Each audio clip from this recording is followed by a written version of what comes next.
Welcome back to New Road in Worcester, where play's about to resume after lunch on the first day of this county championship game between Worcestershire and Glamorgan. Very much the morning belonging to the visitors. David Lloyd, their captain, won the toss, chose to bowl, I should say, and his decision was vindicated almost instantaneously as Ed Pollock lost his middle stump to the very first ball of the game. So it extracted by Michael Neser. That was 0 for 1. It was 8 for 2 in the fourth over when Jake Livy was caught behind off Michael Hogan. Bit of a partnership of 40 for the third wicket between Azhar Ali and Taylor Cornwall before Azhar was out. Unfortunate to get a little glove down the leg side off the bowling of Lloyd for 21. Brett D'Oliveira then LBW to James Harris for 3, and then before lunch Taylor Cornwall also caught down the leg side by the wicketkeeper, this time off a thick edge as he looked to flick it away down to long leg. He went for 25, and at lunch Worcestershire had reached 84 for 5. Ed Barnard on 16 and Gareth Roderick on 6. It's Roderick who is on strike to the first ball after lunch, and it's going to be bowled to him by Michael Hogan, and alongside me to tell you about it is Nick Webb. Hogan bowls and beats the bat with the first ball after lunch as Roderick prodded forward, produced a nice clip through mid-wicket off Hogan before lunch to get off the mark, but largely on the defensive. He's faced 21 deliveries. We're only in the 28th over of the game, and that's because we had a lengthy delay for a concussion check to Taylor Cornwall, the youngster who was banged on the helmet by Michael Neser when he was on 6 early in his innings. Hogan speeds in, bowls, Roderick drives nicely, but Harris is quickly to his left at mid-on to do the fielding. So that took about 10 minutes for the concussion checks to be carried out. Cornwall was fit to carry on and battled on to reach 25, the top score so far, before he was the victim of that fine diving catch by Cullen, described by Frank. As Hogan bowls, pulled over mid-wicket, only just by Roderick. It'll race away for 4 down towards the pavilion to our right, but that was not far away from a leaping Billy Root at mid-wicket. 88 for 5. In keeping though, Nick, with what we were saying earlier, that the bad ball has generally been dispatched, and there haven't been that many of them. It's that kind of pitch. It's offered help, but it's also allowed the batsmen to play their shots. Those 2 cover drives of Ed Barnard just before lunch spring to mind. As Hogan is in to bowl to Roderick on 10, and he edges that one through the slips. It didn't carry, I don't think. One of the slips got a hand to it, and they've gone through for a single. Roderick moves on to 11, in total to 89 for 5. On BBC Sport Online and on the Worcestershire and Glamorgan websites. Hope you're hearing us loud and clear if you're also watching as well. There were 1 or 2 issues with the sound in the morning, but we've jiggled a few things round, and I've changed my microphone. There's Hogan bowls, that's down leg side. Barnard shapes to turn it, but doesn't really go through with the shot, and it ends up in the gloves of Tom Cullen. So a wicket apiece to Neser, Hogan and Harris, and 2 to David Lloyd, the captain, who was the 4th bowler used. Haven't seen any spin yet from Salter,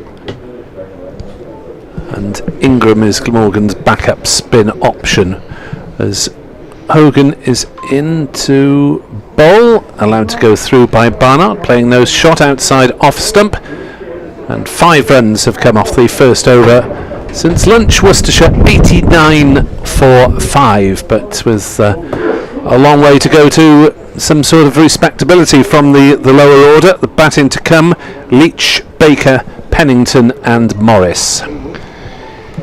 Yeah, Leach back into the side strengthens the lower middle order for Worcestershire. and he has been batting pretty well this season, or has until that back injury kept him out, but strengthens the lower middle order and gives the attack something of a spearhead that it lacks when he isn't around. Nisa to continue from the Diglis end, from whence he bowled his 8 overs this morning. 8 overs, 1 maiden, 1 for 18. Also struck Taylor Cornwall, as you said, Nick. Quite a nasty blow on the helmet, and generally bowled with a fair amount of pace and hostility throughout that session.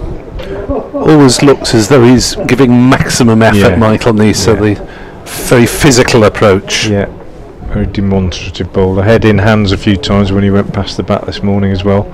Comes in now, it's a very quick approach as well, isn't it? Bowls, and that's a big shout for LBW against Ed Barnard. Tom Lungley, the umpire, is unmoved.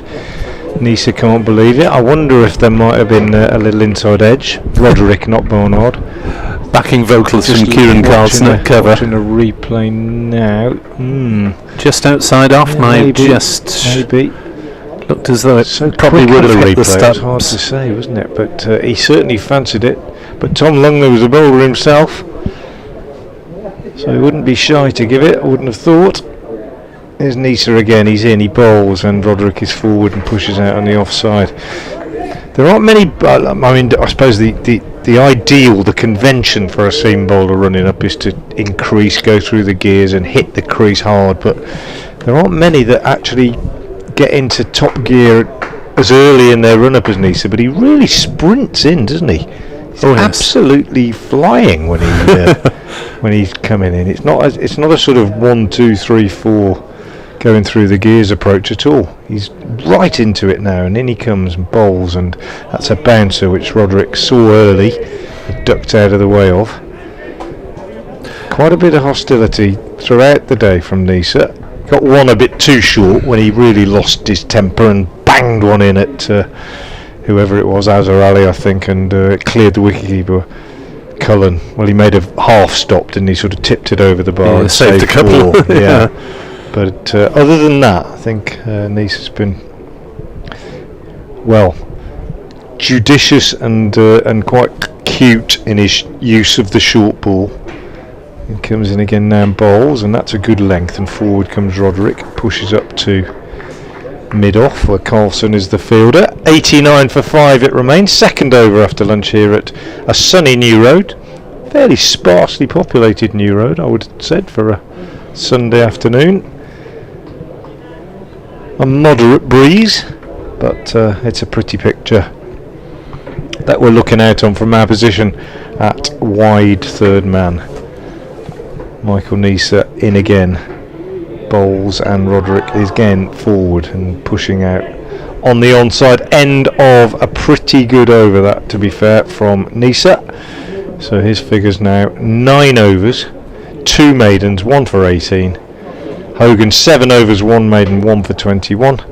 And Worcestershire finding it heavy going, 89 for 5.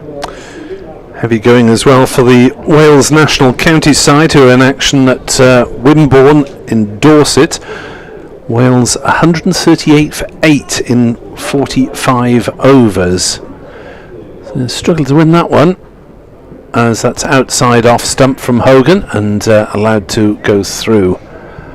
No shot from Ed Barnard. That I think is a 50 over game, but Connor Brown made 54.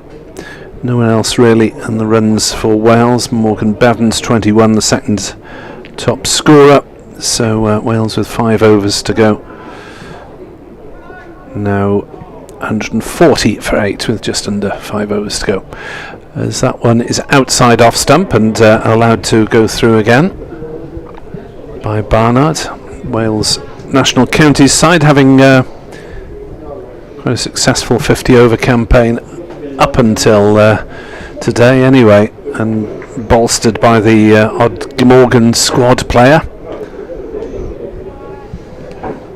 Let's check if there's anyone on the Glamorgan squad playing today, just the youngsters like Callum Nichols. As Hogan bowls, turned on the leg side by Barnard. He will get a couple of runs. They'll have to hurry as Nisa's throw comes in. It was not gathered by Cullen as it was towards the base of the stumps. And that might have been interesting had that been over the top of the bails from Nisa, who has got a few run-outs in this season in the T20, a couple with dynamic arm from that sort of position at fine leg, but Barnard was back for the second somehow. Hogan bowls and Nisa will again be called into action. Don't think they'll risk the second this time as he takes a single, and it's 92 for 5. Barnard to 19 not out off 36 deliveries, and Gareth Roderick on to strike. These two coming together with the score on 63, so they've added 29 so far for the 6th wicket, but Worcestershire in need of something rather more substantial. Joe Leach, the next man in, averaging over 50 with the bat this season. 3 matches he's played. As forward comes Roderick, defending firmly to Harris at mid-on, and there's no run. 2 wickets to Lloyd, 1 apiece to Nisa, Hogan and Harris. Still the breeze sweeping across the ground, sending the trees waving. A bit of blue sky overhead at the moment as Hogan bowls, and that's played to mid-wicket by Roderick. There is no run. Hogan has bowled 8 overs, 1 for 24, and Worcestershire are 92 for 5, having been inserted. Yeah, Gareth Roderick, who got his chance in the side because of Ben Cox's absence, played at Durham and has played a few of the more recent T20 games. Certainly, as I said earlier this morning, his innings at Durham last week when he shepherded Worcestershire past the follow-on target on the last day of the game, which was the only way that there was ever going to be a result, was probably the most significant innings he's played for Worcestershire.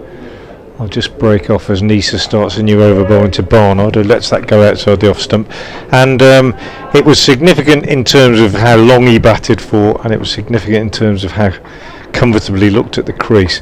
He's had difficulties since he made the move up from Gloucestershire, and at one stage last year was struggling for form, and in attempting to sort that out had started to move around the crease a great deal, and clearly was searching for a method, that was going to bring him through, and was unable to find it.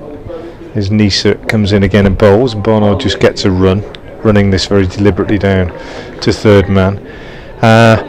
What I've noticed this year, and I think is quite clear to everybody, is that he's sorted it out and he's standing stiller. He's got one trigger movement now, back and across, but then standing absolutely still, whereas last year he's all over the place at the crease, and it's made a big difference. And I hope, I'm touching wood because I don't want to do him, as is so easy and often the case. The commentator's curse. Yeah, but he is playing better, there's no doubt about that.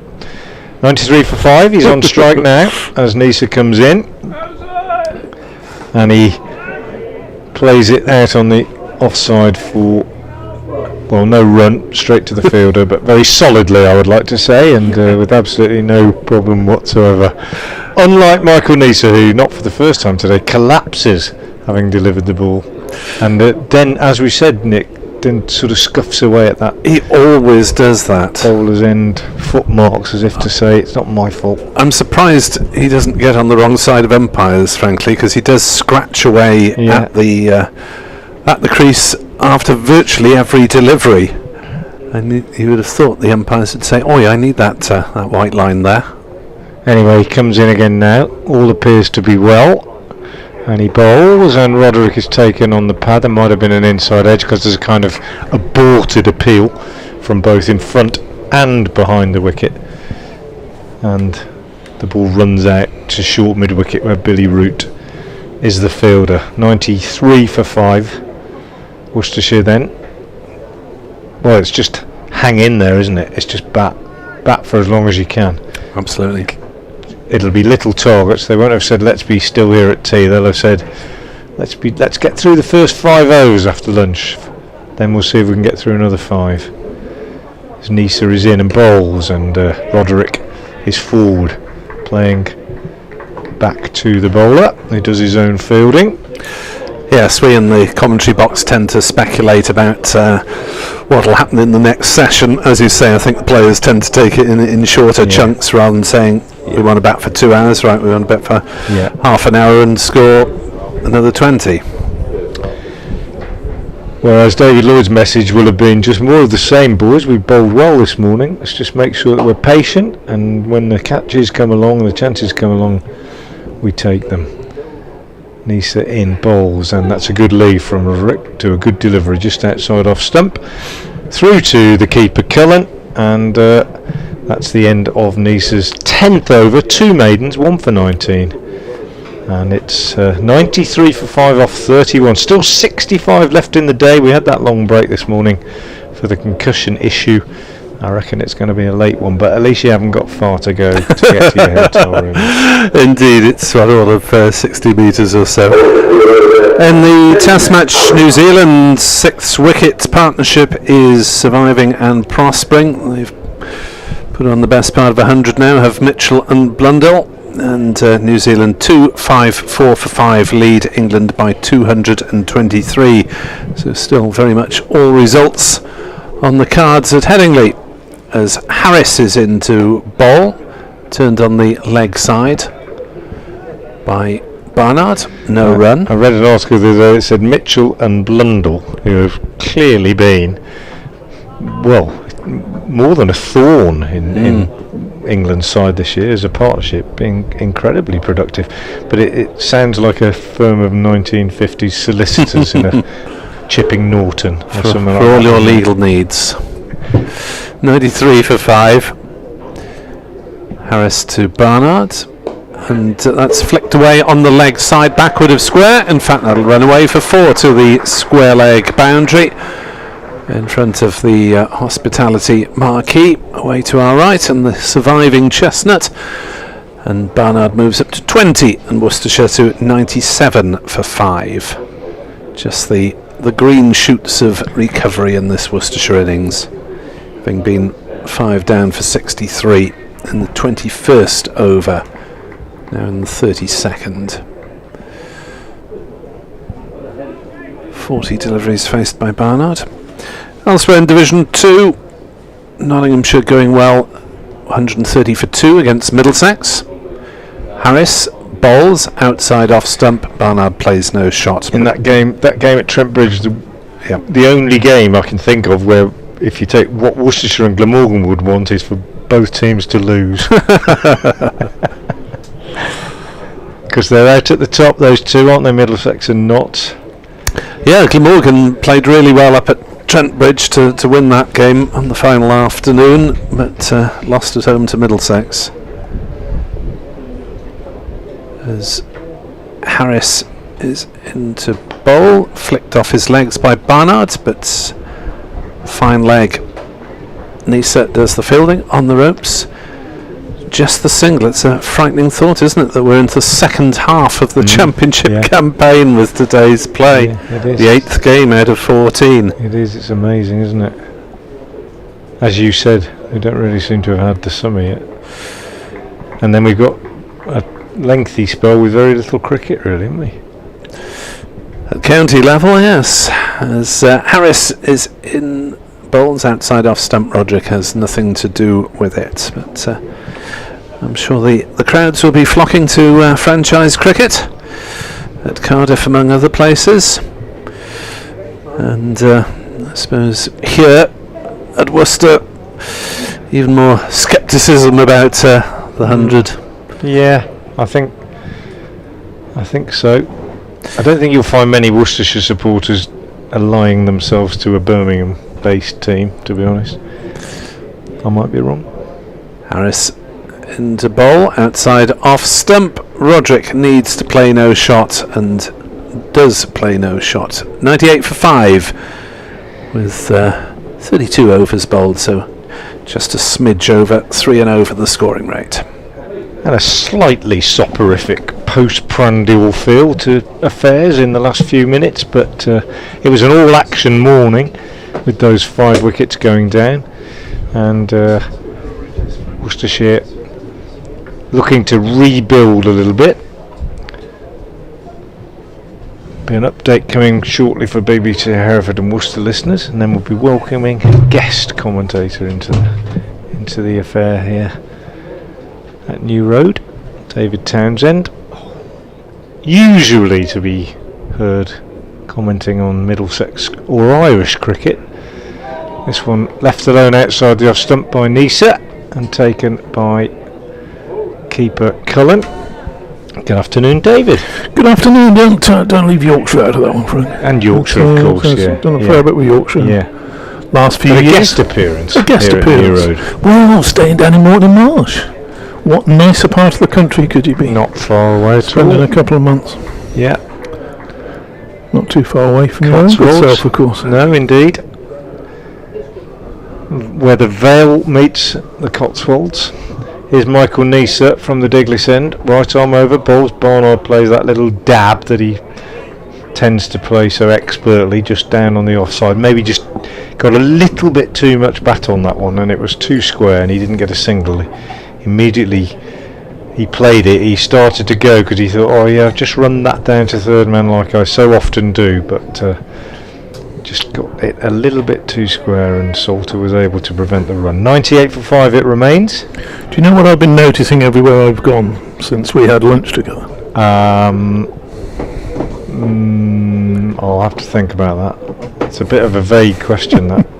Michael Nisa in, bouncer, and left alone by Barnard, ducks under it, and nicely taken by Cullen. He's not the tallest of keepers. Ideal build, I would say, for a keeper. Maybe tad on the short side, but cracking take, that one-handed above his head. No run. Go on. Asparagus. Ah, yes. Well, I've stopped now, you see. My own asparagus, which has been discussed on air too frequently for many listeners. Is it a banned subject? Like such a thing? No, but it's you stop cutting asparagus on Midsummer's Day. Nisa in, bowls, Barnard pushes out on the offside, no run. Midsummer's Day is the day you stop cutting asparagus, and then you leave it, and even though you look at it and think, oh, that would be lovely, and it would, you have to leave it to allow it to grow, for the strength to go back into the plant, for the plant to reproduce good quality again next year. So you cut from about second week in May to the end, to Midsummer's Day, and then you stop. So I've now got my asparagus is growing. It's up to about sort of waist height now, and I'm leaving it, and then in the winter you cut it right back to the ground, and then next year back it comes. Here's Nisa again. Bowls, and Barnard steers, played that well actually, left him a little bit off the pitch, and he just dabbed it down off the face with really soft hands, and it bounced comfortably in front of Colin Ingram at third slip. So well played by Barnard. He's on 25. Roderick is 11. 98 for 5. You've got an allotment. Yep. Yeah, my sister has as well. Yeah. Took it round and showed me, and I don't think she's got any asparagus, Frank. I'll have to take a few tips back. Yeah, well, she could if she plants some next year early. Nisa in again, bowls, and Barnard throws the hands at this and misses it, taken by the keeper end of the over. 98 for 5. Here's that update.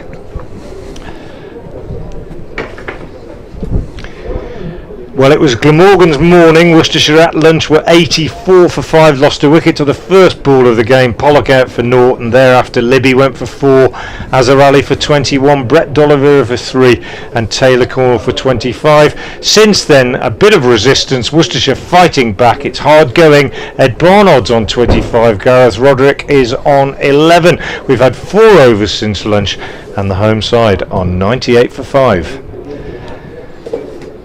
And what I was going to say, David, is if she plants that asparagus early next year, as Harris bowls and is pushed out by Roderick, no run. Can't plant it now. No. And then you don't get any the first year. You just leave it. Okay. You don't cut any. You leave it, and then in the second year you can start cutting, and then it gets better and better and better. for a long time. I think for about 20 years or so. I think before you need to do anything after that. And Evesham is the world's centre of asparagus. Well, I like to think so. Oh, okay. Yeah. Oh, that was a slight exaggeration, was it? Well, it's the Vale of Evesham is the world centre. Harris Inn bowls and beautiful looking drive by Roderick, but the bowler does his own fielding. Yeah, it's no run. But yeah, you were almost not aware of it, were you? And then I wasn't. No. Suddenly I've you always, for realised some reason, I've always assumed it was French asparagus, but it's not. Well, I have no idea where it actually originated from, but the Vale of Evesham is a hotbed, almost literally.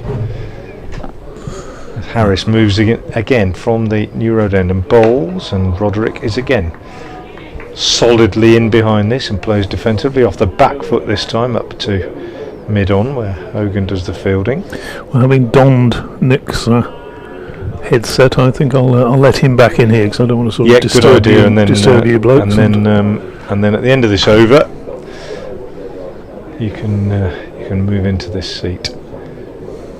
98 for 5 then, James Harris, fourth ball of the 34th over. Right arm over the wicket, past umpire O'Shaughnessy, bowls to Roderick. A little bit too full outside off stump, and Roderick plays again. A nice looking forward square drive, or just behind square, picks up a single and goes on to 12, 99 for 5. And the rebuild continues. The second rebuild, the first began at 8 for 2, this one began at 63 for 5.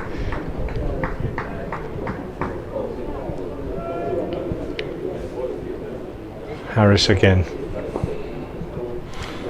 into Barnard this time, and Barnard is on the back foot, gets a single also down to the same fielder there at third man. The 100 is up for Worcestershire, greeted by a polite ripple, and it's taken them almost 34 overs. It's been tough going against good bowling, must be said. Yeah, so the second 50 slightly slower than the first, which came up in the 16th. Yeah. And here's the last ball of the 34th over. Harris bowls, and Roderick drives up to mid-off. There's no run. The end of the over. Barnard 26, Roderick 12, Worcestershire 100 for 5, and Nick Webb will be joined by David Townsend. Yeah, sort of experienced professional approach you'd expect from two experienced players at the wicket at the moment, Barnard and Roderick. Run rate may have dropped below 3 runs and over, but that won't concern Worcestershire in the least at the moment, as they try and build some sort of platform for Worcestershire to go forward in this match. Michael Neser to start his 12th over. Bowls pushed on the offside by Barnard, straight to cover, and there is no run as Frank Watson goes off to promote his literary product. 100 for 5. And speaking of another literary product, David Townsend, another distinguished author, joins me. Literary producer. Is that what it's been? Literary? That suggests you produce literature, doesn't it? Rather than a sort of work of entertainment. As Neser bowls, thick edge from Barnard down towards third man. They go through for a single. Hogan comes in quickly off the boundary in front of us and makes sure they don't think of a second. 101 for 5. Yeah, Frank's written a book, as I'm sure regular Worcestershire listeners will know, with Darryl Mitchell, recently retired, and I've read it, Nick. I've read it, and it's a very, it's not going to be his most exciting, controversial book or anything like that. It's Darryl Mitchell's book, and it's a very, very good account of a very good county career. Yeah, well, most people who've been playing for as long as he did have got a few stories to tell, you would imagine. 101 for 5. as Glamorgan remove Northeast from the slip area, where he did drop a catch earlier and it didn't cost them anything. Nisa is in to bowl, and forward goes Roderick with that slightly stabbing defensive motion. Plays out on the offside, and there's no run. So Northeast has been moved into mid-wicket. So the slips are the captain David Lloyd and Colin Ingram, who is a couple of metres forward of Lloyd at second slip, suggesting that the carry is not maybe as great as it was earlier on. Nisa in bowls, and Roderick plays again defensively out on the offside, and again there is no run. Doesn't leave anything out there, does he, Nisa? He's great effort into every delivery. They talk about fast bowlers having effort balls, and the one that they perhaps put a little bit more into, but Lord knows what he'd have to put into his effort ball if it was going to be distinctly more tiring than all the others. There's the air of a number 8 on the charge, as that's down leg side, but nothing on it from Roderick, as Tom Cullen takes moving to his left. There have already been 2 keepers catches down leg side today, which is quite enough for one side to concede. Horrible way to get out that, isn't it? It's The catch to dismiss Cornell, though, was a particularly spectacular effort, and I think you have to say in that case the man played the shot and paid the price for not quite getting it right.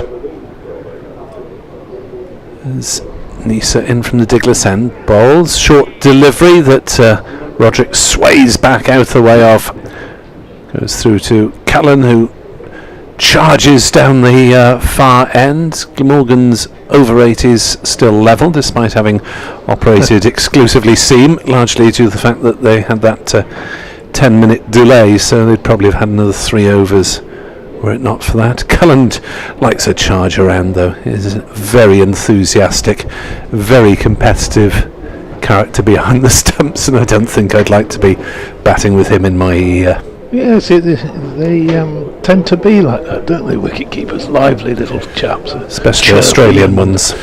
Yes, and but it lifts the rest of the fielding side, I think, when that happens. So James Harris starts a new over, and first delivery eased away down to third man for a single. So Worcestershire will be pleased with this since lunch.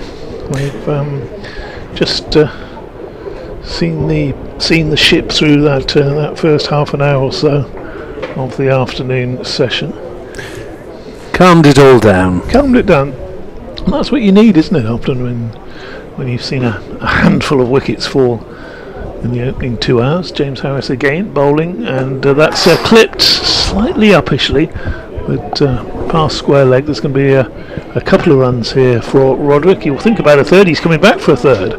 So splendid running there. A sliding stop near the boundary. Is that Billy Root? It is indeed. Who's chased it back there. And he'll have had a better morning than his brother, by the sound of it. Yeah. England unable to take any wickets. Indeed, New Zealand 260 for 5, lead by 229. That other Darryl Mitchell doing all sorts of problems, causing all sorts of problems there. Harris bowls, and a lovely looking drive. Go and fetch that one. Square of the wicket. It was over pitched and just dispatched, really. He didn't come out of his crease even to start a run after striking that one. Did Ed Barnard? Yeah, tall man, and good on the drive. Had a couple of sizzling off drives in the morning session off David Lloyd, and that one to rival them. There's only 2 Darryl Mitchells. Yes. Well, there probably are others, but 2 cricketing ones that were prominent recently. Next delivery from Harris is through, and we'll perhaps give Barnard the benefit of the doubt there and say he just played inside the line of that one as it went through to the keeper. So 109 for 5.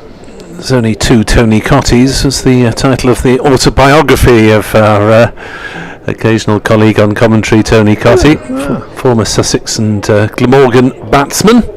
Yeah. Next delivery from Harris. He's on his way bowls, and that's driven back and well fielded by the bowler on his follow through. Got a hand down to it anyway, and took all the pace off it, just deflected in the direction of the non-striker. No run. The confusion, of course, being that there's a prominent footballer of that name, and even more confusion from the fact that Tony Cotty did actually play 3 games for Swansea City himself before concentrating fully on cricket as a career. Well, there you go. Every day's a school day. I knew most of that, but the Swansea. Harris aborts this next delivery. Yeah, likes his swans, does Mr. Cotty. Now ice cream proprietor of the South Coast. Very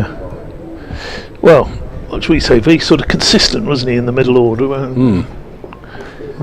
for his county stalwart. Yes, and more power to him as Harris, another, I suppose you could almost say, county stalwart, bowls there, and that's turned wide of mid-on, and it's 1 run, although he had for years had pretensions of just getting that call up for England. Very good player at under 19 level for England, wasn't he? Well, James Harris did actually appear in a England T20 squad for one tournament or tour, which was strange because I've always thought that T20 is probably the least prominent of his 3 disciplines if you're talking about the formats. So he's probably got some gear somewhere in the attic, James, and certainly played for England Lions on a number of occasions against various tourist sides. But so I think I've been a little bit unkind. County stalwart, a little bit better than that. Next delivery is a play and a miss from Barnard as Nisa, who's getting a fair head of steam up, sizzled one past him outside off stump. I want to keep a little bit low. The batsman's reaction, and then he's gone down for a prod, but then almost any batsman has a little prod when they've been well beaten. No, it wasn't the bowler at all, it's just the pitch playing up. So Barnard, a healthy 33 off 57 deliveries. There's Nisa's into bowl, thick edge from Barnard, perfectly safe through the gully area down towards Michael Hogan. In front of us at third man, single taken. Nelson on the scoreboard, 111 for 5. Barnard moves to 34, not out. The other thing, of course, about the Cotties is neither of them were a great size, were they? Yes, I think that's fair to say, a diplomatic way of putting it. Tony Cotty probably, both Tony Cotty. The footballer, one of the shorter strikers to have played in recent years. As Nisa steams in to bowl, played on the offside by Roderick, and there is no run.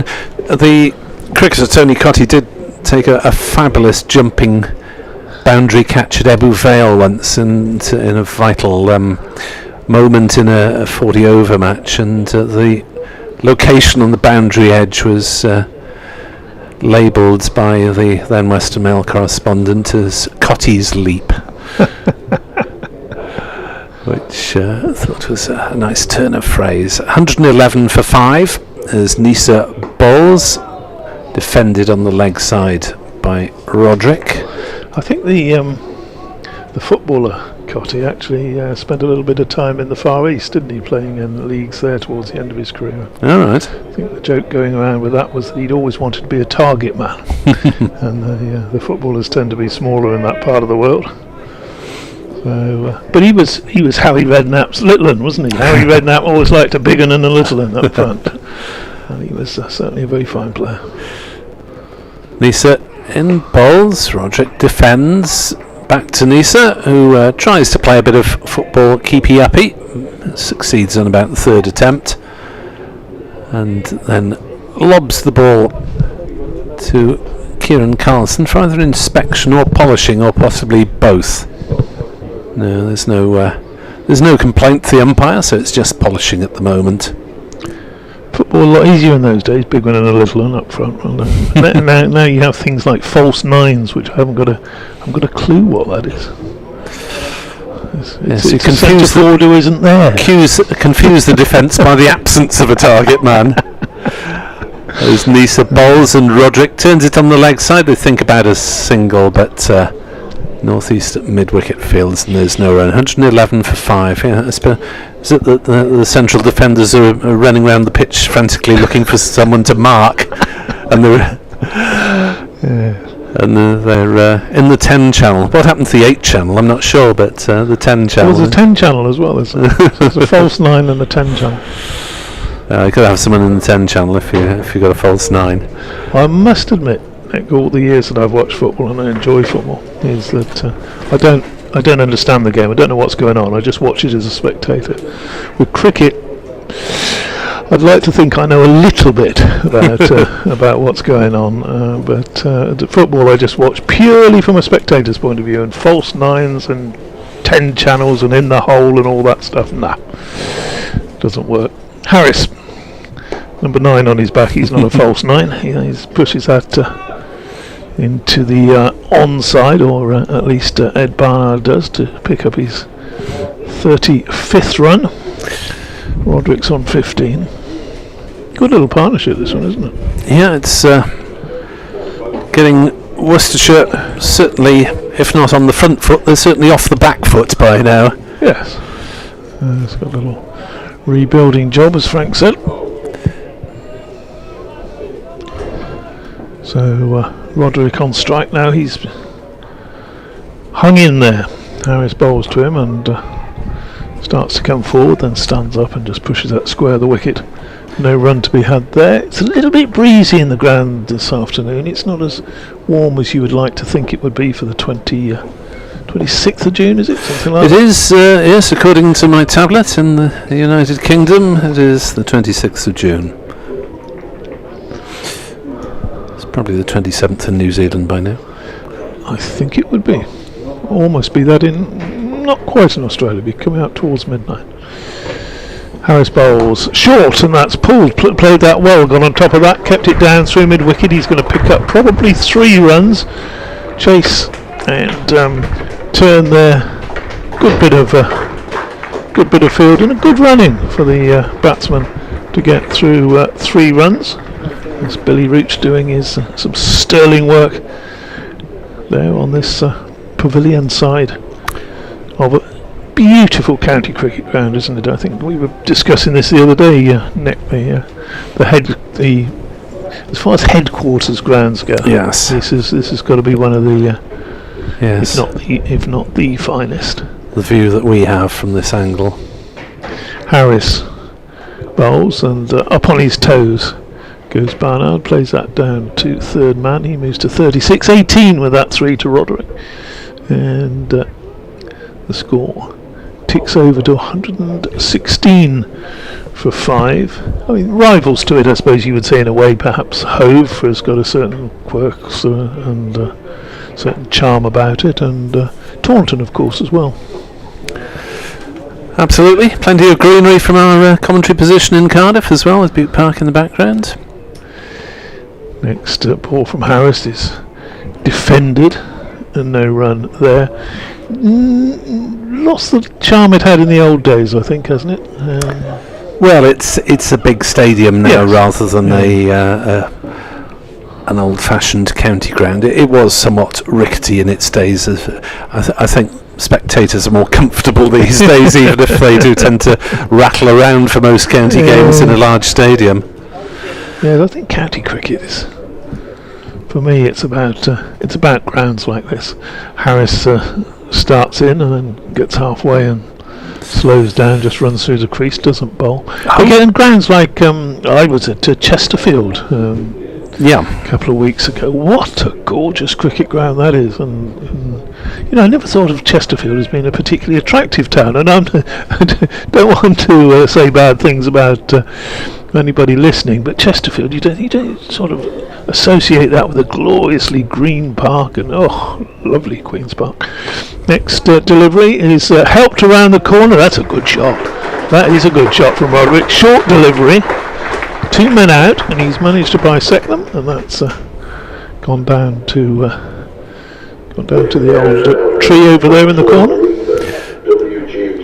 It disappeared underneath under the covers. There's a car being singled out for attention by Dave Bradley on the public address system. I hope it's not mine, because I've not a clue what my car registration is, since I'm using a BBC pool car. There we are, you probably heard that from Mr. Bradley as well. Michael Hogan. So New Zealand still 5 down in the test. Anything else to tell us, batters? Not at the moment. Not at the moment. Michael Hogan then will bowl for the first time from the Diglis end. Everybody wondering whether it's their car that's been mentioned. He does occasionally invent one, just has some sort of story that lights have been left on or the engine's been left running, and then he'll have an update on it. There's a dog inside it or something, and now the dog's about to drive away. He comes out with all these little tales. He told me a few secrets of the trade. I wouldn't put it past him. Just to keep the crowd entertained. Indeed.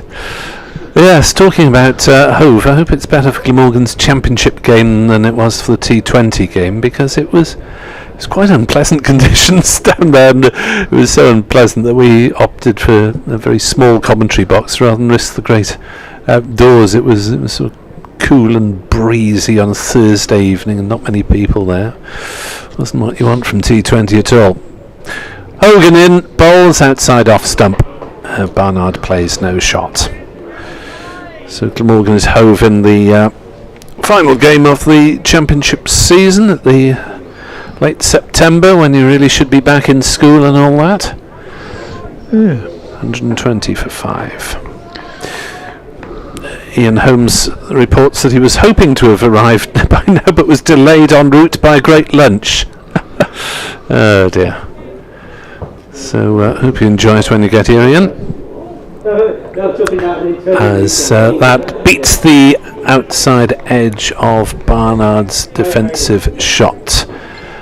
Hogan with a little bit of encouragement there. Barnard's look relatively set.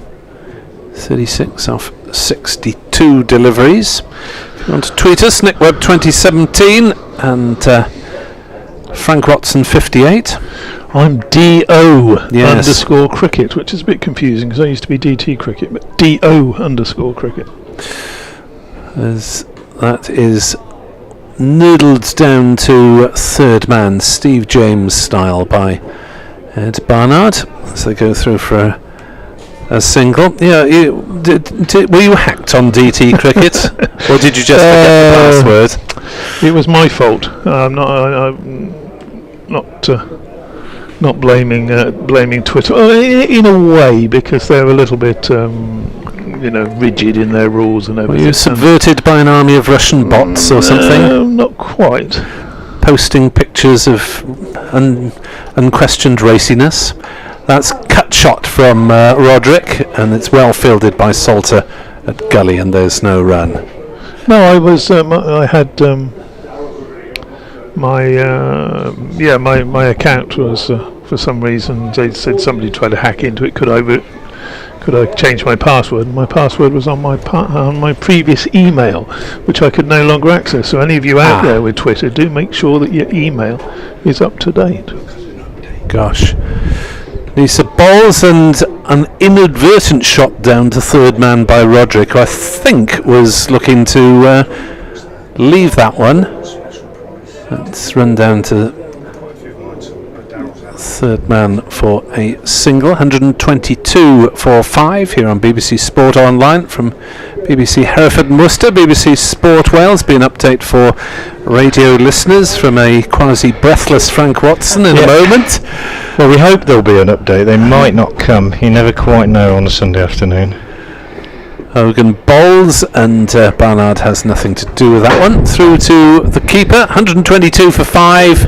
So these two have now added 59 for this sixth wicket, with Barnard on 37, Roderick on 23 not out. There is talk of a wicket in the test match.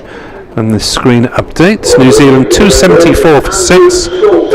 Darryl Mitchell, no, not that one, was leg before to Matty Potts for 56. Blundell's 53 not out. New Zealand 274 for 6, lead England by 243. And we're going to see a bit of spin.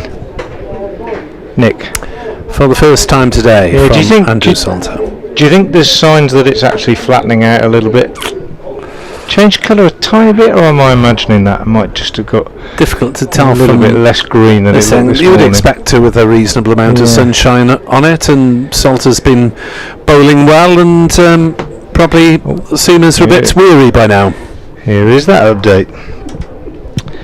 Well, the Worcestershire sixth wicket partnership of Ed Barnard and Gareth Roderick is intact. They've taken the score from 63 for 5 to the current 122 for 5, so 59 added so far. They've been pretty solid since lunch. Glamorgan have just introduced the spinner Salter into the attack. First sign of spin bowling in this game. The seamers this morning were dominant and pretty accurate. There was a wicket for Nisa, 2 for Lloyd, 1 for Hogan and 1 for Harris. But the Glamorgan captain Lloyd being made to rethink a little bit, introducing the spinner Salter at the moment as this partnership develops. Barnard is on 37, Roderick is on 23. Worcestershire in the 40th over, 122 for 5. So Salter is into bowl, and that's cracked away off the back foot for a single to the sweeper on the cover boundary. As Worcestershire move up to 123 for 5. And 1, 2, 3, 4, 5. 1, 2, 3, 4, 5. Well spotted. Roderick moves to 24. You often see a wicket fall on that. Salter is in, and Barnard defends on the offside. No run. Just my anecdotal evidence, but you sometimes see on the board if it's 1, 2, 3, 4, 4, then a wicket may go down. Oh, the tyranny of the scoreboard. Scoreboard pressure. Salter bowls, and that's edged past slip. It's running down towards third man. It may well go for 4 runs, but Barnard was not in control of that at all. And David Lloyd down in one knee at slip, wondering how that one fizzled wide of him. 127 for 5. I didn't have the chance because the spinner was on, but also you often see sort of half chances past slips on 1, 2, 3 for 5 as well. You were about to say that? Yeah, I was. Yeah. Quite. 127 for 5. Salter bowls quicker and forced off the back foot through backward point. Single to Barnard, who moves up to 42. 128 for 5. And you're about to add that's often followed by a quicker delivery. No, but if you look over the years, a number of times that does happen, or something happens in the old 1, 2, 3, 4, 5. Probably because you just notice. You notice it. Yes. You know, if it was sort of 68 for 3, things might happen there. But it's not a significant. It's a sort of winter statistical pursuit, isn't it? Do more wickets fall at 123 than anything else when there's 4 down when you get there.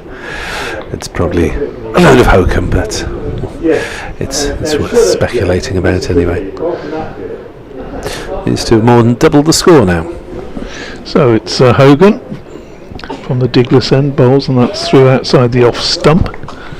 No run to be had there. So Mr. Bradley making his way into the. See, fed up with addressing the great Worcestershire public of New Road. Good heavens, what will happen if a wicket falls now? Public address system. You dash back in though. He's got everything under control as Bradley's. He's probably just checking a couple of stats or something. 42 to Barnard, 24 to Roderick. 128 for 5. Hogan bowls, and that's driven nicely, fluently, but straight to extra cover. No run to be had. We've got 3 men saving, 1 on the offside, couple of slips and a third man. So a 6-3 field, and as I often say to listeners, you can do when it's a 6-3 field, you can do the field on the leg side by yourself, because it's always the same. It's the mid-on, mid-wicket and long leg really rather than fine leg. As Hogan bowls, and that's beautifully played between the mid-on and mid-wicket by Barnard. That's a glorious shot, and often sort of languishes down the order, doesn't he, for Worcestershire. And we see him batting at down as low as 8, and he's a better player than that, you feel at times. Ed Barnard. He's looked very solid at 6 today. And that was a shot of a batsman. Beautifully turned off his legs. Hogan bowls to him again, and he has a little fiddle at that one, goes through to the keeper. Not such a good shot.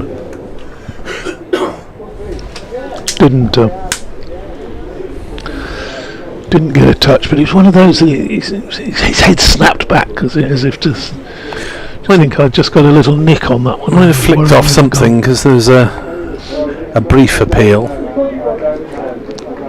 It was a rather guilty body language from the batsman after he'd missed that one.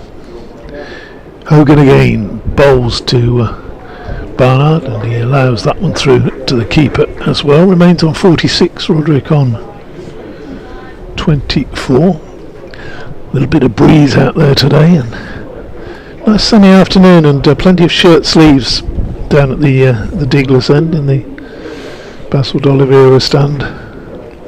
Down at that end. Is it the Basil D'Oliveira stand, or is it just the D'Oliveira stand? So it could be both, couldn't it, given the lots of D'Oliveiras. Yeah, given the family connection. Hogan to Barnard, and again he allows that one to pass through. We're able to stump, bring you the official branding, because the temporary television box is still in place there in front of it, with the gantry and a lot of scaffolding and so on. Although, would they have a TV game remaining here, or is it just up from they haven't got round to taking it down yet? So at the fag end of the T20 competition, Glamorgan in action on Saturday and Sunday night. There'll be a BBC Wales commentary in action from Essex on the Saturday night, and then I'll be joining my colleagues from BBC Kent for the last game in the competition. Salter in, bowls, and that's driven firmly to mid-off by Roderick, and there is no run. Games don't all end on the same day for some reason this year. That'll be a TV reason, I suppose, wouldn't it? Looks like 8 on the Sunday, as that's cut nicely, but not past point by Roderick.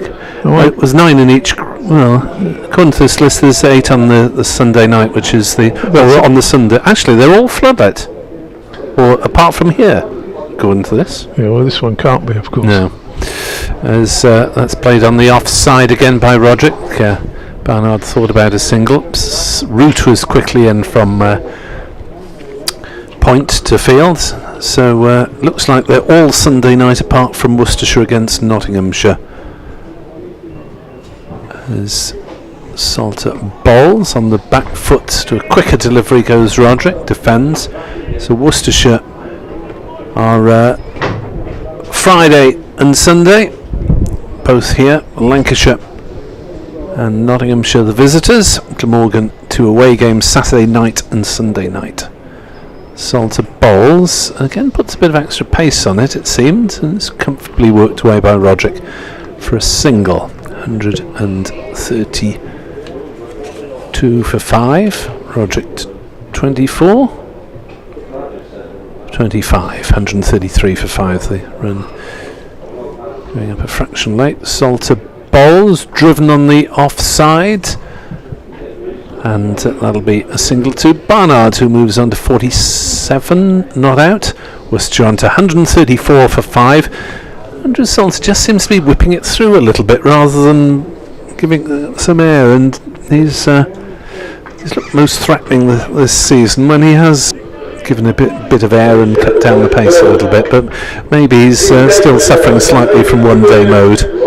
Yes, it could well be that. Spin bowlers will. The thing that they find important to get right is the right pace for the pitch. Some pitches you bowl a little bit slower on, and others fire it through.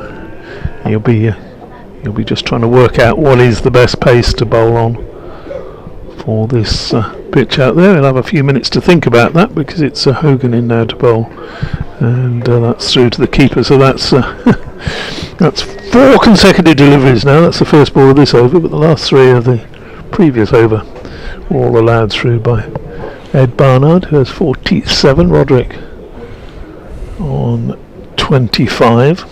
They faced a similar number of deliveries. Barnard slightly more, 75 to Roderick 66, but Barnard been going along a lot quicker and drives that one fiercely into the covers. Good stop there, tumbling stop by Byram.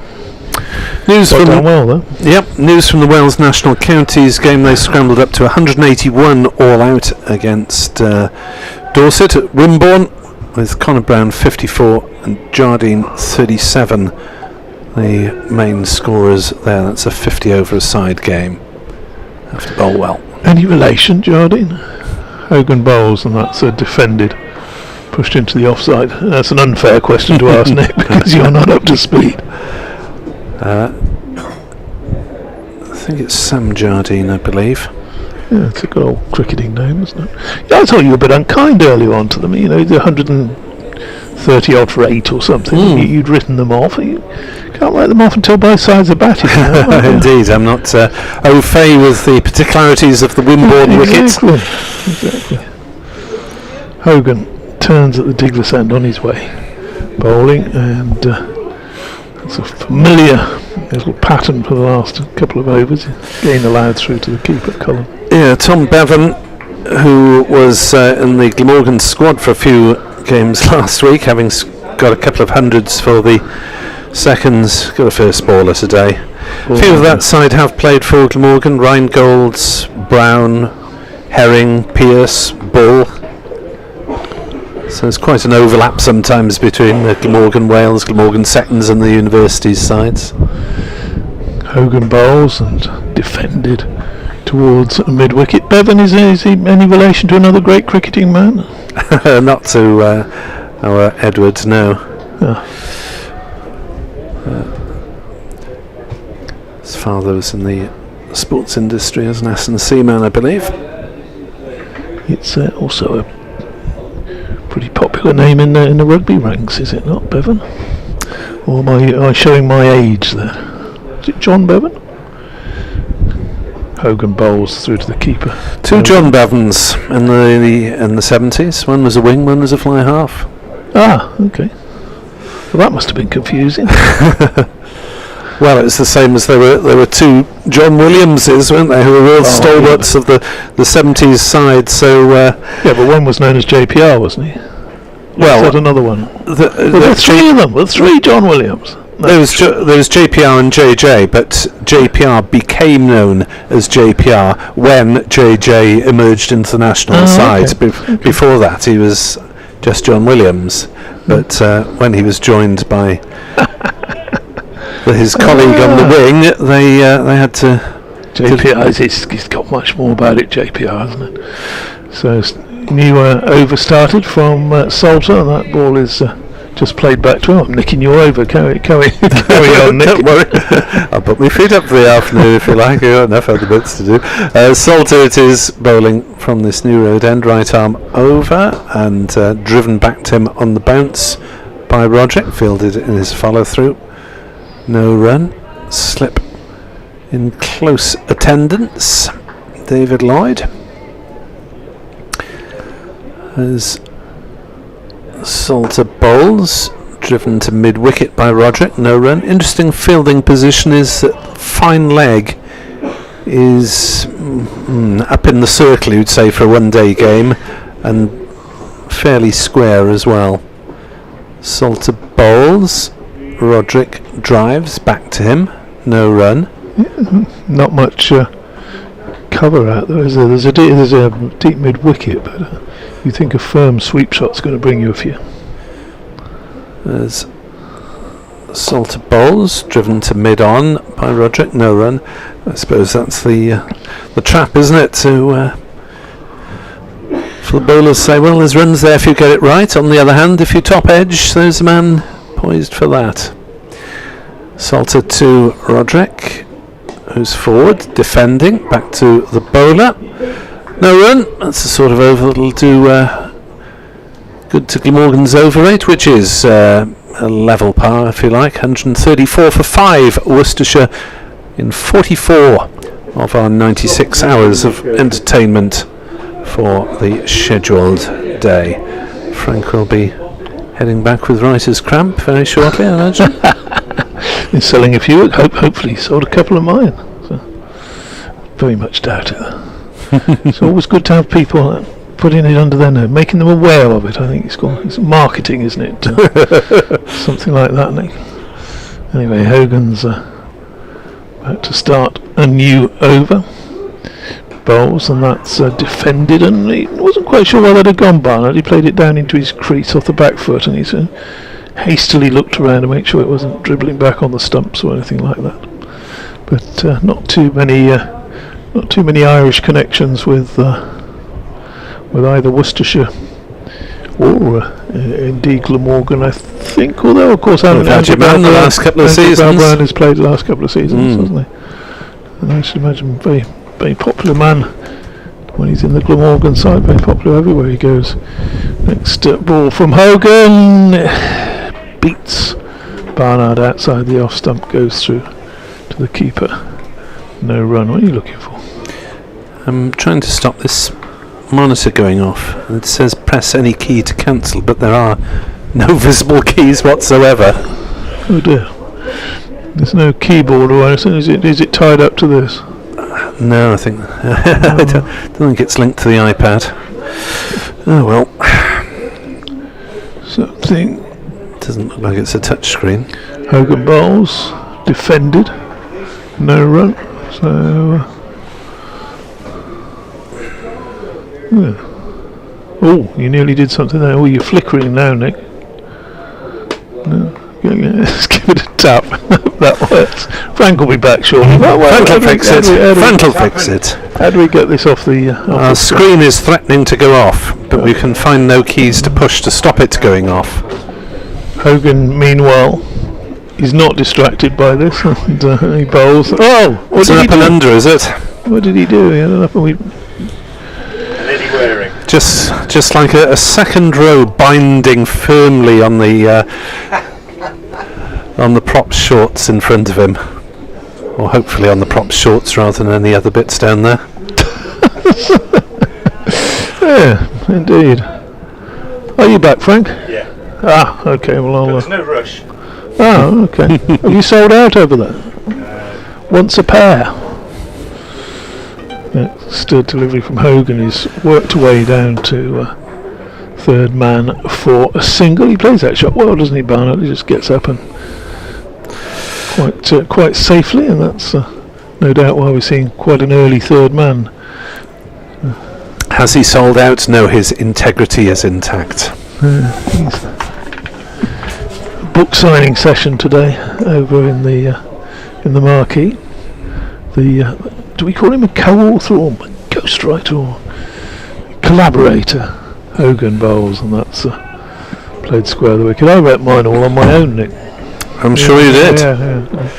Do they play cricket in Ireland? Other cricket books are available. A splendid read. But I'll tell you what is good. No, that is the Darrell Worcestershire fans. Frank's Darrell Mitchell collaboration, I think they call it. There we are. I have no literary work to plug other than the match report that will appear on the BBC website at about 7 o'clock this evening, which will be all my own work. But I don't get further than about 600 words, so dizzy heights of the many thousands are completely beyond me. I'd run out of words before that. Salter is in to bowl to Barnard, who defends. back down the wicket. Salter into his 4th over. Maybe hoping for a longish bowl. He likes to get in a rhythm, as most spinners do, and twirl away. Salter bowls, turned on the leg side, quick single to the right hand of northeast, but safely home. Barnard moves up to 49 not out. So keeping his excellent batting form of the season going. 533 runs, an average of 66 coming into this game. He's struck 7 boundaries so far. He'll have to wait to try and reach 50 because his non-striker's end, and Salter is bowling to Roderick, who drives into the offside. That's one for the sweeper on the Cathedral side of the ground. Root Fields, a single taken, 137 for 5, so not too many early signs of turn for Andrew Salter. One was edged in his first over. As he bowls, driven back to the bowler by Barnard, no run. Salter threatens to throw at the stumps. Should Barnard have come forward, but he hadn't. He's on 49 not out. Top scorer by some way. His next delivery is allowed to go through by Barnard. There's a few oohs and ahs from Cullen and Lloyd. Keeper and slip, as if to suggest, or try to suggest, that was not too far away from off stump. Salter bowls. Barnard defends with studied caution. There is no run. David Townsend will be replaced by Frank Watson. Thanks, Nick. Yeah, I'm back. 137 for 5, doing well, these two, I think. Just holding things together, building slowly, small targets, all those things we said just after lunch, and so far they've maintained their partnership. Hogan to continue from the Diglis end, 12 overs, 2 maidens, 1 for 31 so far. Be bowling to Roderick, who's on 26. Former Gloucestershire captain, waits now, and Hogan is in, and he lets that go outside the off stump, and that did keep a little bit low, just skidded through really to wicketkeeper Cullen, who's been very tidy, I think, replacing the regular keeper and picking up 3 catches this morning. He's done a fair bit, hasn't he, to be fair, Nick, Tom Cullen, in white ball cricket anyway. Yes, he's only had one sort of extended run in the side, which was in 2019 when Cook was injured for a couple of months. Yeah. In comes Hogan again and takes Roderick on the pad, and ball runs out on the onside. There's no run. That's the difficulty, isn't it, of the dedicated glove man. You know, there is only one spot. If you're number 2, you've got to wait. And if somebody like Cook is particularly consistent, it's difficult to get your opportunities. Yeah, so Cullen's had probably a handful of games over the last few seasons as a specialist bat in addition to Cook. But he hasn't done any harm today to his cause with the gloves. Waits now as Hogan bowls, and Roderick is on the back foot pushing back up the pitch. Roderick, who himself is a keeper and has had to wait for considerable time to get an opportunity, with Ben Cox being absent. It's a bit of a conundrum for Glamorgan because they have the 18-year-old Alex Horton, who's the England under-19s keeper, and really you have to give him a bit of first-team exposure. He's had the 3 matches in the T20. In comes Hogan and bowls, and that's left alone by Roderick. And no runs. It goes through to the aforementioned Cullen. It'll be interesting to see how they play things in the One Day Cup when Glamorgan's side will be, well, intact as things stand. They haven't had anyone signed up for the 100. But Cullen was a mainstay in the side last year, with playing in every game when Cook was away with the Birmingham, whatever they were, Phoenix, I think it was. It's interesting that a host side in the 100, a host grounds side, if there's such a thing. Hogan bowls, Roderick gets a single, tucking it on the leg side, goes to 27. doesn't have anybody in it, isn't it? I wonder if that's unique around the country. I know it's probably not your greatest concern, that, Nick. Well, I'm not involved in the live commentary on the 100. I don't think any of us are. Probably the wrong age for it. No, but it is unusual, isn't it? It has been remarked on that the side with the name Welsh Fire has no Welsh players or even any Glamorgan players, Welsh or otherwise. Here's Michael Hogan from the Diglis end bowls, and Barnard pushing out of the offside, thinking about a single which would bring him a half century, but he doesn't get it. End of the over, 138 for 5. Yeah, the Welsh Fire's leading light is good old Luke Fletcher from Trent Bridge, isn't it?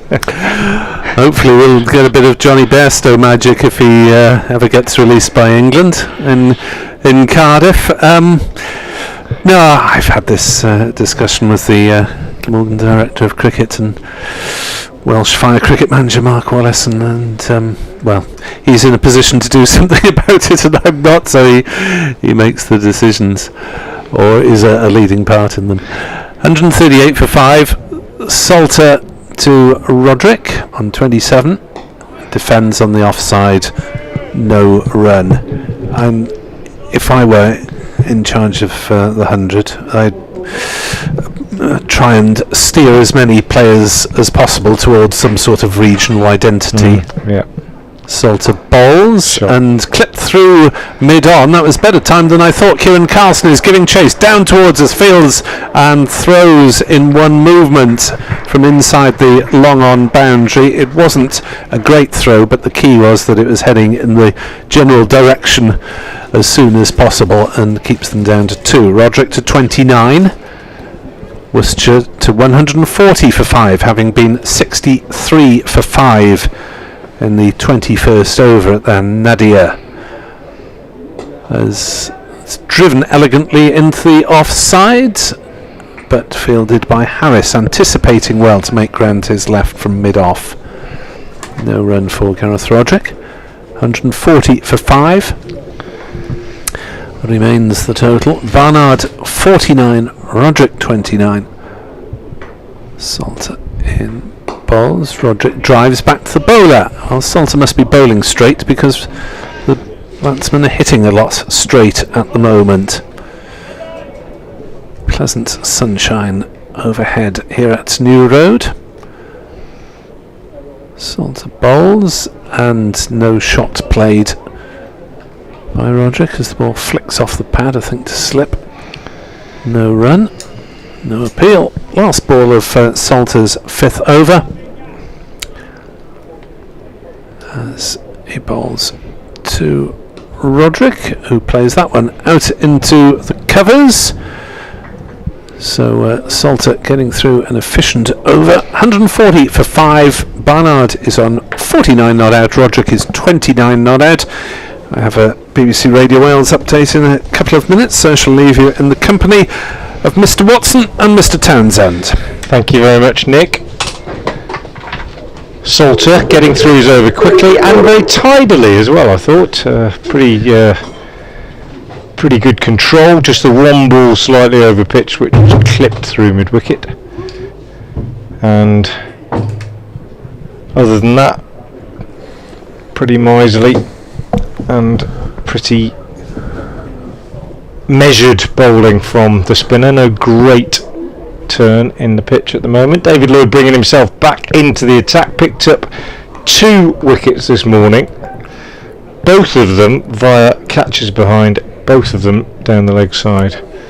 Comes in now and bowls to Barnard, who drives that square on the offside. There's a misfield at cover point and then a wild throw coming in as well, which is not backed up, but they don't get an overthrow. They do get a single, and that brings Ed Barnard a 50 made off. Just get the details. 92 balls with 7 fours, so very good form for Ed Barnard continuing this season. Made 100 at Durham in the last championship game, big 100, 120 odd, and 50 off 92 balls today, 141 for 5. Lloyd to Roderick, who gets a single here, just steering a ball on the back foot down behind square on the offside. Takes him on to 30. And just talking about those wickets this morning. Lloyd 2 wickets, both down the leg side. Azarali, little glove to the keeper. Taylor Cornell going for a clip off his legs. Got a really good bat on it and may well have expected 4. It's one of those where as he hit it he would have been thinking, yeah, that's 4. And the next thing he's on his way because the keeper's dived across and picked it up because he didn't hit it quite as well as he thought. Lloyd bowls. Barnard drives on the offside. And there's no run. So you could say Lloyd was lucky to get both his wickets. Having said that, he did have Azar dropped at second slip in the over before he eventually dismissed him. So he would say that it was swings and roundabouts. 142 for 5 here, 49th over. So we've still got 15 left after this before tea. They've picked up the override quite nicely as Lloyd bowls, and that's Barnard's signature stroke, if he has one, over pitched wide outside the off stump, and he just leans into an elegant drive, and that one square of the wicket goes away to the boundary by the ladies pavilion. Lovely shot from Ed Barnard, and takes him on to 54. That's his 8th boundary. 4 of them at least have been shots of that nature, off the front foot through the offside. And he's looked in good form today and indeed for most of the season. Having been pushed up to number 6 in the last year or two, he's more than justified that promotion, and he gets a single here, almost looking as though he was trying to take his bat out of the way of that, and ends up just dabbing it down to third man and moves on to 55, 147 for 5, and the recovery is taking some material form now. You're a little bit surprised that Lloyd waited over an hour to bring himself on this afternoon? An hour and 20 minutes or so? It's interesting what Nick was saying about him this morning. He comes in now and bowls, and Barnard drives again. Roderick drives straight to the fielder at extra cover, and that was that he's bowling this season hasn't been great. End of the over, 147 for 5. He's been quite expensive. But also that he's been very much the sort of 5th seamer, and now been kind of pushed into the role of 4th seamer. He's probably going to do a bit more, take it a bit more seriously. He bowled okay this morning. Didn't bowl, like I say, 2 wickets were down the leg side. But if you have Azarali dropped, you haven't bowled too badly. Yeah, no. I'm not saying he bowled badly, but I don't know. I mean, maybe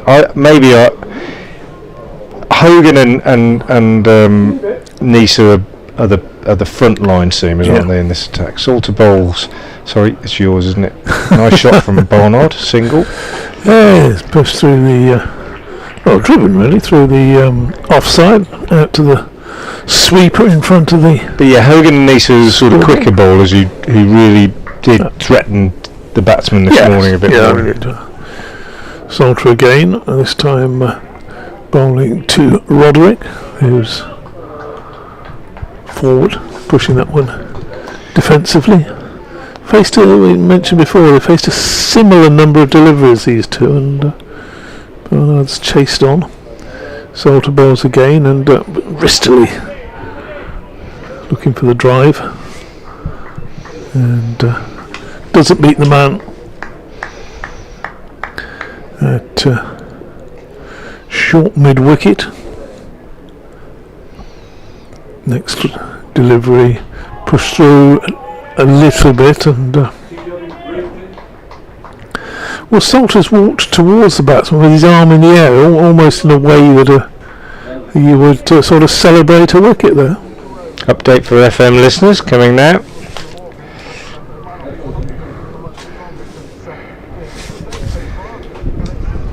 It has, but the post-lunch session has gone much better, and I'm pleased to say that Worcestershire's 6th wicket pair are still together. They came together when they were in real trouble, as you suggested. 63 for 5 in the 21st over, about 20 minutes before lunch.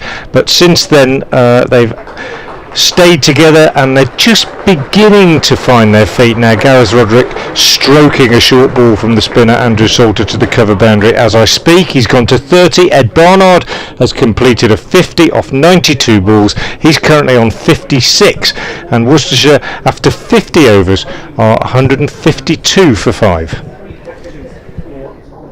Yeah, nicely timed shot that, David, wasn't it? Off the back foot, that one, square of the wicket. Yeah, probably his best shot, I would say. Beating the diving backward point. Good placement as well, because the sweeper couldn't get round. Yeah, the skipper's looking to cut those boundaries off, really, isn't it? So he's struck it well, but he's also placed it close enough, well, but not too close to the man at backward point. Here's Lloyd again. In, short of a length. On off stump, Barnard on the back foot, plays down on the offside. He's looked solid this morning, Ed Barnard, and he's been able to score off most of the loose deliveries that he's received. There haven't been many, 56 off 97 deliveries, and as David was saying, Gareth Roderick 34 off 92 deliveries. It's been rather more circumspect. It's Lloyd bowls, and Barnard again is in behind this one, and having played it then crouches down almost in a physical demonstration that one kept a little bit low. Just a hint that one or two have been a bit up and down, just a hint. Yeah, I had the glasses on that and it wasn't really, didn't right. look as though it was. Yeah, maybe just deceiving us, trying to make everybody think it's harder than it is. Yeah, I mean they're 3 or 4 inches below where we would have expected it to bounce to. Nothing alarming. Lloyd again, Diglison bowls, Barnard is forward, pushing out on the offside. And there's no run. They're whipping through the overs. They really are. 13 left after this before tea. We had a slow over rate this morning because of the concussion protocols being followed when Taylor Cornell was struck. It was a fearsome blow on the helmet by Michael Nisa. I'll tell you how hard it hit the helmet. It ran out to mid-wicket and they went through for a single. As Lloyd bowls again, taken by the keeper, left alone. And they ran through for a single, and then Tom Lungley, the umpire, said, no, you can't have that, you've got to go back, because you weren't taking evasive action and you weren't playing a shot. So we thought, well, if he wasn't taking evasive action, he's basically just stood there and let it whack him on the helmet. Yeah, I wouldn't be having that. I wouldn't. I thought, you know, unless you're actually nodding it down into the bottom corner, you've got to be taking some sort of evasive action. Anyway, we then had a long delay while he was checked out.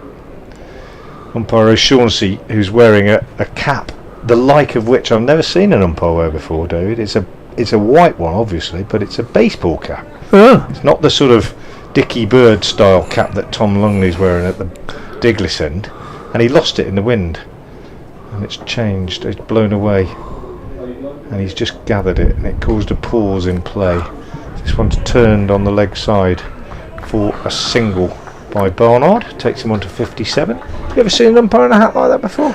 I must say I haven't. But he does do things differently, doesn't he? Not at this level. Oh, Dave Bradley suggesting the weather's changing over Malvern Way as he walks past the window, points to the southwest where it does look a bit grey. No rain is forecast unless that's changed. Either that or he's just doing his Paul McCartney tribute or something. I live over there, he could have been saying. In comes Lloyd, and this is steered very nicely down behind square, very deliberately by Barnard, and he picks up a single and he keeps the strike because that's the end of the over. 154 for 5, and no, absolutely no rain forecast whatsoever until tomorrow. Does look a bit grey over there, to be fair. Is it coming this way? It is, that's where it comes from usually. There's usually a flag on top of the cathedral to indicate the direction, but that's definitely the predominant direction from which the weather comes here at New Road. Fair few shirt sleeves about, aren't there? Yeah, it is quite warm, isn't it? Although it's been breezy. Breezy. I was at a village game or a club game yesterday afternoon, and that was spoilt by the strong breeze whipping across. Salter bowls, played sweetly enough by Roderick to short I extra. took a bit of Cotswold Hills League village cricket in yesterday afternoon as well. Premier Division, Elmley Castle against Exhall and Wixford. Next ball from Salter is played up to mid-off. I was at my old club in Oxfordshire, Great and Little Chew. They were playing Chipping Norton, who were sponsored by those well-known solicitors Mitchell and Blundell. Delivery is bounced a little bit, that one, from the off-spinner, and that's played down backward a point, no run. And if you wonder what Frank's laughing about, you should have been with us an hour or so ago when we were discussing the New Zealand 6th wicket pair, hugely successful, and had they ever had a solicitor's practice in Chipping Norton. Next ball, again worked down backward a point on the offside, so whipping through these overs just as the... It does have a ring to it, doesn't it? Mitchell and Blundell, chartered surveyors. It could be chartered surveyors, couldn't they? Yeah. But partnerships should have but it should sort of sound right, shouldn't they? That's next delivery. Watson and Townsend. What is that? No, not really. Bit Townsend and Watson. Trip off the tongue, really. does it? A few too many. Watson and Webb. Watson and Webb definitely works. Yes, that's illiterate as well, as opposed to illiterate. Next ball pushed quietly into the onside. Another over. Very quickly. Yeah, tidy. Yeah. 7 overs, 2 maidens, no wicket for 17. He's doing a job, and then occasionally you'll get one just to turn a little bit and keep the batsman honest. Well, these two have taken the score on to 154 for 5. So what's that? 91 the partnership, and you'd imagine Glamorgan, having taken the 5th wicket in the 21st over, are pretty disappointed that they haven't made further inroads. We're now in the 53rd over, and these two have done a good job so far. Barnard looks to turn this one on the leg side and he's annoyed with himself. He throws his head skywards because he's missed out there. He's looking for his leg side bat on that, and if he bisects those two fielders on the leg side boundary, he's got 4. If he just gets a tickle, he's got 4, unless he does a Taylor corner or an Azhar Ali and doesn't get enough on it, and then, as you say, Lloyd picks up his leg side hat-trick. Comes in again now, the Glamorgan skipper, and bowls, and Barnard gets 1 this time, pushes out on the leg side, and ran the first one really quickly, thinking might even get 2 here, because there's nobody saving 1 at mid-wicket, but Nisa's quick enough to coming up from mid-on to prevent the second. So he goes to 58, and it's 155 for 5. The relative riches of 155 for 5 after the position that Worcestershire were in this morning, having lost the toss and lost a wicket to the first ball of the game in spectacular fashion. Middle stump clinically removed. Lloyd bowls, and this is steered through mid-wicket by Roderick, and he will get 2, he might even get 3. He will get 3 because both mid-on and mid-wicket were in saving 1, and it's gone between the two of them. Nice shot from Gareth Roderick, and he moves on to 38. He's faced exactly 100 deliveries. Ed Barnard 58 off 103, and the two continuing to build this crucial partnership, this crucial recovery partnership for the pairs. Field changes now. Man goes back from mid-wicket to the boundary, and Barnard is forward to this next one from Lloyd and pushes out on the offside. You were an opening bat of some repute back in your day. Did you ever fall first ball to first over? First ball, yeah. First ball of the innings, yeah. Yeah, a couple of times. Yeah. Oh, I've done once in before. Were you going to say once before I left the pavilion? No, once just bowled by the first ball of the innings, but once went out to bat in a game on the same pitch. Just break off as Lloyd bowls this one outside the off stump on the same pitch on which I'd got 100 2 days earlier, not out, went out, and the captain said, just carry on where you left off. And I thought, right, I will. And I went out, and the first ball of the match was a wide half volley. And I absolutely smashed it. This bloke hit cover dive full length, caught it about an inch off the ground. And I thought, maybe I should have left that. So yeah, twice, first ball of the game.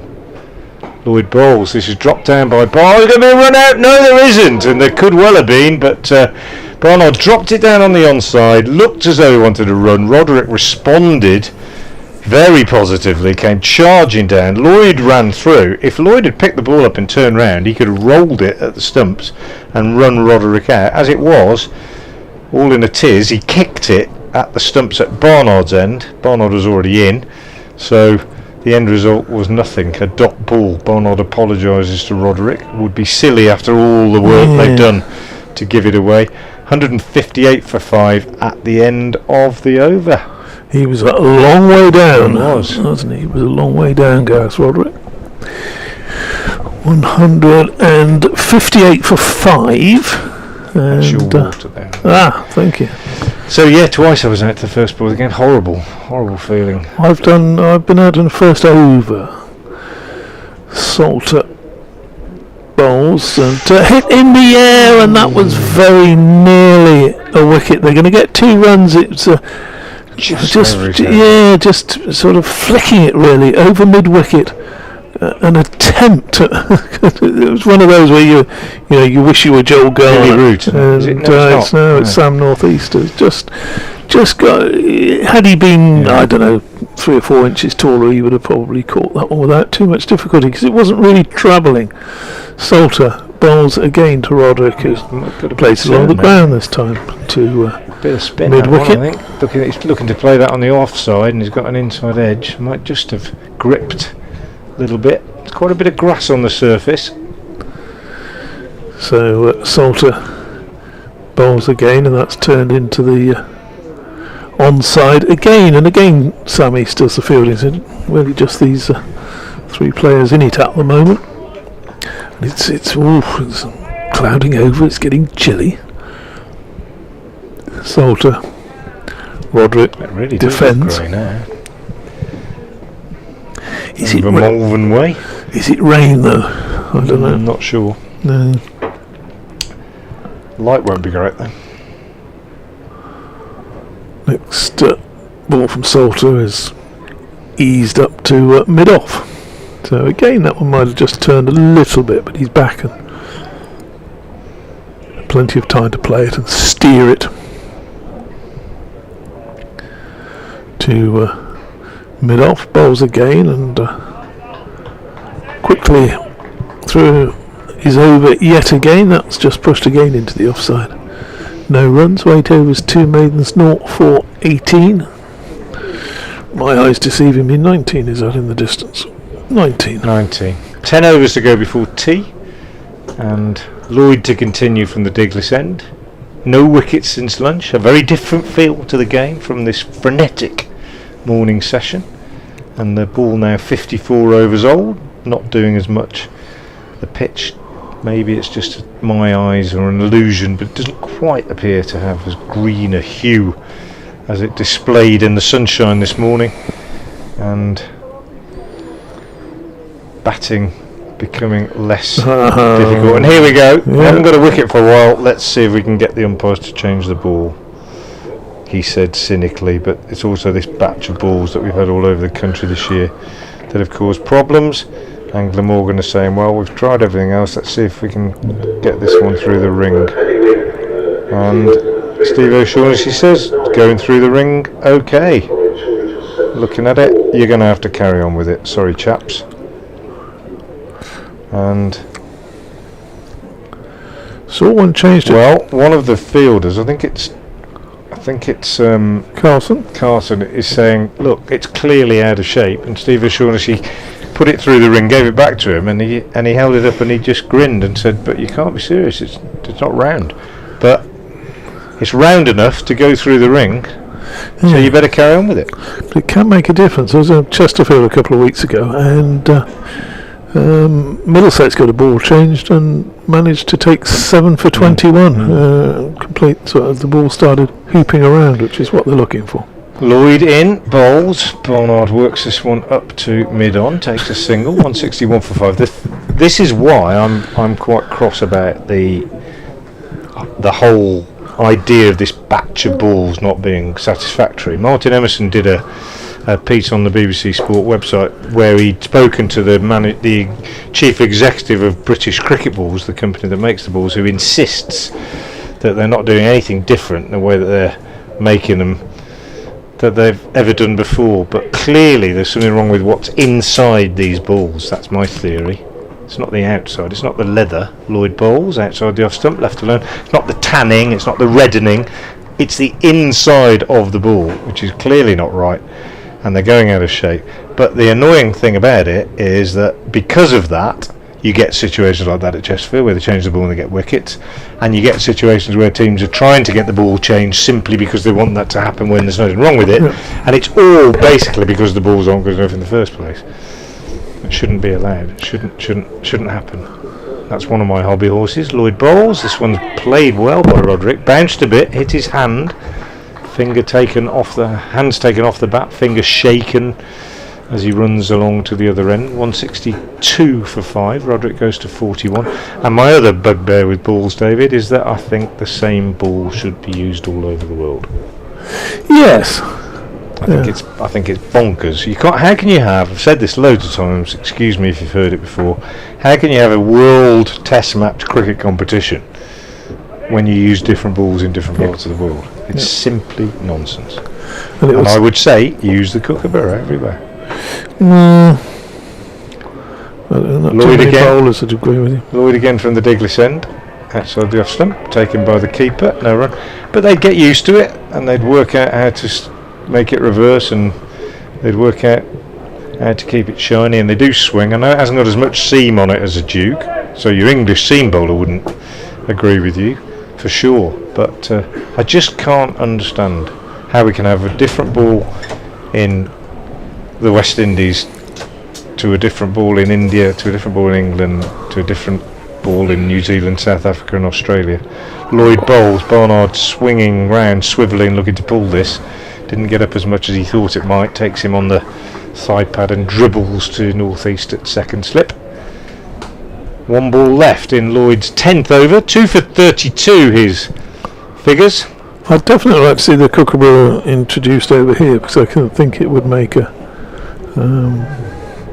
much it'd be more in favour of batsmen. I think at the moment the bowlers would have to bend their back more. Lloyd dear. Actually pulls out as he gets into his delivery stride. Dave Bradley came across in front of our box 5 minutes ago and pointed to Malvern where it was looking grey, and that is very grey, and that looks like rain to me over to the southwest. It's filled in quite significantly, and I wouldn't be surprised to see the ground staff standing near the covers shortly if that carries on. Here's Lloyd coming in, bowls, and Barnard turns this off his pads, picks up a single, and that is the 100 partnership between Gareth Roderick and Ed Barnard. Barnard is now on 60, Roderick is on 41, and it's 163 for 5. They are hovering over there, the ground staff. They've roused themselves from what they were doing previously. In fact, one of them's sitting on the tractor now, Frank. Yeah. So it's coming. They must. And even though the forecast says not, I reckon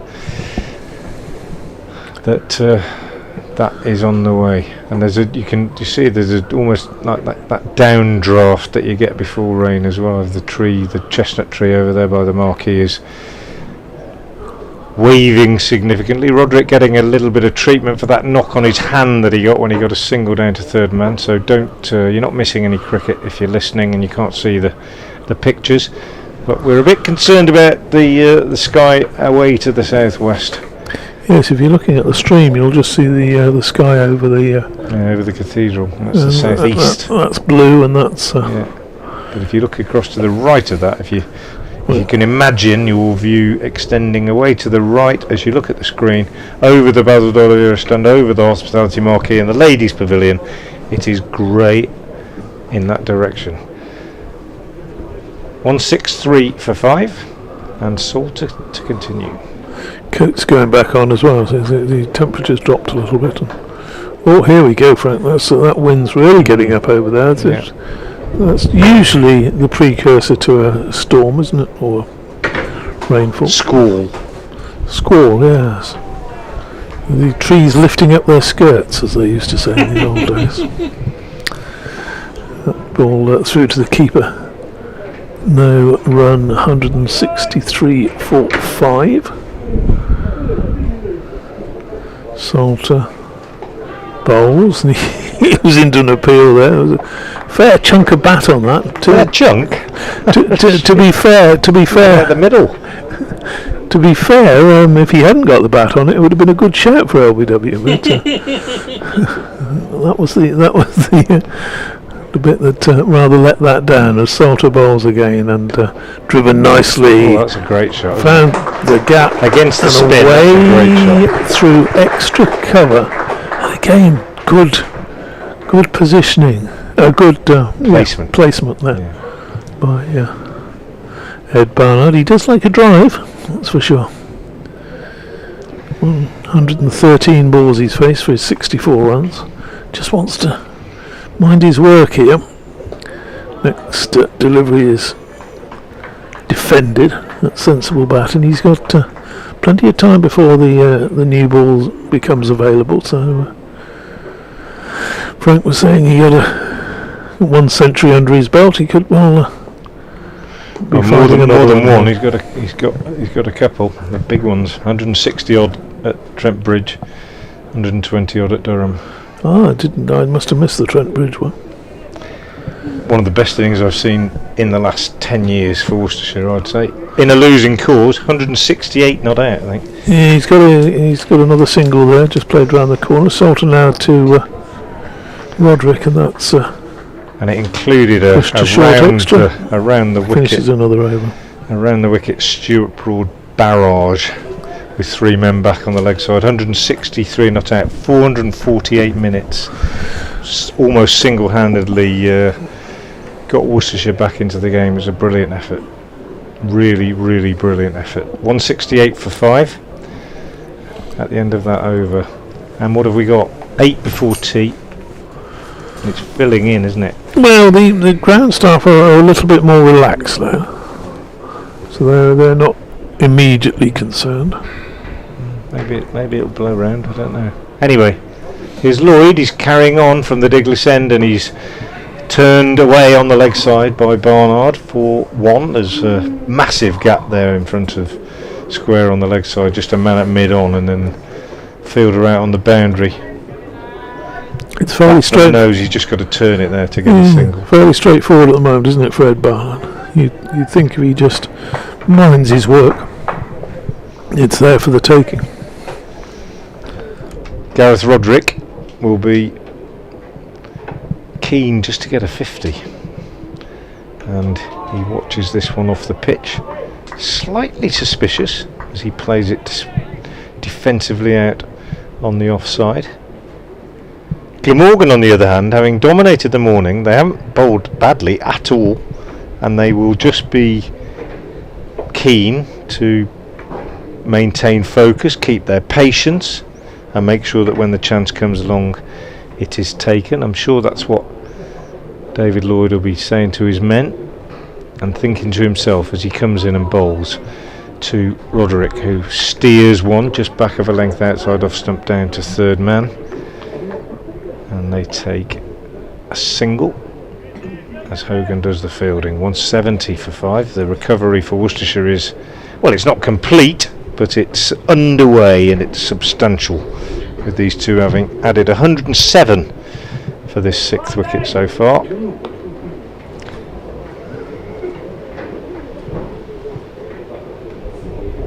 David Lloyd from the Diglis end, right arm over the wicket, bowls to Barnard, who edges, I think, through slip didn't quite carry to the keeper, Cullen. So there, David saying it all looking very straightforward. It was, but just got an outside edge to that. Cullen looks disappointed, as though he thinks it might have carried. I think it just died on him, just bounced in front of first slip, and he couldn't quite get across. That was my reading of it. Anyway, they got a single. Wicket keepers union. Well, yeah, maybe. But I mean, yeah, there you go. He's just indicating where it was, sort of just level with the right big toe in front of slip. Lloyd again bowls, left alone, taken by Cullen. End of the over. It's like a different day now. 171 for 5. Even 5 minutes, David, since you said if you're watching the screen you'll probably see nothing but blue sky, and now I can't see any blue sky whatsoever. Oh, I can, just a tiny bit away to the east. Lloyd bustling in, busy approach, bowls. Roderick, I beg your pardon, just plays that with the deadest of bats down on the offside, and there's no run. 67 to Barnard, 42 to Roderick, 171 for 5. Update for Worcestershire, Hereford and Worcestershire listeners now. Well, still picking up. I'm pleased to say the 6th wicket pair are still together. The sun's gone though, and it's quite overcast now and quite breezy here at New Road as they build this partnership. They've so far added 108 runs for the 6th wicket, and they're still together. 5 wickets down this morning, as you said. At lunch it was 84 for 5, but Ed Barnard has held things together, batted very nicely. He's currently on 67, and with him Gareth Roderick, who is playing his best innings yet for Worcestershire, I would say. He's on 42, and Worcestershire in the 58th over under gloomy and threatening skies, 172 for 5. That told them, Frank. Did it? Yeah. What did it tell them? What it was meant to tell them, I hope. And they're coming off. They're coming off with the rain. I told you it didn't look like rain. No, that's it filled in, and it's now they're going to have to get those covers on fairly quickly because it's coming down quite fast. Tea is being taken. Tea is being taken. So it's 172 for 5. Tea is being taken. Rain is falling. So an afternoon session curtailed by rain, but one which saw Worcestershire not lose a wicket, and Gareth Roderick and Ed Barnard maintaining their partnership. So good effort by the Worcestershire 6th wicket pair, but the rain is falling. Tea is being taken. Play will resume if there is no rain at that point at around about 10 minutes to 4. In the meantime, thanks for listening, and do join us when play resumes.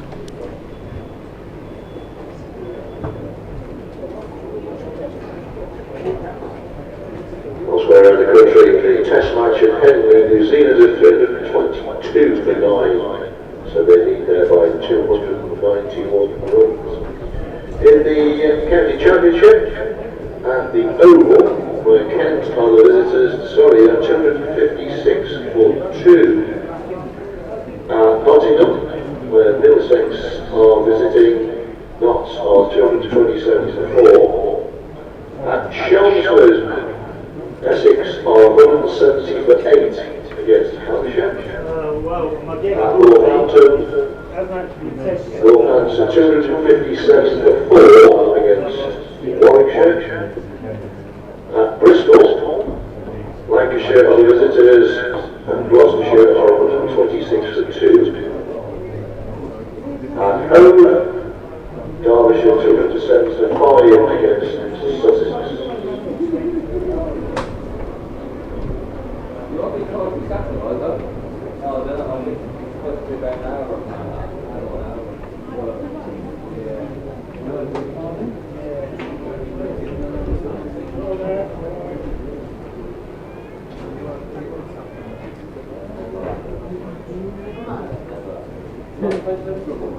You're welcome.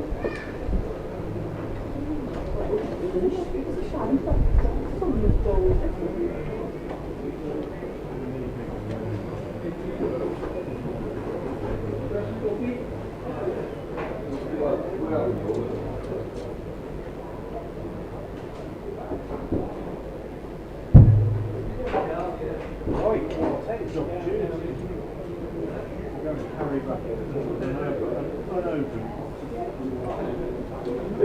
ceremonial video will continue in the marquee around about 4 o'clock. The real Darryl Mitchell is there signing copies of his autobiography. Many other items to view and peruse.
5. I'm Nick Webb. Alongside me, David Townsend, and quite the fight back this, David. Yeah, they've batted very sensibly, didn't they? That first 20 minutes, half an hour or so after lunch, with Nessa and Hogan tearing in at them, they've weathered that and looking a lot easier after that, and they'll be pushing on and wanting to get towards that first batting point, no doubt, which probably seemed unlikely to when they did wicket. Here's Salter then to resume the over. He started around at 3:29, and first ball is turned on the leg side by Gareth Roderick for a single. Moves on to 43. Lower strike rate than Barnard's, but it matters not at this stage of the game. Barnard on 68. As Salter bowls to him, and he's back on his stumps, turning on the leg side. They'll take a single as Hogan jogs round to square leg to do the fielding. Gets his throw in. Suggested from Cullen that it was heading straight out of the sun at one point, but he managed to pick it up in time. 174 for 5. Salter to Roderick, who plays comfortably into the off side. There's no run. Andrew Salter tends to get pretty rapidly through his overs, and indeed the Glamorgan over rate is already +2 without too much of Salter. This is 10th over, as again he worked comfortably on the leg side, this time by Roderick, and Hogan does the field. It must have got a bit cooler because the rare sight of Michael Hogan in long-sleeved sweater, which he doesn't tend to worry about. 175 for 5. Salter to Barnard, who pushes forward to defend. Back to the bowler, so 3 singles in the remaining portion of the over that was started before tea, and Worcestershire, look well set at the moment. They've had very few alarms, David, apart from maybe Roderick chipping off Salter just over mid-wicket. It was a strange shot with that one. It was not a wicket, not a chance that really that you thought bowlers had earned, if you like. It was a little bit of it wasn't a chance, but it was a very, very near chance, wasn't it? A little bit tall. Yes, won the medal on run out, and that's about it for the afternoon session, wasn't it? It just looks easy. Pitch looks to have eased a little bit, and let's see what that maybe the rain will have just perked it up a little bit. As first ball from James Harris after tea, I suppose we can think, can't we? Yep, no overs lost. So a long tea and Frank, who's been busy all afternoon, he's got writer cramp from his book signings. Have you actually had to sign any, Frank? Have you? Yeah. Oh, he has. He's going to have to have his hands massaged. He signed them all. Oh, I see. Okay. Harris bowls again through to the keeper. And quid off for a signed copy.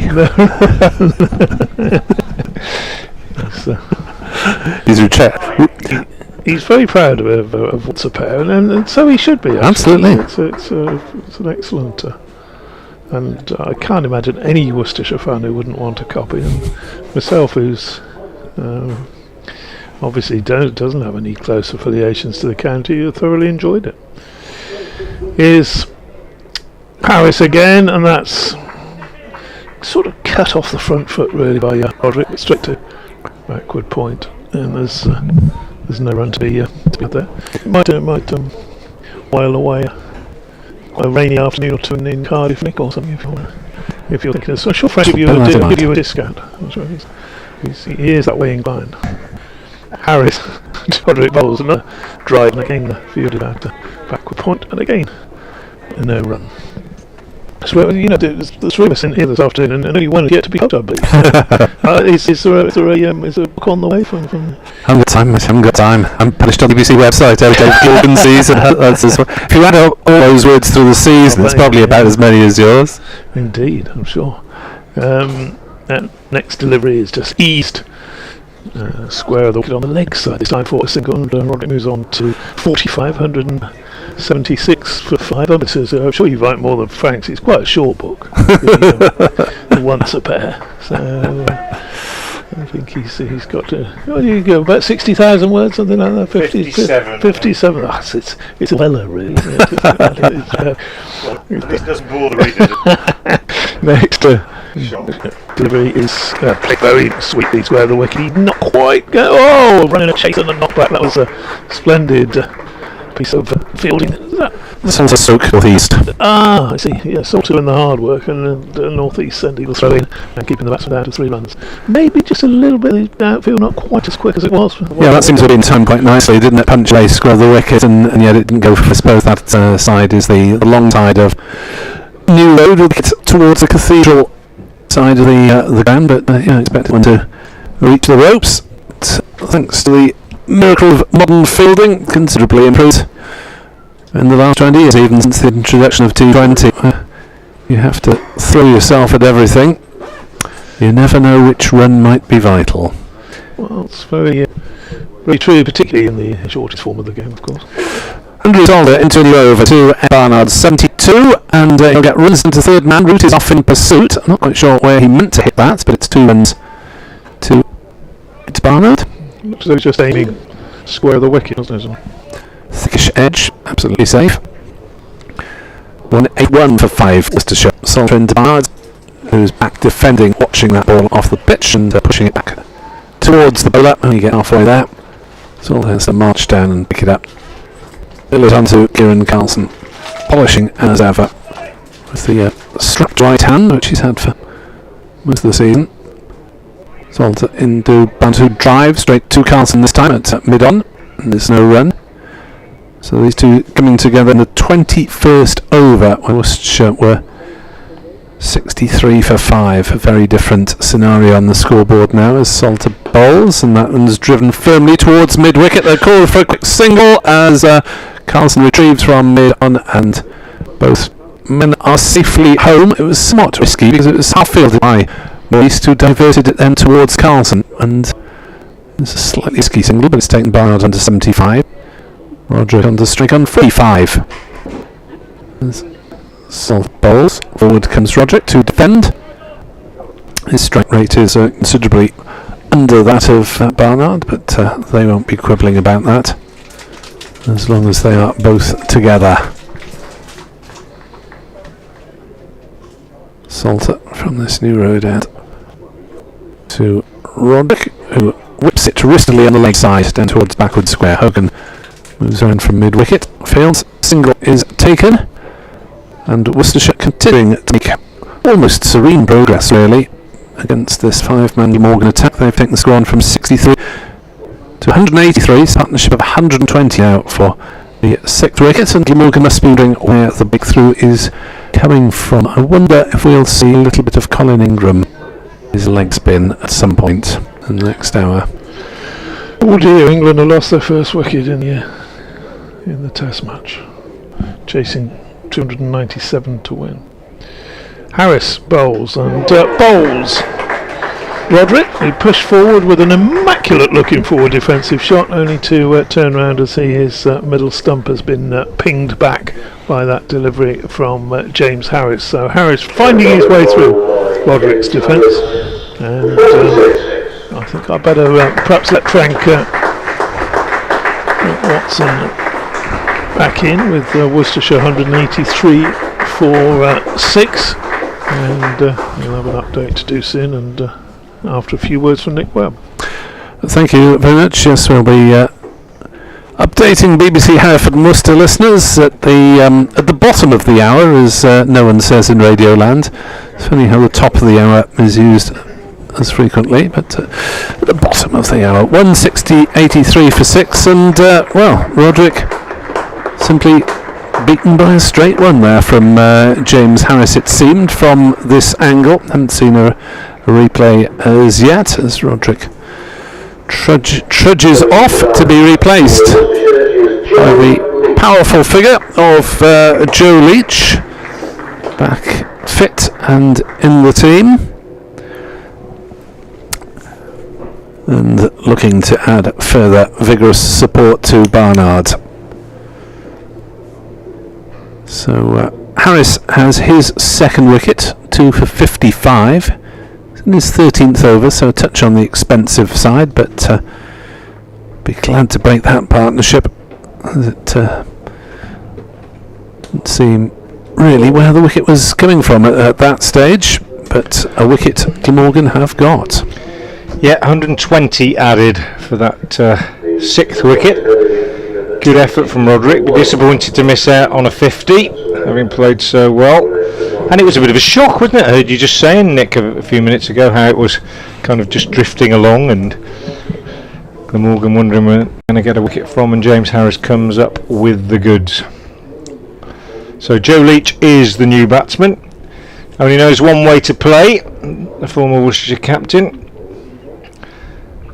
Waits now as Harris is in. He lets that go outside the off stump. When I say he only knows one way to play, I don't mean that rudely, but he scores quickly if he stays in, Joe Leach, and he's almost more likely to stay in playing that way than he is if he tries to play any other way. That's what I meant to say, or was implying anyway. 183 for 6. Two former Shrewsbury schoolboys together. Out there in the middle. Harris from the Diglis end in again to Leach. Bowles, and Leach on the back foot just drops this one down on the onside, and there's no run. So 1 wicket down since lunch, none in a curtailed afternoon session, and that one Gareth Roderick falling in this over since the tea interval. What have we got? 35 overs left in the day. After this, it's now time to start close of play bingo. See what time you think we're going to stop. In he comes again. Harrison. Leach is off the mark. Punchy little shot through mid wicket, and it's 184 for 6. So yeah, 35 overs left after this, which could include taking a new ball. It's 4:30. I'm going to say, weather permitting, 6:45. Oh, bother, I was going to say that. Where are we? I'll have to go a few minutes either side then. Yeah, okay. 10 to 7. Okay. Here's Harris again, in to bowl to Barnard. Lets that go outside the off stump, taken by Tom Cullen.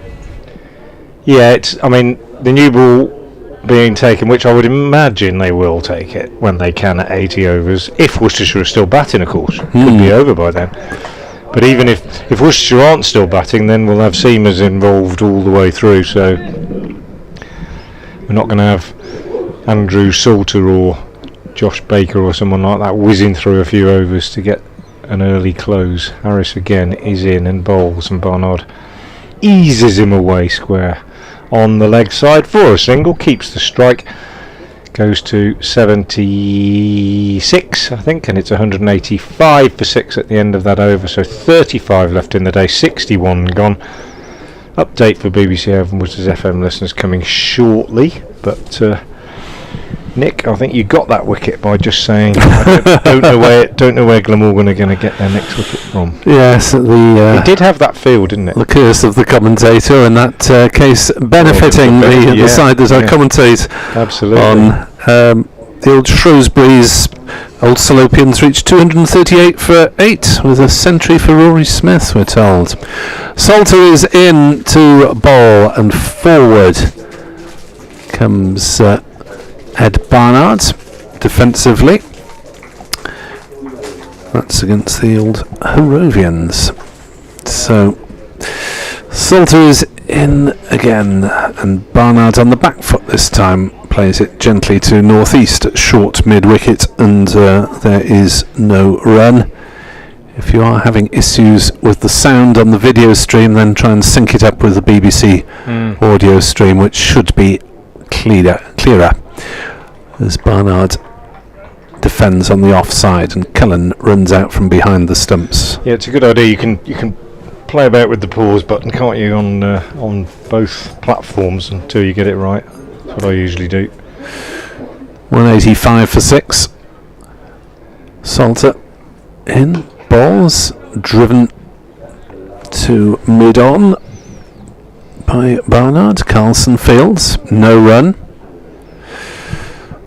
So just a little worrying dark grey area of cloud moving overhead as Barnard drives on the bounce back to Salter, who feels not even the suggestion of a crowd catch. If that were a Friday night, he could have tossed it up in the air and deceived half the crowd. Salter bowls quicker, and he thought he almost had that one through Barnard's defensive, and ooh and an ah from the demonstrative Salter.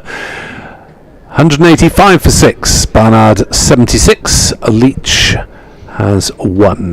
Yeah, he got through that over pretty sharpish, did Salter. Good to see. And are we going to see a change in the bowling, or is Harris carrying on? Harris is carrying on. Imagine he would after that. I thought he would. With his tail I've up. seen bowlers removed, having got wickets this year, strangely. Yeah, it's usually the spinners though, isn't it, or the part-timers who are whipped off after taking a wicket. But Harris is continuing, and he's bowling to Joe Leach. And here comes that update. Bit of a shock into the earphones there.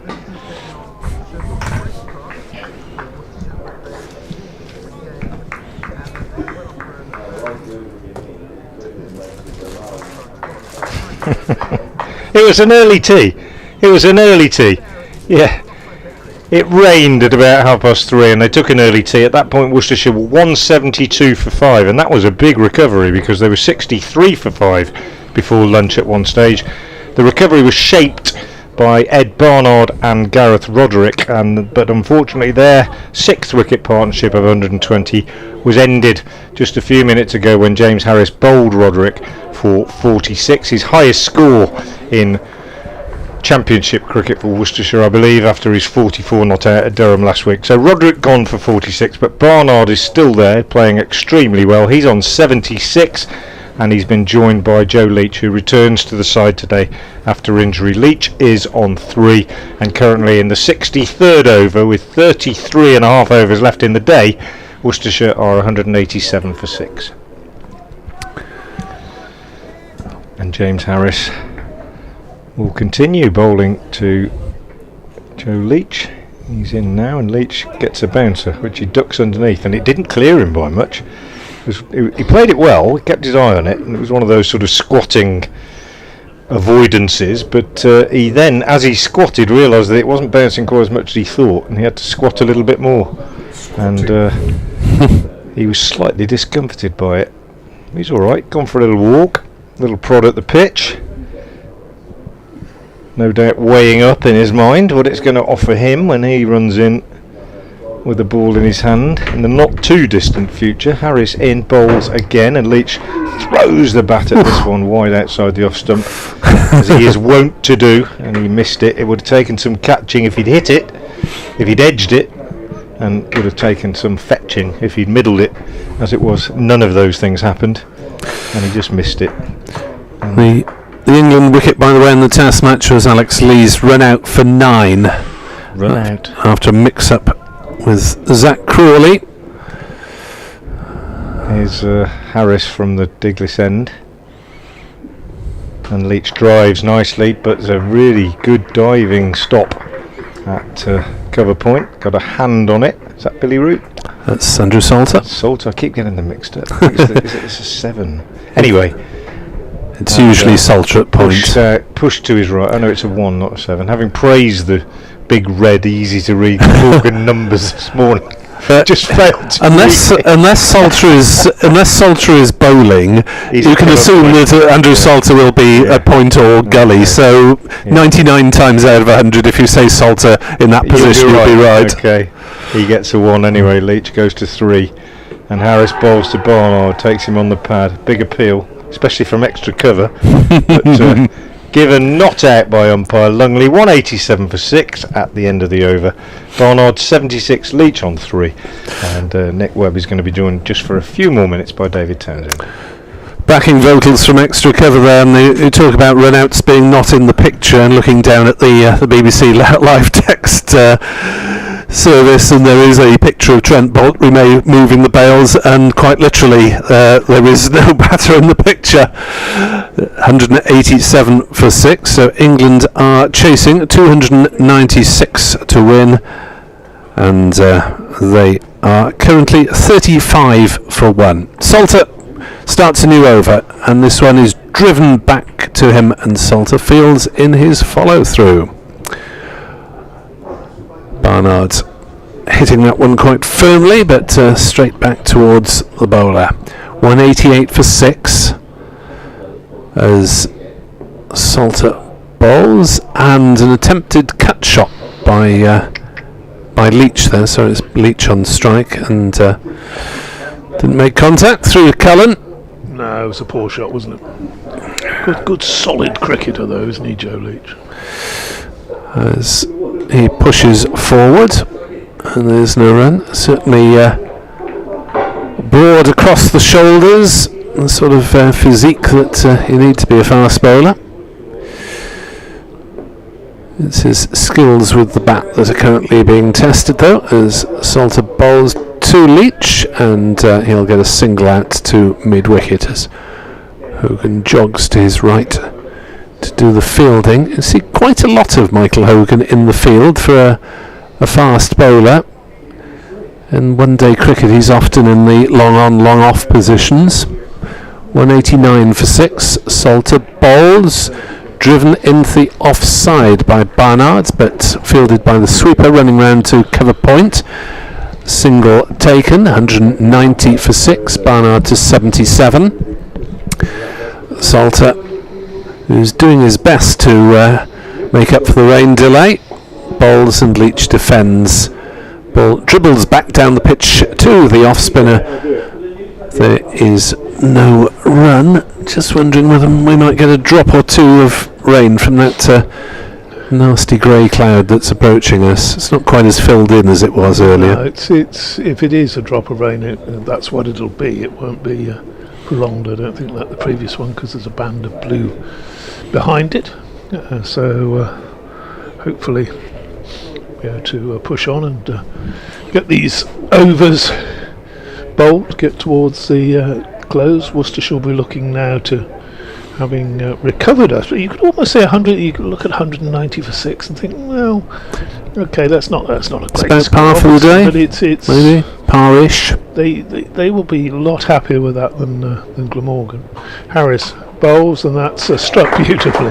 Just stood up off the back foot, eased between cover and backward point, away to the long boundary in front of the ladies' pavilion.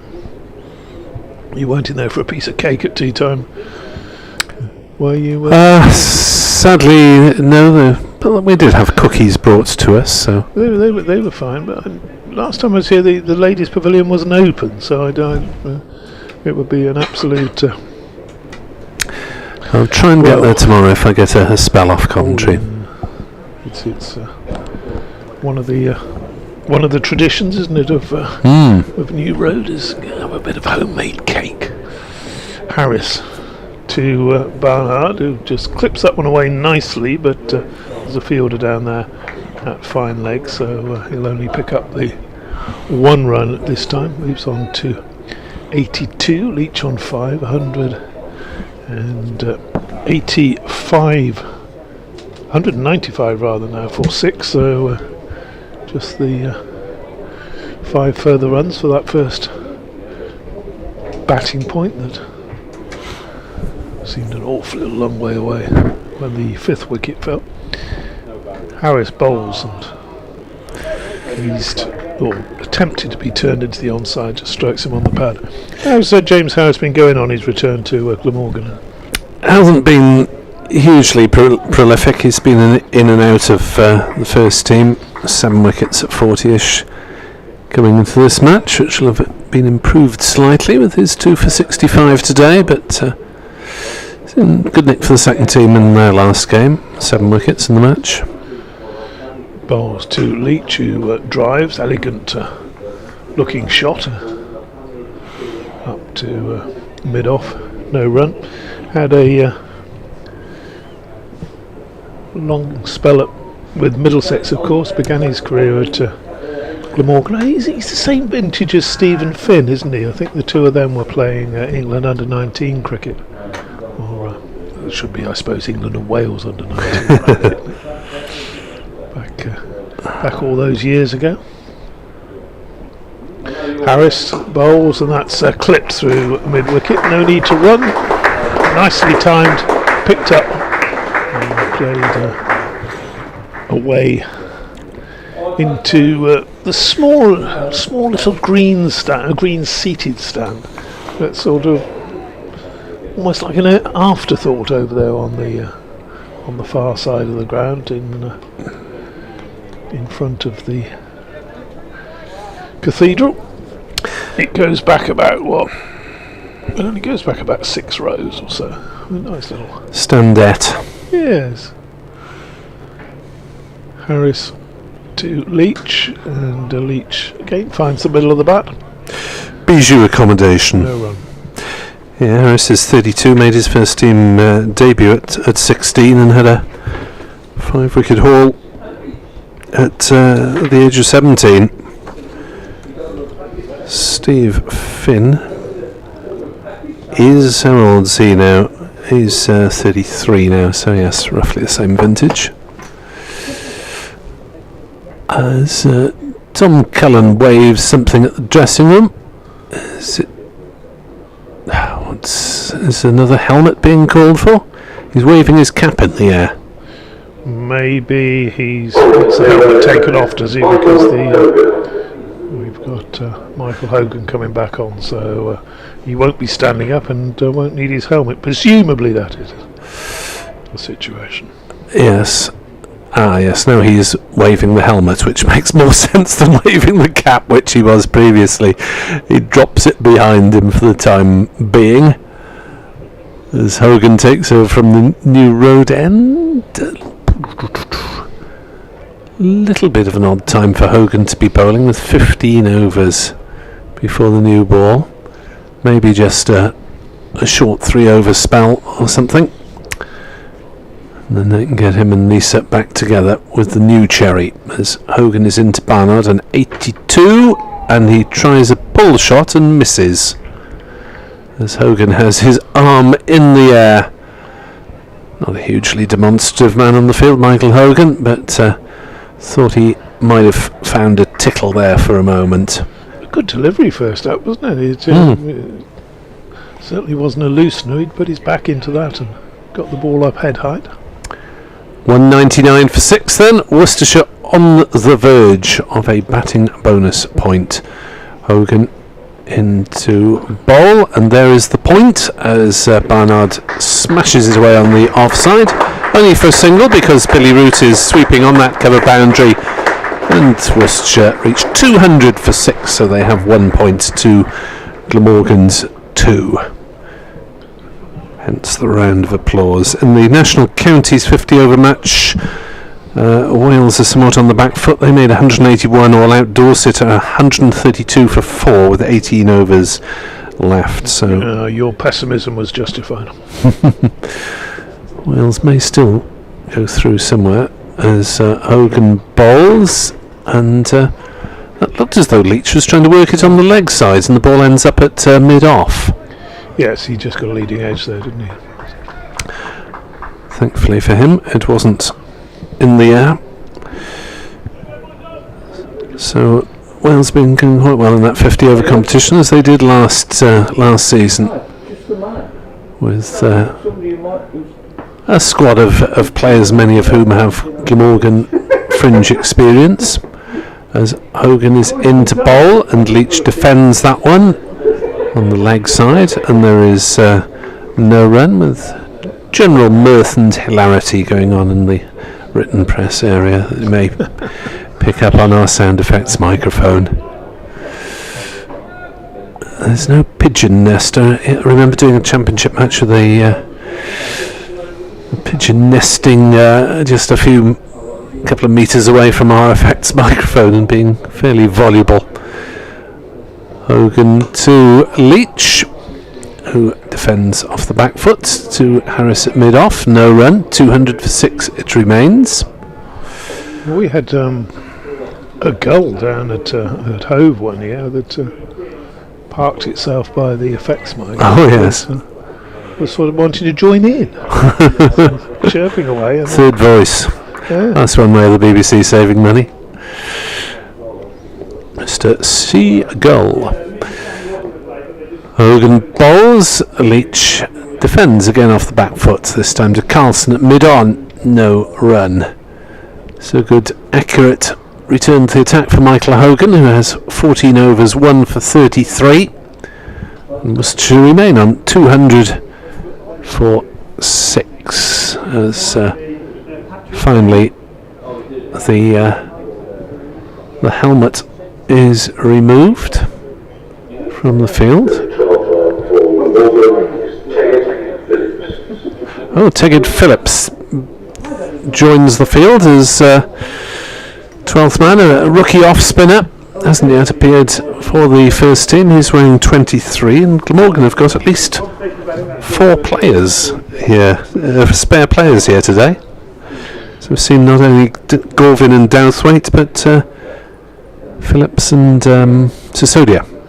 Harris bowls, start of a new over, and that's turned quietly into the onside. Plenty of space there with 2 men back on the boundary, and get it anywhere wide of the mid-on and you've got a single, and that's exactly what Barnard did to move to 84. 201 for 6. The changing personnel may reflect the fact that Glamorgan have got, I think, a second 11 match here starting tomorrow at Northampton, so maybe a couple of them have gone off to that. Yeah. Harris again, it's time to Leach, and Leach, who made a bit of a mess of avoiding what was that wonderful description that Frank gave it? He squatted underneath one a couple of overs ago. This time stays in his upright position and just sways his head outside, out of the line, and the ball goes through to the keeper. Deals with that one much better.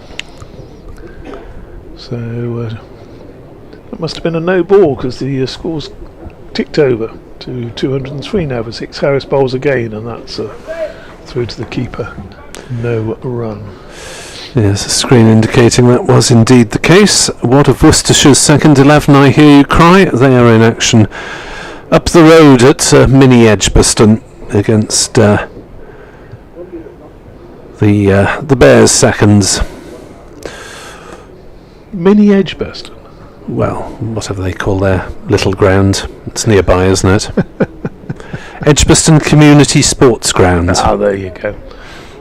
Harris bowls. Leach plays that to mid-on, doesn't get it past the fielder, so no run. What you were saying about bringing Hogan on, I think 2 or 3 overs spell here actually does make sense, doesn't it, in the sense that otherwise you're almost letting the game drift for those 15 overs before the second new ball. If it's taken, then it becomes available. Harris bowls, and Leach stays in his crease. Just plays that to Sam Northeast, who's the extra cover. England 51 for 1, chasing 296 against New Zealand. Are they chasing 296 or 29? Is it 296, 297 to win, or 296 to win? I believe it's 296. Ah, okay. Harris from the Diglis end. Joe Leach finds the gap on the offside, and he's timed that one nicely. Earlier in the day that might have just got to the boundary, but this time it's knocked back in, and the batsmen are through for 3 runs. I presume that was Salter, because he's always fielding at backward point, as Nick has told us earlier in this. Yes, he was accompanied again by Northeast, but the former Kent and Hampshire batsman was not used as the backup, and Tegged Phillips showed how keen he is by charging over from mid-off as well to join the party on the cover boundary. You've got to show enthusiasm. That catches the coach's eye. Harris, sun coming out, bowls, and Barnard allows that one through to the keeper. Crawley's gone for 25, caught off Bracewell. 51 for 2. Confirmed by Dave Bradley as well. Yes, it is 296 the victory target according to the BBC website, and I know there's a lot of mistrust of mainstream media these days, but I think that's probably right. Well, it's hard to mistrust. It's hard to mistrust sports media, really, isn't it? I mean, you never know with you can't really put slants on things, as the mainstream are accused of doing sometimes when you're in the sports media. Although, who knows? There was a famous Fleet Street story going back a few years. Hogan bowls, and that's down the leg side. Just nicked that delivery off you, wasn't it? When someone impersonating the late Robert Maxwell, who was owner of the Sunday Mirror and also owner of Derby County, phoned up the sports editor on a Saturday evening and said, "How did Derby get on?" They said, "Oh, they lost 1-0, sir." "Not good enough. Put it in the paper as 0-0. And the impersonation was so good, brilliant, that the whole sports desk was terrified. Hogan bowls and Leach defends to mid-off as Worcestershire have collapsed here to 15 for 6. No, 206 for 6. Yes, it's look in the book, as they say. Yes, the old saying of look in the morning papers is less relevant now, isn't it? As Hogan is into Leach, who drives and doesn't get much bat, if any, onto it. The ball rolls out on the offside, I think off inside edge and pad. The old saying of look in tomorrow's newspapers could be look on today's websites. Yeah, and then look in the scorer's book. It's look on the scorer's computer screen, isn't it, these days? The scorer's tablet. Yes, I always think it's a little worrying when the scorer uses just a tablet, but it happens now. As Hogan bowls and Leach defends again to Harris at mid-off. You do always like to see a hard copy, don't you, of these things. 206 for 6. As let's remember my final radio update at 5. Hogan into bowl. Leach punches 1, 2 point and is caught with remarkably little fanfare from the Glamorgan fielders as Leach just turns and wanders off. So not getting on top of that back foot punch at all. He'd looked in relatively little trouble, Joe Leach, but he's gone for 12. Caught by Andrew Salter. 12 off 31 deliveries. Provided a little bit more support for Ed Barnard, but it's 206 for 7. And there you're seeing the advantage of giving Hogan the ball at yes, this quite. stage, because now the Worcestershire tail very much exposed, and indeed the innings could be wrapped up before we get to the second cherry. And that's what Glamorgan players and fans will be hoping for us. He's a rather disconsolate figure wandering up. He's Joe Leach. There was just so little celebration from Hogan at the time.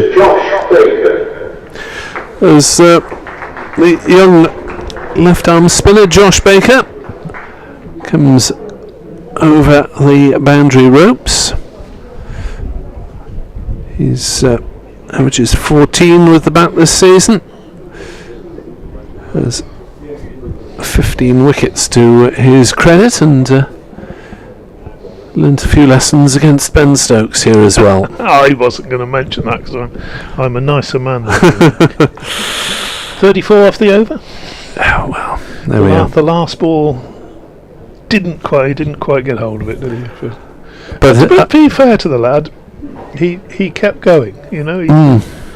And I was heartened to see that Stokes actually contacted him to say, chin up. And this happens to to a lot of people. And including himself, of course. Yes. In that, in far more important circumstances than a second division county championship match, the last over of a World Cup T20 final. Indeed.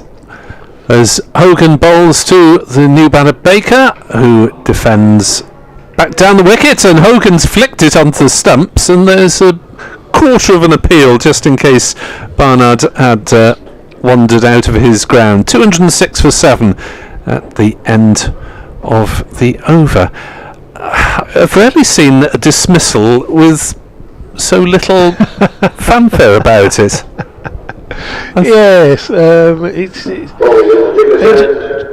short delivery. The batsman thought he should have, obviously hit it either side of the field. The fielder took a straightforward catch, and the bowler There we are. Thank you.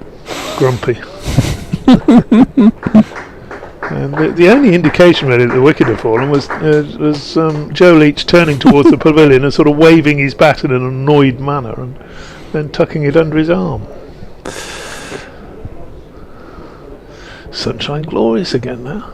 Coats will be coming off over on the far side. Steady on. It is a Sunday, don't you know? So we have a change of bowling and another sensible move, I think, by Glamorgan, with Nessa coming back into the attack. Far more energetic run-up than James Harris, who has been playing first-class cricket for 16 years, to be fair to James, as we found out, since he was 16. And that first delivery back for Nessa is just played down to his fast bowling mate at third man for a single by Barnard, which of course is exactly what they want to expose the new batsman. Nessa bowls to him, a ambitious sort of drive there, really. He sort of waved at it, didn't he, as it went through to the keeper. And there's no run. So Baker not off the mark. Nessa will be and Hogan will be looking just to tidy this up, get back in the pavilion, put the feet up for a couple of sessions at least. They'll be hoping. Turns at the top of his run, knees pumping in, bowls, and more confident shot that time from young Baker, pushes it into the offside. I suppose once Harris had opened the door, so to speak, and broken the partnership by bowling Gareth Roderick, then that was probably the justification for David Lloyd's bringing back his fast bowlers then, with new men to bowl at the other end. Leach has now gone, and tail end is a bowl at. Baker waits for Nessa, and neither back nor forward there, and as you could hear the oosh from my right as that delivery took off a little bit, didn't it? Because he's not a small man, Baker, and went through at chest height. Nessa really getting fired up. Yeah, I think the Queenslander has got a little bit too much pace for Baker at the moment, unless he gets his eye set in a little bit better. Well, it's difficult to be getting on the front foot to this, as Nasser bowls again to him, and again he wants to get forward, but he then just stands up in his crease and plays that one defensively towards mid-on. I'm going to have to update BBC Radio Wales from next door, so I'll leave you leaving me in charge of the good ship BBC at the moment, and if BBC Hereford and Worcester come, then deliver 30 seconds Précis in your best Frank Watson impersonation. Oh, I'm sure we'll manage that, and now I'm on my own, I can plug my book, I suppose, Nick, but I won't be doing that. Frank Watson has been signing copies of his this afternoon. He's a bit away from the mic a couple of times, but he's going to be making his way over. In fact, I've seen him. The lesser spotted Frank Watson has been spotted as he makes his way in, up on his toes. Played that one down towards the third man for another single. So that indeed is the end of the over. Frank's returned just in time. Bit of heavy breathing and carrying a heavy box. Those books about Irish cricket. I am a bit out of breath, excuse me. But Ed Barnard's going well, isn't he? oh dear, you're fitter than that, surely, Frank. Could you run around? Yeah, I run carrying a heavy box. Oh dear, you poor old soul. But I'm here for the update. That's the main thing. Bradders has just walked by grinning away. 200 and... He's not rushing, is he? 8 for 7. Baker, who got off the mark, the last ball of that over, now faces Hogan, who bowls to him, and that ball goes through to keeper cover. No run.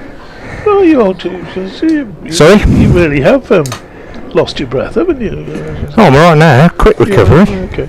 It's all about recovery. Is it? Yeah, that's how you measure it. He said, breathing heavily.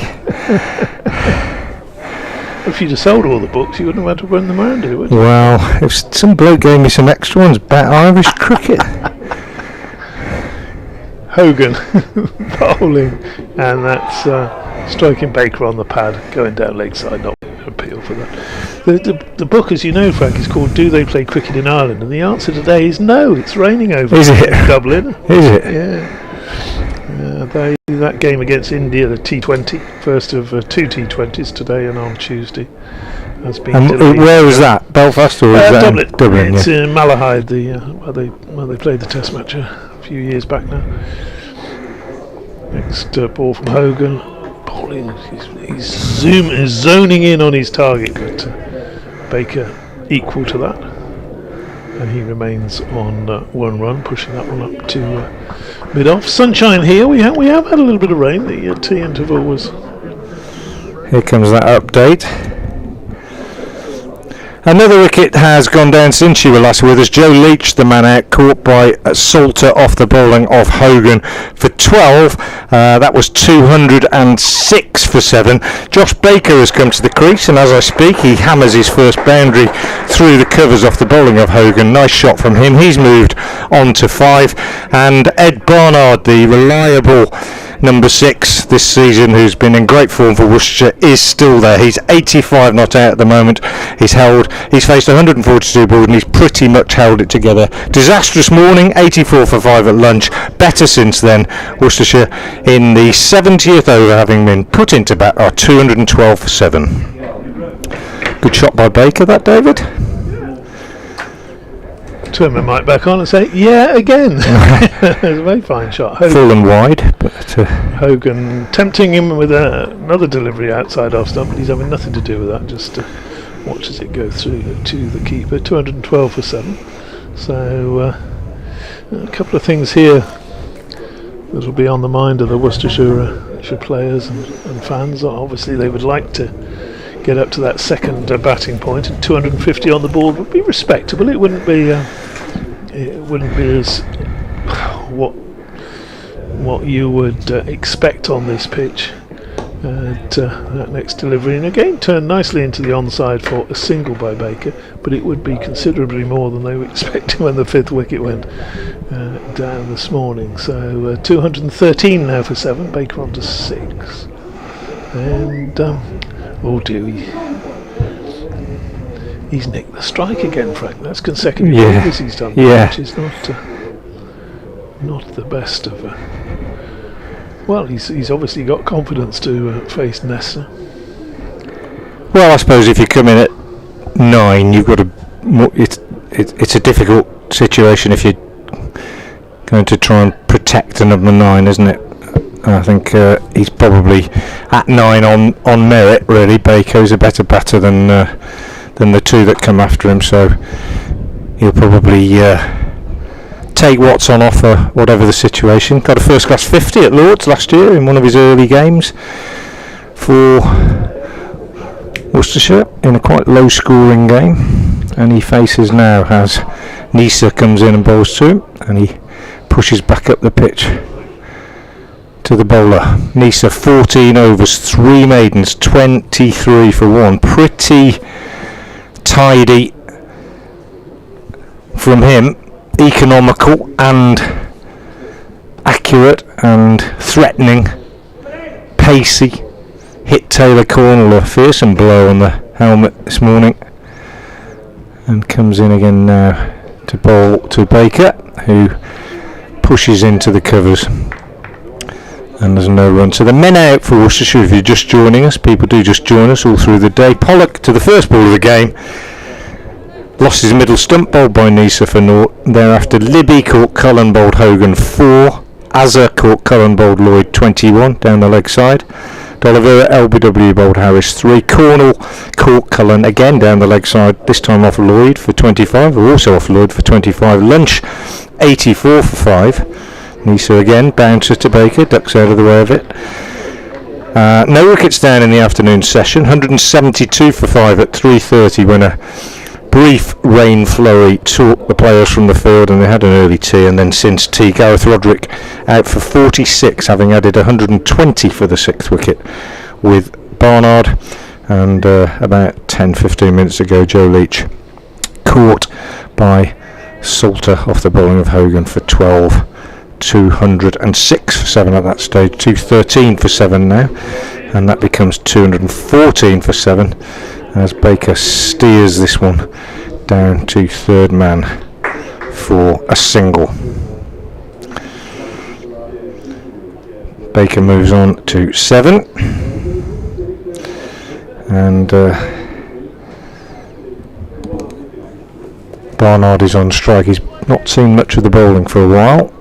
85 not out. That one from Leach was curious because he just steered it to the field, didn't he, really?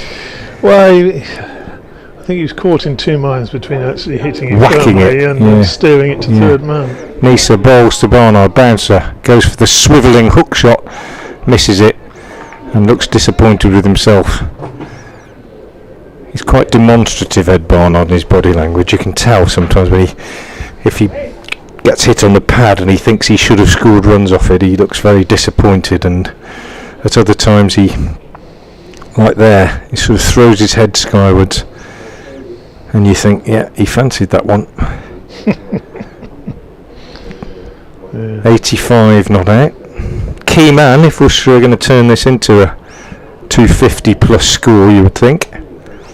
Nisa into him, bowls, and he gets a run down to third man. Plays that very characteristic shot where he goes forward and then he lets the ball come right onto the bat, plays it really late and just runs it down to third man and makes sure that he is the one that keeps the strike this time. And he goes on to 86, and it's 215 for 7, and we've got 25 overs left in the day. I guessed at 6:45 for a closing time about an hour ago, and I don't reckon I'm going to be too far away.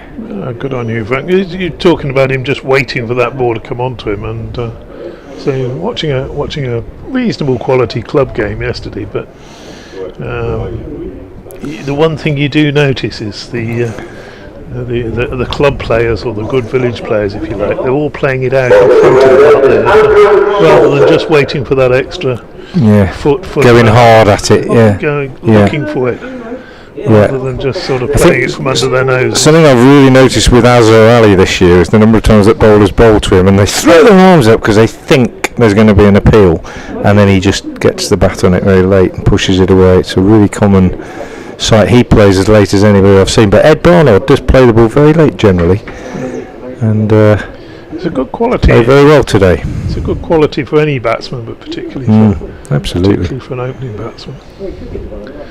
Andrew Salter, the spinner, back on, and that's swung away, and we pick up a couple of runs.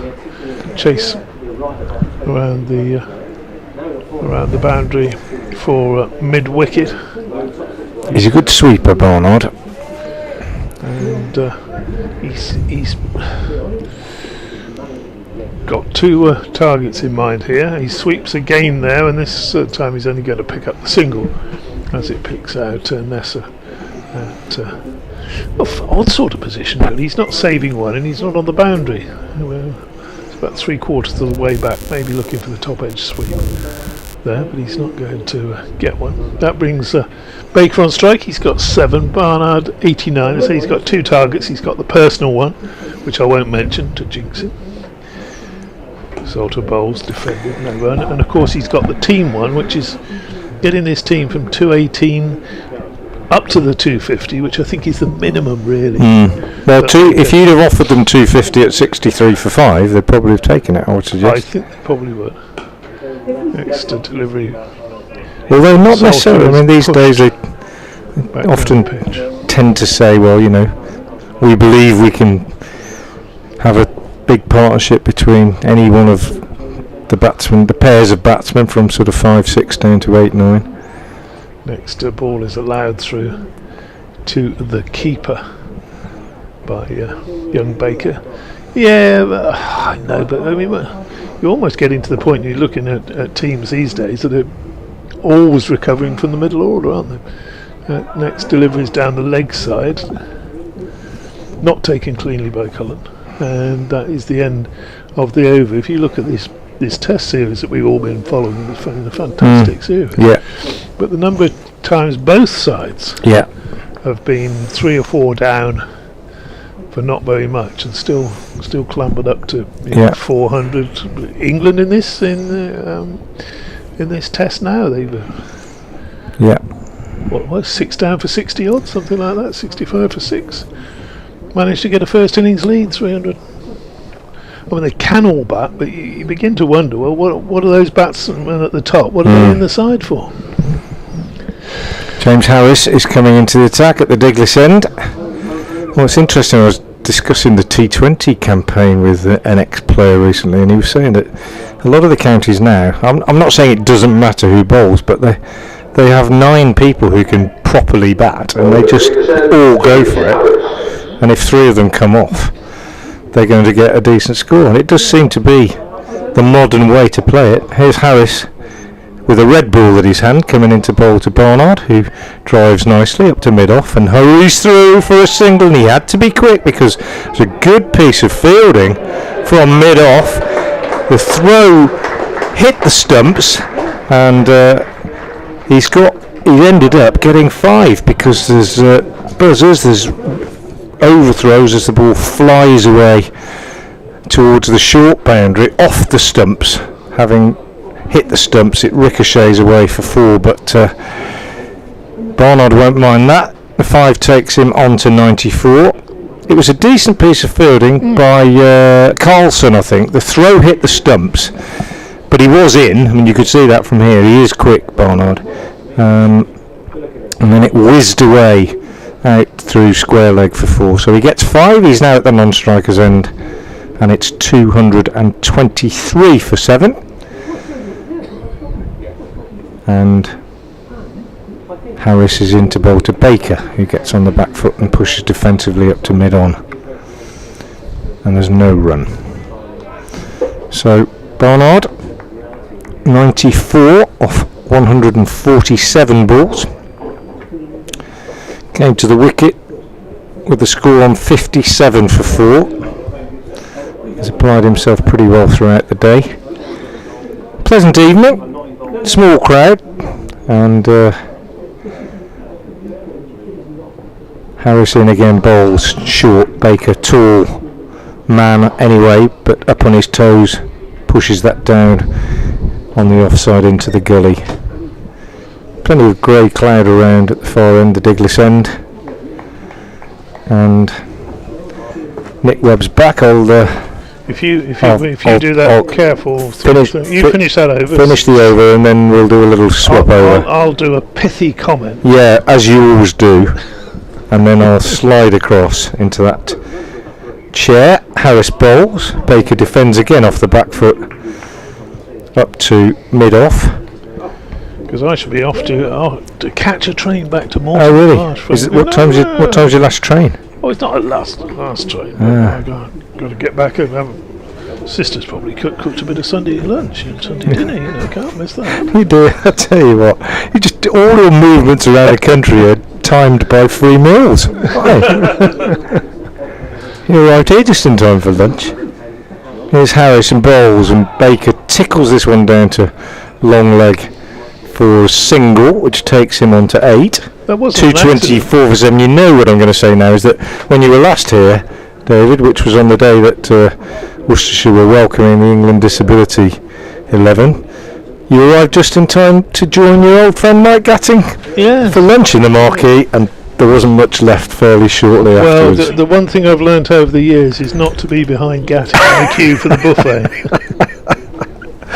One more left in this over from James Harris.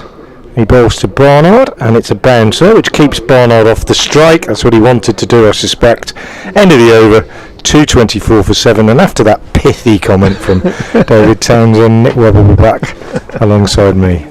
Well, I've sort of run out of pith this afternoon, so I'll just perhaps mention the 224 for 7. Great recovery, it's got to be said, from Worcestershire. They were in a bit of a mess this morning, but great batting, particularly from Ed Barnard, has taken them towards respectability. I don't want to be getting any excited about a score of 250, 260, but much better than it looked like they were doing earlier today. Nick Webb. Thank you, Dave, for your contributions today. Enjoy your meal in Morton in Marsh, sorry. Salter bowls and Baker is forward defending. I ought to know that because it was the former home of Newport County when they are playing in exile. Oh yes, as when they were reformed as a football club in about 1990. As the next shot is Baker defending, back to Salter. So a few more overs of Salter with the old ball, trying to work his way through maybe another wicket, as Baker is forward defending on the offside, and there's no run. Not much evidence so far of help from the pitch for Andrew Salter, as and he comes and bowls to Baker, who turns that one on the leg side and will go through for the single. 225 for 7. Baker on to 9 not out here on BBC Sport Online. Also available on the two county websites as well. As we've got a bit of blue sky, a few greyish clouds, but I don't think any weather interruption is imminent. Salter bowls and elegantly driven by Barnard up to long off, single taken. No evidence as yet that Barnard is particularly looking to farm the strike, and ease the pressure on his less experienced colleague. As Baker drives in turn and takes a single off the last ball of the over. So Salter is 0 for 40 off 15. The four seamers all in the wickets. 227 for 7 Worcestershire, having been 63 for 5. Stand of 120 between Barnard and Gareth Roderick, the centrepiece of the day's play so far. Since then, Roderick's gone for 46 and Joe Leach for 12. Batting to come, Dylan Pennington and Charlie Morris. Yeah, we were just saying earlier, Nick, that I don't think you'll see Barnard trying to protect Baker too much from the strike. Not saying Baker's a proper all-rounder, but he's no bunny with the bat. Got a first-class 50 early in his career at Lord's last year. Faces Harris now and plays that one down on the offside, banged in short. He uses his height and just drops it down on the offside.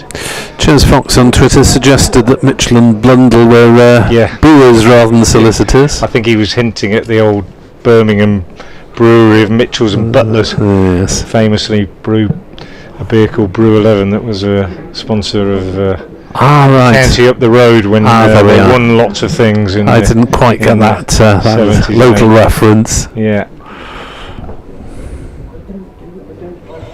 Harris again in. And Baker, he's got caught behind, gloved him. He's done him with a sure one. Good bit of bowling by James Harris.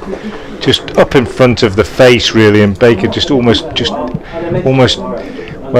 involuntarily just pushed at it and got a glove through, and it's a fourth catch for Tom Cullen, and a third wicket for James Harris, and Worcestershire have lost their 8th wicket with a score on 227, and there will now be a slight worry that they're not going to get to that 250, which I think would represent something of a recovery after they were 63 for 5, but Baker walks off disconsolately, holding his bat the wrong way around, very frustrated with himself, and it's 227 for 8. Barnard still there on 95. Well, the two men who've been brought into this Glamorgan side, the two changes from the team that started the last match, have certainly made an impact. Cullen with the gloves in place of Chris Cook, and James Harris with the ball is the only one with 3 wickets so far. Obviously the opening bowlers have bowled well, Nisa and Hogan, but the other seamers have profited to a certain extent, I suppose, from the accuracy of the two up top, as it were. Nisa 15 overs, 1 for 25. Hogan 16 overs, 2 for 38, and that, I suppose, makes it more imperative for the batsmen to try and score off the backup seamers, who in turn can claim the wickets. Not saying they haven't bowled well themselves. Yeah, I think that's a fair assessment of what's happened. Charlie Morris coming in ahead of Dylan Pennington, when might have expected it the other way around. Pennington got a first class 50 last year at Chelmsford, first game of the season. Charlie Morris got his first ever 100 in senior cricket last year, but it was in a second 11 game, and he didn't know that he was on 94, I think I'm right in saying that, and he hit a 6 and everybody clapped. Anyway, he waits now on strike as Harris comes in and bowls to him, and that's a good snorter as well, short of a length, but Morris plays it well, kept his eyes on it and swayed back out of the way. Similar sort of bowler in many ways, Charlie Morris, I think, to James Harris. It's a deck about the same sort of extent and bowls a similar pace. It'll be interesting to see whether Worcestershire bowl more short balls than they usually do, because Glamorgan definitely have. Have they? Yeah. So they're obviously feeling there's something in the pitch. Bit of bounce, extra and lift. Also perhaps just break off as Harris comes in and bowls, and Morris is off the mark, pushing out off the back foot into the covers. Would have been risky if that had been picked up cleanly by fielder in the covers northeast, but he didn't pick it up cleanly. If he had, I reckon there would have been a chance of a run out, but as it is, Morris gets away, he's off the mark. The other thing they've done, I think, is they've used the short ball to get the batsman just thinking about going back and having to be on the back foot, so that when they just pitch it up a little bit more, the batsman's perhaps not got his feet moving quite as much as he would have liked, hence the nicks early on. There's Harris bowling to Barnard, and Barnard plays that oh so characteristic little run down to third man for a single, and he moves on to 96, and it's 229 for 8. But no, my overall assessment, I think they've bowled pretty well as a unit, the seamers here today. I think they've all backed each other up quite nicely. They've made good use of the conditions. I wouldn't say the conditions are, it's not a minefield, it's not a particularly horrendous surface, but it's offered help, and batting has not been overly straightforward. Barnard certainly has made it look an easier exercise than anybody else. As Harris bowls to Morris, who solidly blocks this back up the pitch. The bowler end of the over, Charlie Morris on 1, Barnard on 96. The man out in the over, Baker giving Tom Cullen a 4th catch behind the stumps. He was out for 10. And Harris's figures now 18 overs, 2 maidens, 3 for 83. And it's 229 for 8. So Barnard will be improving his average even further from the impressive 66.62 at which he started the game. Highest score of 163. So he's got a way to go, and only 2 men in support at the other end. Andrew Salter is in, bowled, reverse sweep from Barnard, and that's run away to the third man boundary, and what a lovely way to reach your century with considerable confidence. 151 balls, 11 fours, and Ed Barnard crowns a battling effort, having rescued Worcestershire from 63 for 5.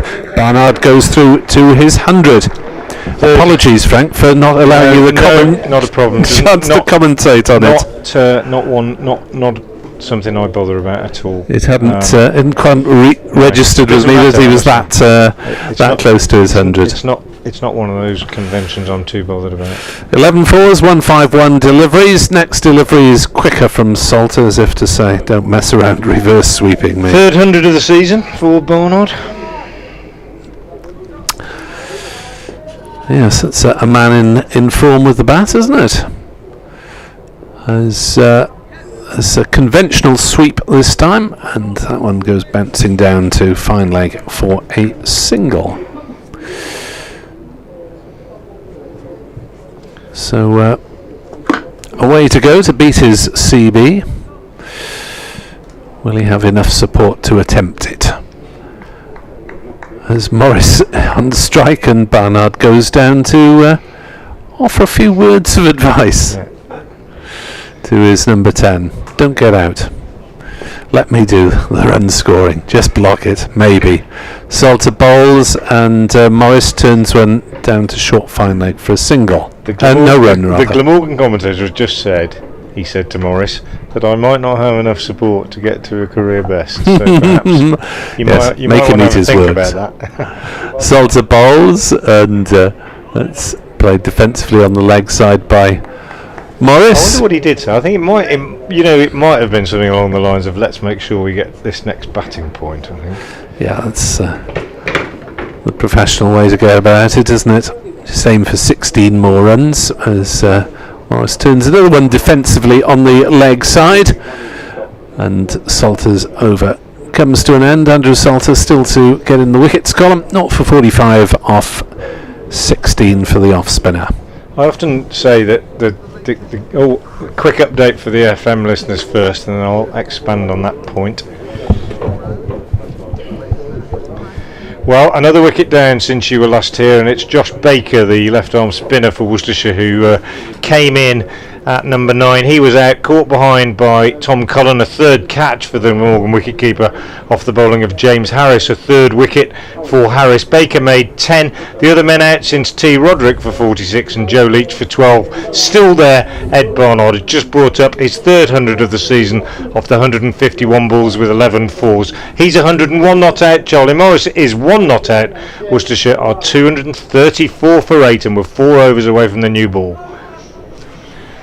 as Harris bowls to Barnard, who pushes out on the offside. And what I was going to say is that I often observe how the game's changing and how modern players do things that players in previous generations didn't, and certainly reverse sweeping and paddling and ramping and lapping and that kind of thing are becoming commonplace in the white ball game. They're also becoming more and more frequent in the red ball game. But I was just observing really that the confidence in playing those shots, they're not high risk shots anymore like they used to be. Harris bowls to Barnard short and smashed to deep mid wicket, a long hop and just whacked away, dismissed by Barnard, goes to 105. But just imagine the confidence of a player on 96 who plays a reverse sweep to bring up the boundary that brings him his 100. It's not a high risk shot. He knows that he can play it with as much confidence as almost any other shot, and that's exactly the way that Barnard went about that. He saw Salter's field and he thought, if I play that shot I'll get a boundary, and he did it as confidently as anything. To us it looks amazingly unconventional, to him probably not so. Here's Harris again to Barnard, and again runs for the right-hander as he goes back to a ball that's wide of off stump and just cuts it down to third man for 2. Hogan does the fielding. Score goes up to 240 for 8. Barnard goes to 107. And again, in past years, you might have expected the fast bowler to either stop that with the boot or leave it to his more agile colleague Salter coming from the other direction, but Michael Hogan one-handed pick up on the run, no problem. Pick up on the run even at 41, having bowled. How many overs has he bowled? A good few today. Absolutely tremendous. And there we go. There's Barnard just proving exactly what I was talking about. He has just ramped Harris for 6.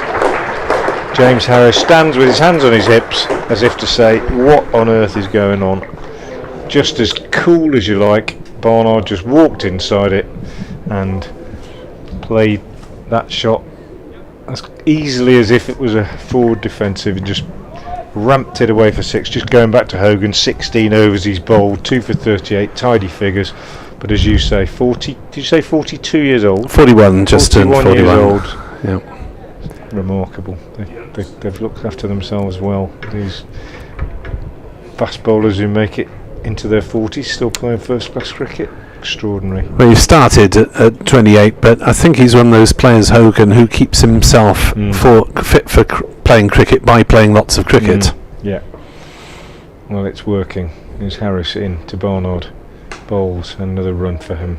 He's just easing this one away on the offside, playing with a great calmness at the moment, I would say, Ed Barnard. 247 for 8. He goes to 114, only 3 runs away now from that second batting point. Yeah, Harris has been a bit on the expensive side, hasn't he? Yeah, in the circumstances, I think he has. He's picked up 3 wickets, of course. Good wickets as well, really. Certainly D'Oliveira and Roderick, quite important wickets. But he's gone at over 5s, hasn't he? And comes in now to complete this over. Bowls to Morris. Big step back into the crease from Morris on the back foot. Plays defensively up to James Harris. End of the over. 247 for 8. Get the feeling that Barnard is looking to profit while he can against the old ball. The new ball is now just 3 overs away, and that was quite dismissive shot to firstly pull through mid-wicket and then to deliberately premeditated run across your stumps and ramp for 6 over fine leg. Astounding stuff. And Worcestershire supporters will be well advised to catch up with a few of these Barnard shots on social media, because he really has played some he has played really glorious well, shots on various sides of the wicket. Yeah, played really well. 247 for 8, so 3 overs till the new ball. Worcestershire 3 runs for a second batting bonus point. Glamorgan 1 wicket for a third bowling bonus point. Little conferences going on all around the field. Lloyd with North East and Carlson before the ball is returned to Salter.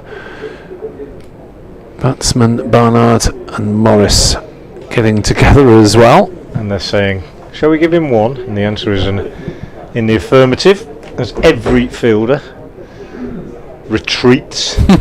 Every single one, apart from the slip.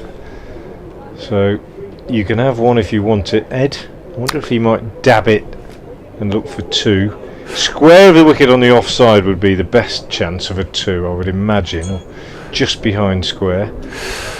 Cat and mouse time here at New Road then, as Salter bowls from the New Road end, and he'll not take the single down to fine leg. That was quite a firmly hit sweep from Barnard.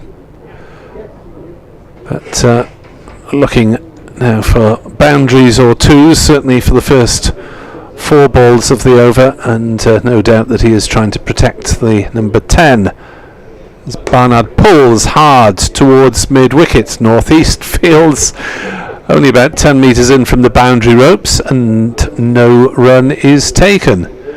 So Barnard's just trying to find the gaps in the field, at least in the early stages of the over, and turning down the singles as he plays that one out towards that cover point boundary, but it was hit hard enough not to be able to get a 2.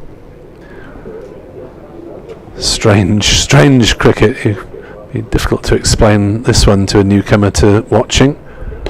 as Barnard defends the 4th ball. Will the fielders come in now? No. Peculiar. Thought they might put the squeeze on after 4. It is after 4, yeah. So Barnard can take a single off this one if he wants, and he does as he turns it up to long on. Carlson fields, and Salter will have just 1 ball to try to dismiss number 10 Charlie Morris.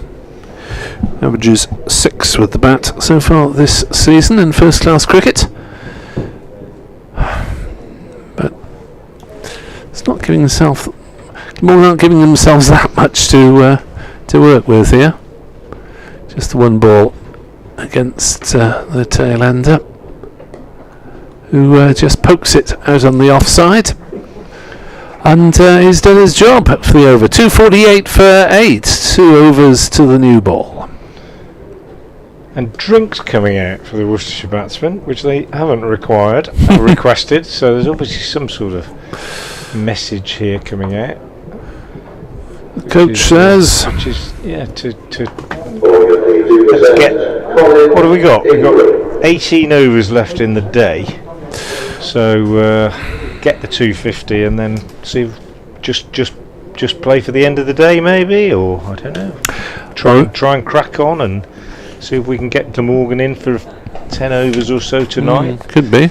Well, we can see 1 over spell from Colin Ingram by the look of it. He'll bowl the 79th over and presumably not the 81st. And he'll be bowling to Ed Barnard, who's held things together for the pairs today. 115 not out. Ingram.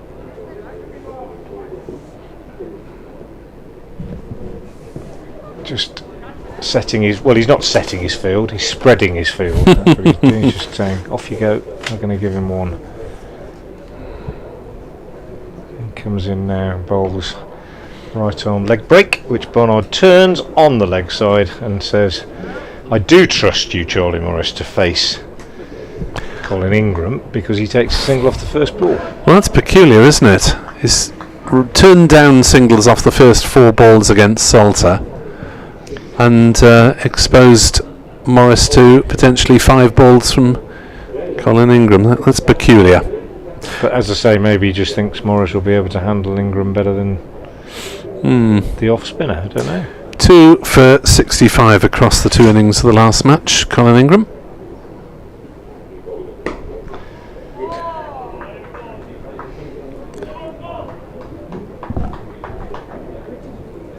So that's driven back to him.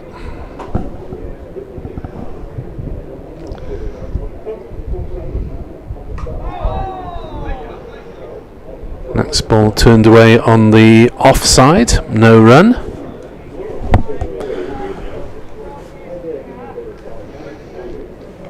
So Ingram from the Diglas end into Morris, who drives into the offside but straight to northeast at cover, and there's no run.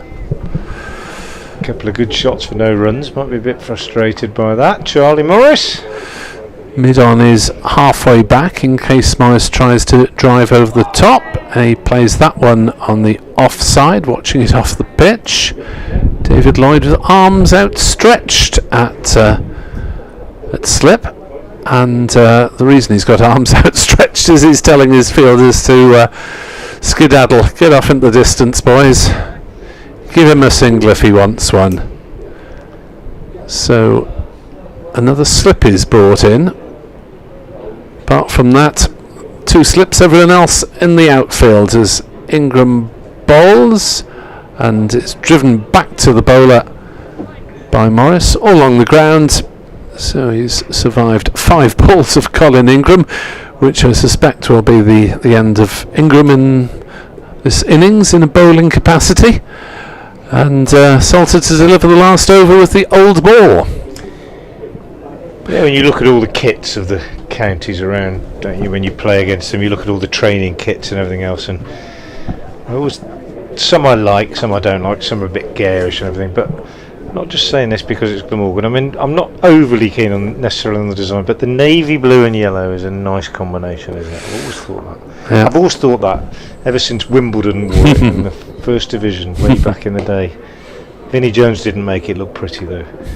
Barnard tucks this one away on the onside for a single, and that brings up the 250.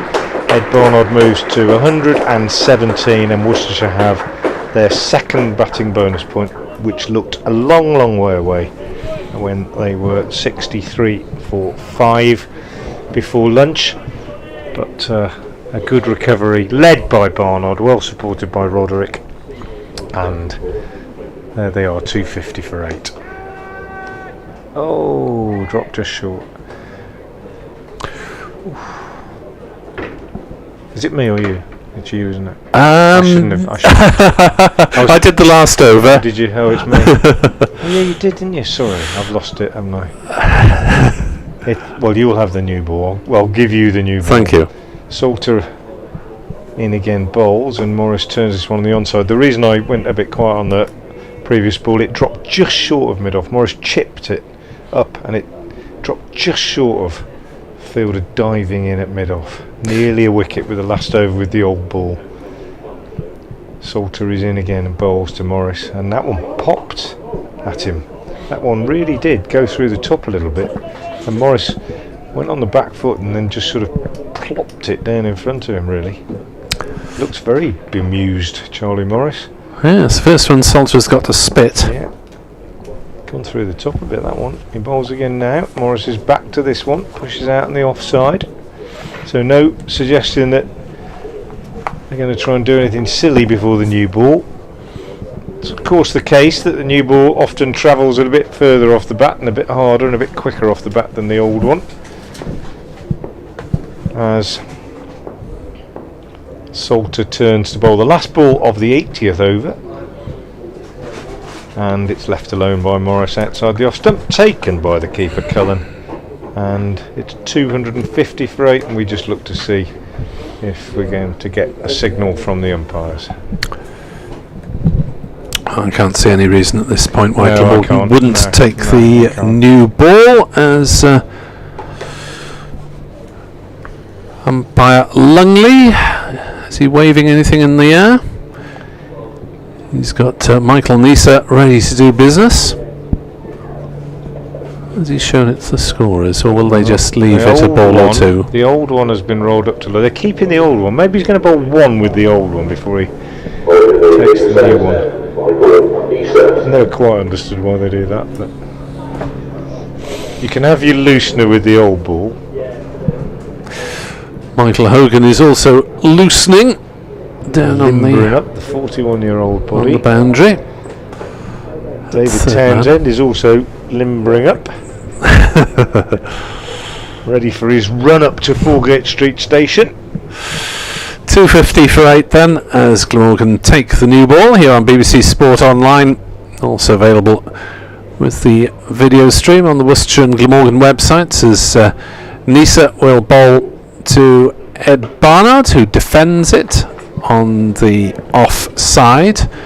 The ball stops in the cover area. And that's it. I'll have the new one, please. It was just one ball. It was just the one ball, and it was played so gently towards cover that it stopped about 5 seconds before the man there, I think it's Northeast, fielded it, and the old one is transferred then to the edge of the boundary. 250 for 8 as Ingram moves into second slip.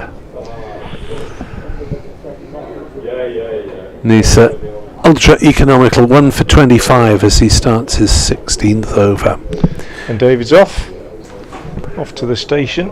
And the next ball beats the defensive prod of Barnard, so Nisa straight away finding something of benefit with the new ball.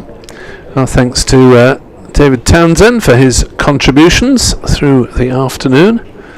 Always welcome. 250 for 8. Worcestershire having been 63 for 5, so considerable recovery. Will it be a par score? Nisa bowls. Barnard plays on the leg side into a huge gap. The ball goes about 30 metres. Michael Nisa wanders over towards it, realises the batters have no intention of running, and Byram comes in off the mid-wicket boundary to field. This is cat and mouse cricket at its most extreme. 3 balls of the Nisa over gone. Barnard on 117 not out.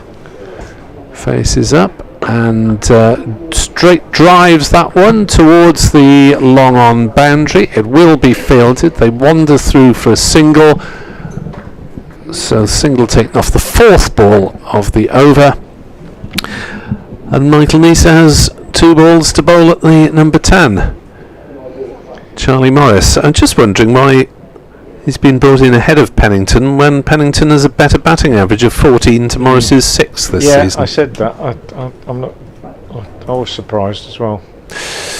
Nisa to Morris, who is hit on the glove there, plays it down, managed to control it past diving Ingram at second slip.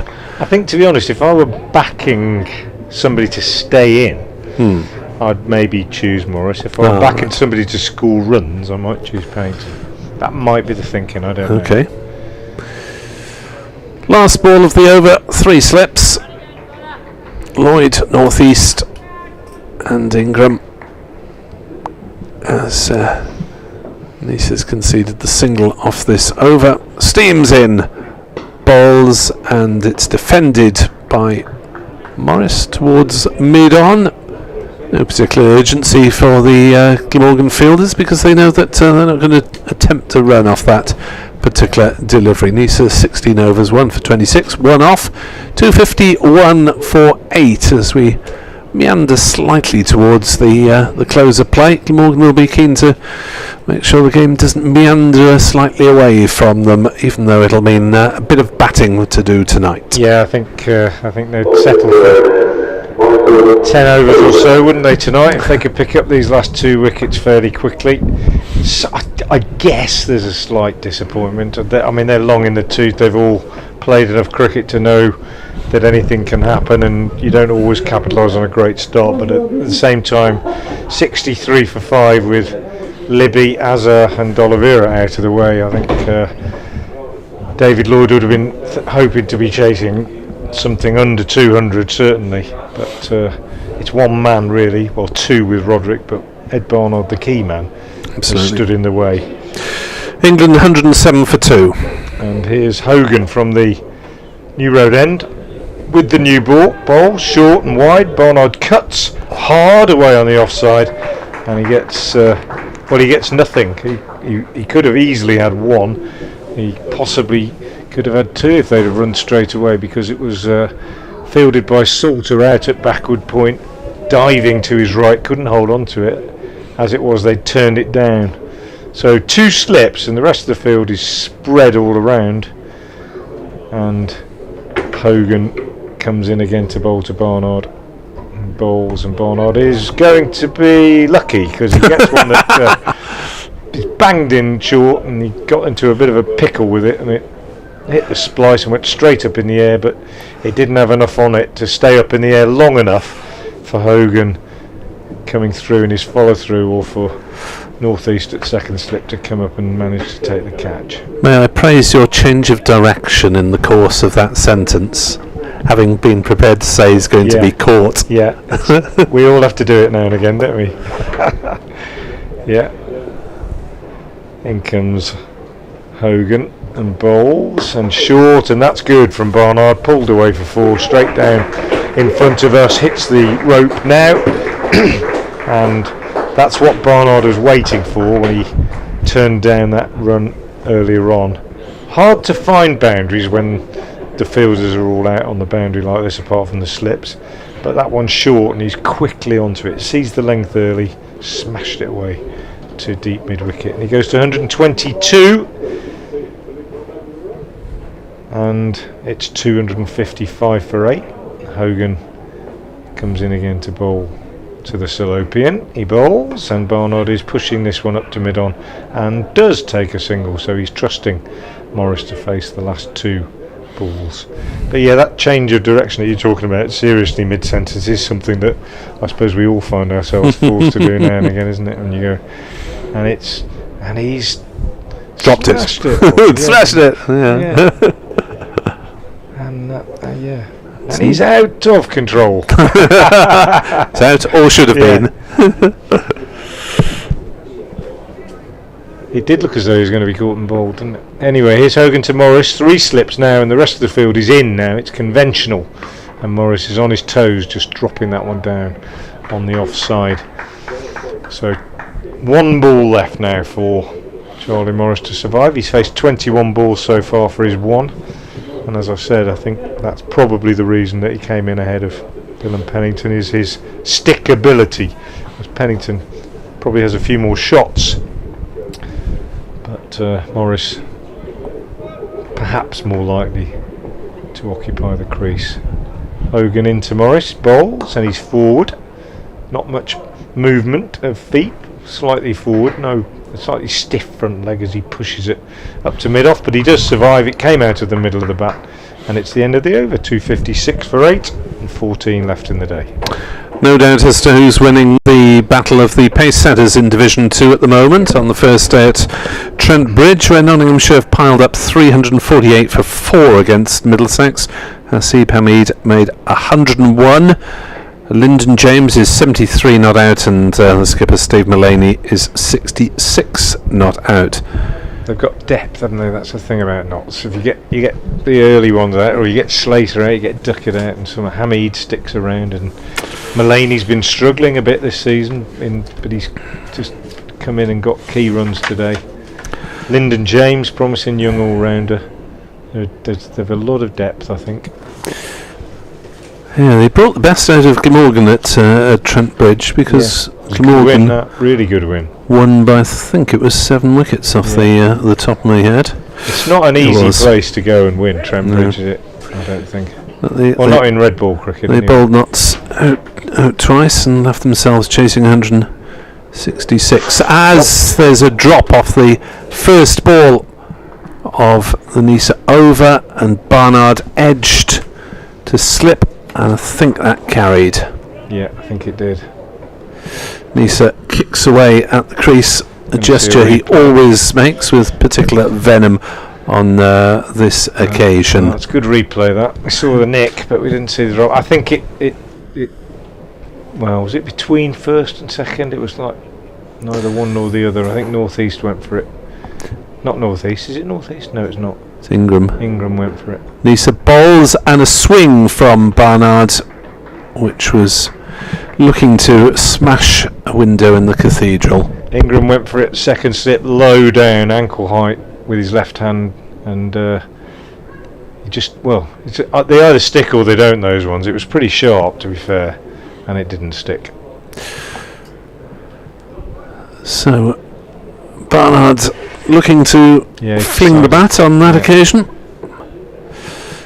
He's not playing for his career best, he's looking to smash a few as he comes down the wicket, drives on the offside. We'll look for 2. Salter is in at cover point. Barnard has to put the anchors on and get back as Cullen whips off the bails. That was rather foolhardy attempt to run 2 from Barnard, whose judgment was a little skewed on that occasion. He obviously thought there was 2 the way he set off like a startled rabbit, but there wasn't. And Morris now has potentially 3 balls to face. Yeah, it was one of those where he hit the shot so well, I think, that he started to run. That's a good shot, should be worth at least a couple of runs there. Exactly, we want 4, wouldn't we, if we hit one like that? I wouldn't know. Nisa is in to bowl and beats the edge of Morris's bat. Morris does that little thing where the batsman who's been beaten just takes his right hand off and mimes a little leg cutter with his right hand. A lot of batters do it these days, don't they? So it's involuntary. I'm not suggesting for any minute that they're trying to deflect any blame for having played a good shot, but it's like a public indication of the movement of the ball. Yeah. Oof. Just too good for me, that one. 257 for 8.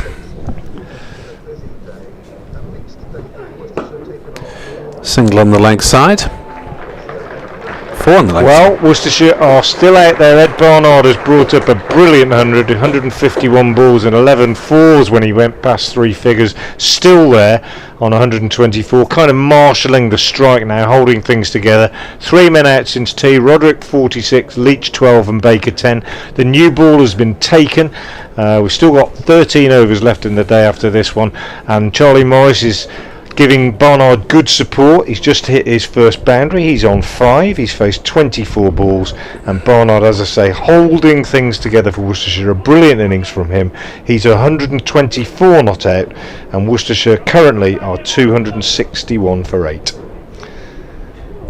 as that last ball is allowed through.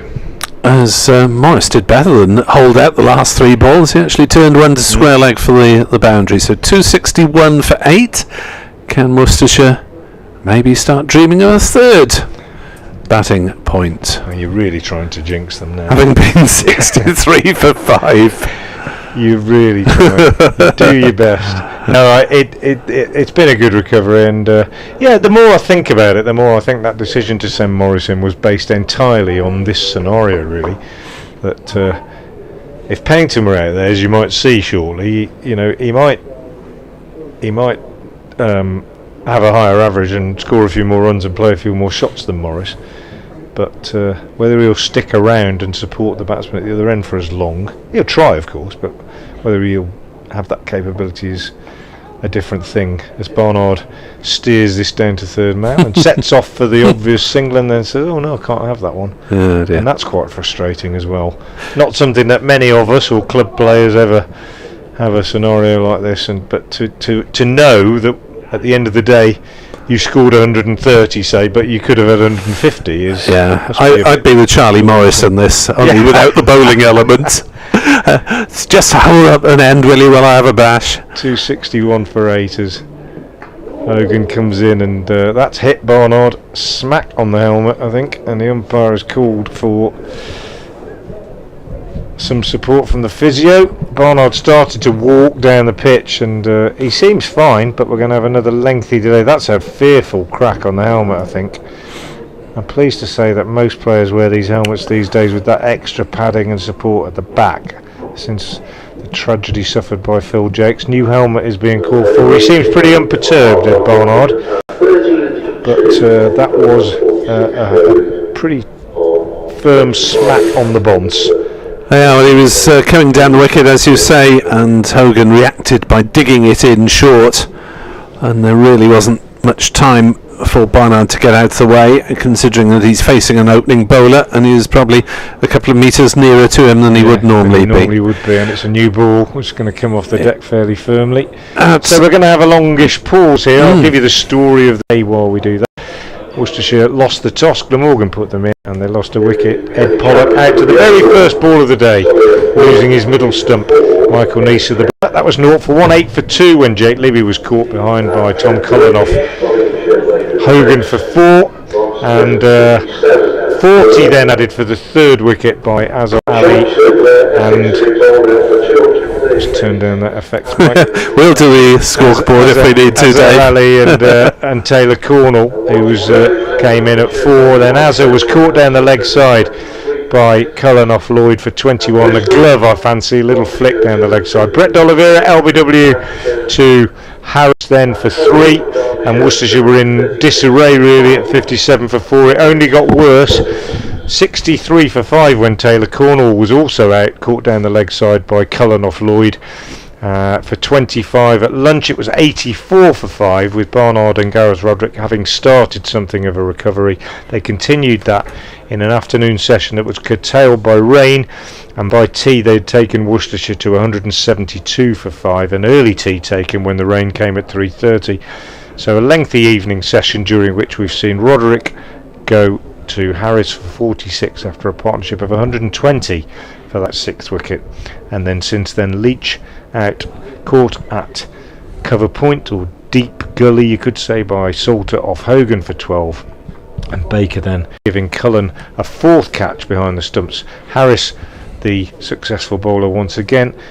Baker out for 10, but Barnard has held it all together. He reached his 100 off 151 balls with 11 fours, and he's still there on 124 178 balls. Morris is 5, and Worcestershire are 261 for 8. Let's have a look at the scores elsewhere in Division 2 then. Well, only one score that we haven't given you is that Hove, where Derbyshire are 336 for 5 against Sussex, and Wayne Madsen, the experienced South African born batter, is 169 not out there. So a good effort by the Derby batsman, as the concussion check I think has been concluded, and Ed Barnard presumably past fit to carry on. In Division 1, Essex were bowled out for 238 by Hampshire, who in reply are 57 for 5, with 3 wickets for the spinner Simon Harmer there. At Bristol, Gloucestershire 216 for 7 against Lancashire. Chris Dent, the opener, is still there on 87 not out. At Northampton, the home side Northants are piling up the runs, 401-6 against Warwickshire, with 130 for Rob Keogh, 88 for Josh Cobb. And at the Oval, Surrey also piling up runs, 412 for 4, 124 apiece for Amler and for Geddes. And all is sorted. New helmet, checked complete. Hogan to Barnard, and he drives this, pops up on the onside. Thought it went into the ground. Hogan dived forward hoping to take a return catch. Looked for all the world a bump ball to me. I'm going to watch the replay now. Yes, that was my impression as well, No, but might might have been a leading right edge. off the toe, yeah. Anyway, toe of the bat. field coming in. It's He might have got away with that. Second life for Barnard in the last few minutes. 261 for 8. In your little resume there, you just mentioned 2 of my favourite county cricketers. Neither of whom is a particularly big name. Neither of whom is a world superstar. Mm-hmm. I just like them because of the way they go about their business. In comes Hogan and bowls to Barnard, who steers this down to third man and takes the single this time, with it being the 4th ball of the over. 262 for 8. One is Wayne Madsen. I think there have been few better servants to their counties than Madsen. Tremendous servant to Derbyshire cricket over the years. Absolutely brilliant. Just goes about his business quietly and effectively, and just piles up the runs in all formats. And the other is Rob Keogh, because I just think he's a journeyman, but a proper pro, and he's played some good innings against Worcestershire over the years. Keogh taking a few wickets, still a great fielder. Hogan again, he's in and bowls, and that's dropped down on the onside by Morris. And I just think those two sum up what county cricket's all about in many ways. 262 for 8. So pleased that they're both in the runs today. Rob Keogh for Northants and Wayne Madsen for Derbyshire. At the glamour end of the game, England 119 for 2, needing a further 177. Ollie Pope's got his 50, Joe Root's on 27. And Michael Hogan from the New Road end into Morris. Last ball of the over. Morris defends on the back foot, back to the bowler, no run. Yeah, that's it. Glamour is exactly what is not attached to the likes of Madsen and Keogh, I think, and I don't mean that in any way rudely. I've got massive admiration for them both, but a lot of county cricket isn't glamorous. I made this point at Durham when both teams spent goodness knows how many overs, 150, 160 overs in the field. Oh, you had that game, did you? Oh dear. And I said to one or two of the Worcestershire players afterwards, when people think it's glamorous playing sport for a living, they actually think about days like this, and it's hard work. And if you're a bowler and you go for 100, 130 or something like that, and you bowl 30 overs on a road, it's there's no glamour in that. There's sore feet and blisters and aching muscles, but there's not much glamour. We had one of those on the final match of the season as Glamorgan played Surrey on, well, might as well have been on the M4. 10 wickets fell in 4 days. Nisa is in to bowl, and Barnard smashes that one out over long on, and that one's gone all the way for 6. I think the next one might be short. Nisa was not impressed. It's a good shot. Absolutely hammered away there. A big arc described by the bat. Didn't he? Stood really still. Cleared the front leg. 131 to Barnard. 268 for 8. Fun and frolics in the pale evening sunshine here at Worcester. As Nisa is into bowl and bowls Barnard, trying to ramp him. Well, he may have got away with that one against James Harris, but the greater pace of Michael Nisa ends Ed Barnard's lengthy stay at the crease. He has faced 181 deliveries. He's been bowled by Michael Nisa for 131, and he really has provided almost half Worcestershire's runs at 268 for 9, and he will enjoy and deserve this ovation that he'll get from the home faithful. Yeah, really good performance from Ed Barnard, and indeed 41 added for this 9th wicket, which is not insignificant. Taking Worcestershire past that batting point, I doubt we're going to see much more. 12 overs left in the day. I'd say Glamorgan might be looking for a sort of 10 over stint. Could well get it. Dylan Pennington coming out to bat. If you've got any comments, if you'd like to get in touch, if you've enjoyed our commentary on the feed or on the websites or on the BBC Sports app, you can get in touch with either of us on Twitter. I'm at FrankWatson58 and Nick is at NickWebb2017. We're always interested to hear from people about their impressions. I'm always interested to hear from people about their impressions of the day's play, how they think it's gone home, whether they think this is a decent score or not, whether they think, particularly watching the feed, that they've seen things a bit differently from us, maybe seen a bit more movement off the pitch or whatever than we have, because we're watching from our position here at sort of wide long on, with the batsman at the Diglis end, third man with the batsman he is at the moment at the New Road end as Pennington comes in. So 6 and out from Ed Barnard. 1 liberty taken too many. Michael Nisa has 2 for 37 now, and we'll look to finish things off. Worcestershire 268 for 9, so there are a maximum of 9 overs, is that right, to face, as Nisa is in to bowl to Pennington, who drives through mid-off and will get runs. He may get 4. Carlson is off in hot pursuit, will throw himself at this one, slide, stops it just inside the long off boundary, and Pennington has to hurtle home for the 3rd at the non-strikers end. 271 for 9. It used to always be 3 overs off for an innings break, didn't it? But I've got a feeling it's 2 now, isn't it? Yes. So 85, 87. If the wicket falls now, it's 9 for Glamorgan to face.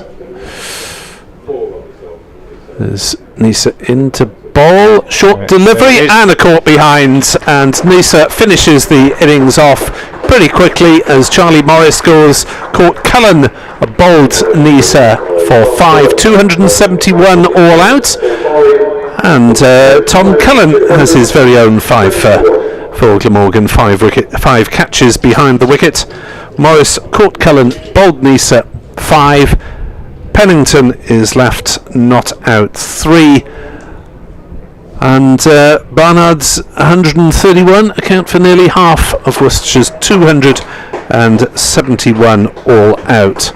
So Glamorgan will have 9 overs to face tonight, and 9 is probably better than 3 or 4, because if you have any fewer than they've got, you don't actually have any chance to make any progress. So Glamorgan's bowling figures: Nisa 3 for 40, Hogan 2 for 44, Harris 3 for 96, Lloyd 2 for 36, Salter 0 for 47, and Ingram 0 for 1. Only contributors more than 25 really were Barnard's 131 and Roderick's 46, but Barnard's managing to get some good value out of the support on the lower order, and that might be about a par score having been put in, I suspect. Yeah, I think I would concur with that, and we always say we won't say too much about the pitch until we've seen both bowl on it. I think there's a bit of assistance in it. It's a pretty good pitch to me. So Worcestershire 271 all out. Have a quick break here. It'll be an innings break of about another 6 or 7 minutes, and then please do join us again. Harris for 3, Ed Barnard bowled Nisa 131, Gareth Roderick bowled Harris 46, Joe Leach bowled Salter bowled for 12, Josh Baker bowled Cullen bowled Harris for 10, Charlie Morris bowled Cullen bowled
nicked it and sliced it down to third man. So it's all action in this over.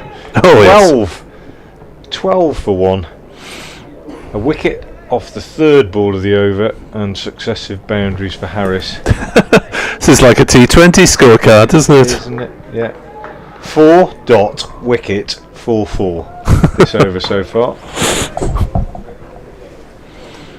But those men in the cordon are certainly interested, I would say, at the moment. As Leach comes in again from the Diglis end and gets one in the right area and gets another wicket.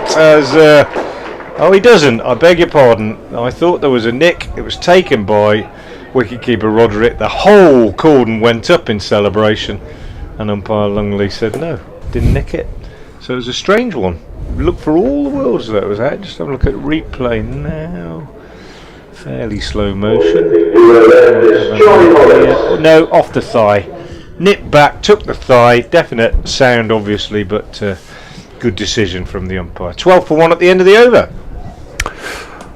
Well, action-packed over there. Barely a dull moment. 1 dot ball, 3 boundaries, a wicket and an appeal that provided a second dot ball. 12 for 1 plays 2-7-1. As it will be Charlie Morris to propel the new Cherry from this new road end.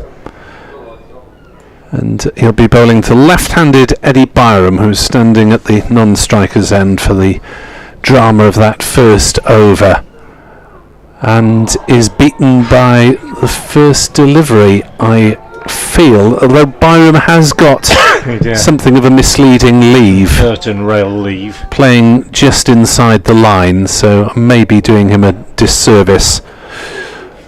The Glamorgan left-hander signed from Somerset in September last season. Byram's last match was 176 and 2. As in comes Morris and bowls, or not, as the case may be. He doesn't let go of the ball. He just lands, and if he feels that as he lands on his right foot, it's not right, he just holds on to the ball, and that's what happened. Done that a few times this season. But he's so late into the delivery, you just wonder where the ball's gone. So I was looking around in case it had squirted out of his hand somewhere. Morris is in, bowls, and Byram does get bat on that one, defending it on the leg side. No run. 12 for 1 Glamorgan, with Captain David Lloyd back in the shed. He's averaging 25 this season, so he hasn't had a hugely successful time at the top of the order in the recent games, having started pretty positively. As Byram shoulders arms definitively on that occasion. Lloyd's highest score 84 at Derby in the first innings, also made 76 in the first innings at Trent Bridge. But that is now 5 single figures scores in a row for David Lloyd, although difficult to read trends into that, since it's all been mixed in with the fun and frolics of the T20. Morris around the wicket to Byram, outside off stump. Byram ignores it studiously. Through it goes to keeper Roderick. Cluster of slips gathered together, all standing so closely. Is it 4 or is it 3 in a gully? No, it's 4 slips, I reckon. Yeah. 4th slip is quite a way further forward, so it's a sharp. They've done this year. They've deliberately had a very steep slip cordon. As Byram again plays no shot outside off stump, although it's quite an extravagant leave. It's not a Labuschagne leave, but it's certainly more demonstrative than when the bowling is over the wicket, right arm over, in which case he just tends to withdraw the bat towards the body very gently. 12 for 1 Glamorgan here on BBC Sport Online. 6:26. I think my finish time of 6:50 might be accurate. As Byram again shoulders arms, outside off stump, allowed to go through, maiden over, starting from Charlie Morris. Yeah, I think you've nicked it, haven't you?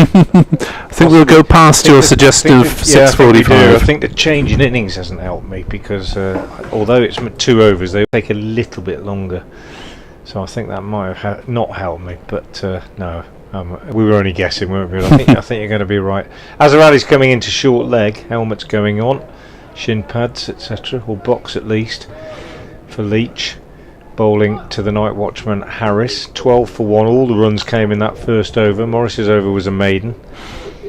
And Leach with those 4 slips is in now, and he bowls, and he gets one. Harris is caught, 3rd slip by Barnard. Sharp catch. The futility of the night watchman is perhaps justified on this occasion. Harris has hit 3 boundaries, but that one completely did him. Had to play it, bit of away movement, shoulder of the bat, sharp catch by Barnard at 3rd slip, and Glamorgan are 12 for 2, and Worcestershire are cock-a-hoop and hunting a 3rd one before tonight, which would make it a pretty good day for them, given particularly that they were 63 for 5 at one stage. Yeah, Harris rather turned round by that one. I think he was looking to play it on the leg side, but a big thick edge towards 3rd slip, and James Harris is not able to complete his job as night watchman as he meanders back to the pavilion, and Glamorgan will not have a second night watchman as Colin Ingram is in at 4, would normally have been 3. James Harris has only used up a handful of deliveries there. 4 deliveries he faced, hit 2 of them for 4. And he's out for 8. Hit 2 for 4. Big shout for caught behind off his trousers and then caught at slip. Ingram, the new batsman. So Joe Leach has bowled 7 deliveries. He's taken 2 for 12 on his return to the side. And that was a sharp catch by Ed Barnard. Again, one you'd expect to be taken. He saw it all the way, but it was high and it was sharp. And an update for FM listeners. Well, it's all happening here at New Road. Worcestershire's innings was wrapped up in quick fashion after Ed Barnard was out for a top score of 131, 271 all out. But then Joe Leach striking with just the 2nd ball of the Glamorgan innings, picking up the captain Lloyd caught at 1st slip by Ed Pollock off Leach, as I say, for 4. And then with the 1st ball of his 2nd over, Leach picking up a 2nd wicket. The night watchman James Harris caught at 3rd slip this time by Ed Barnard for 8. So Glamorgan, in reply to Worcestershire's 271, with 7 overs left in the day, are 12 for 2.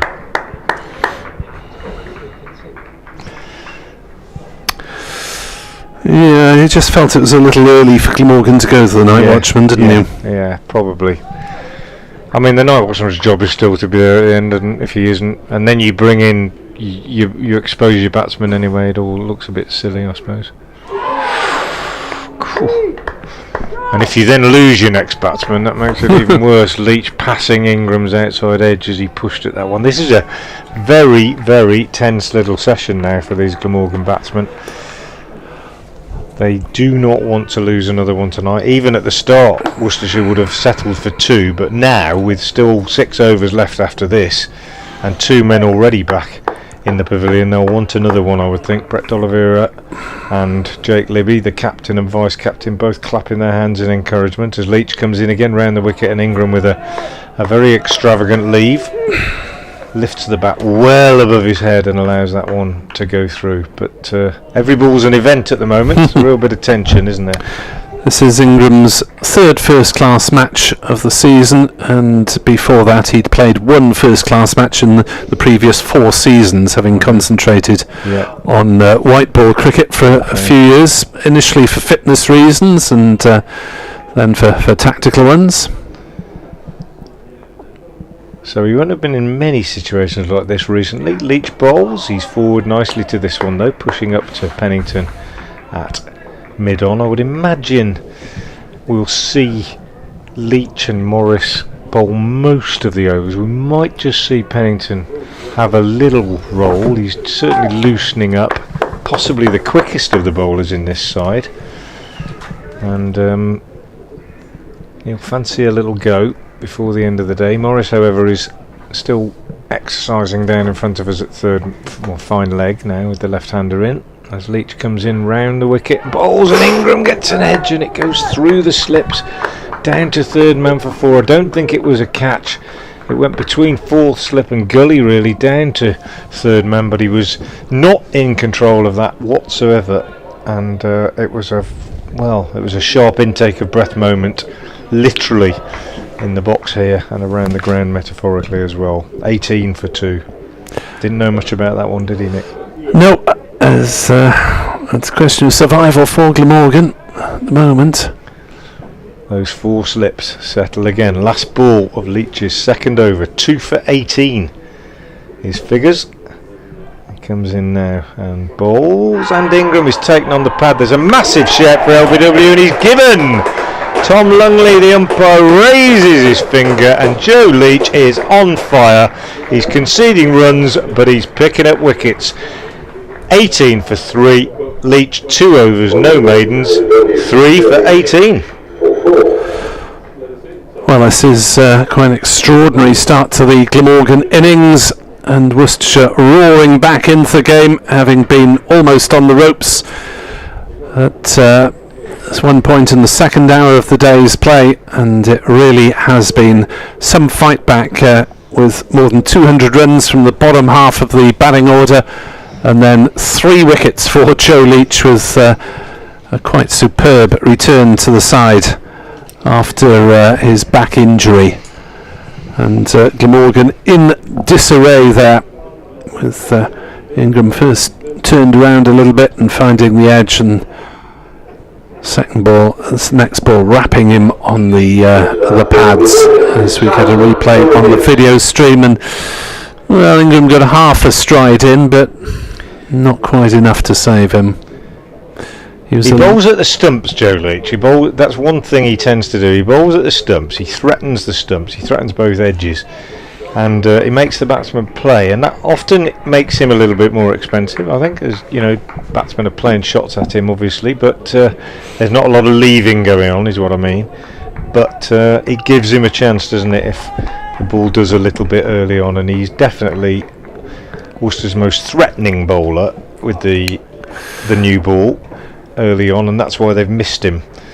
It was the no ball in that over that earned him the wicket, really, because he wouldn't have had a 7th delivery. So Leach has 3 for 18 off 2, and Worcestershire have a 3rd bonus point, so it's 3 all on bonus points at the moment, but Worcestershire very much in the ascendancy as Charlie Morris runs away from us and bowls to Ed Byram, who is beaten, I think, by the first ball. Well, it could be just a Byram leave. I'm going to have to learn to read these. The other thing about them is that he's so calm, isn't he? There's no... You know, I was talking earlier about Barnard being quite demonstrative in his body language. If he played and missed, he didn't show any signs of concern. If he left it, he wouldn't be bothered anyway. But he's just so phlegmatic, or appears to be. Batting and right on off stump, like a lot of batsmen these days.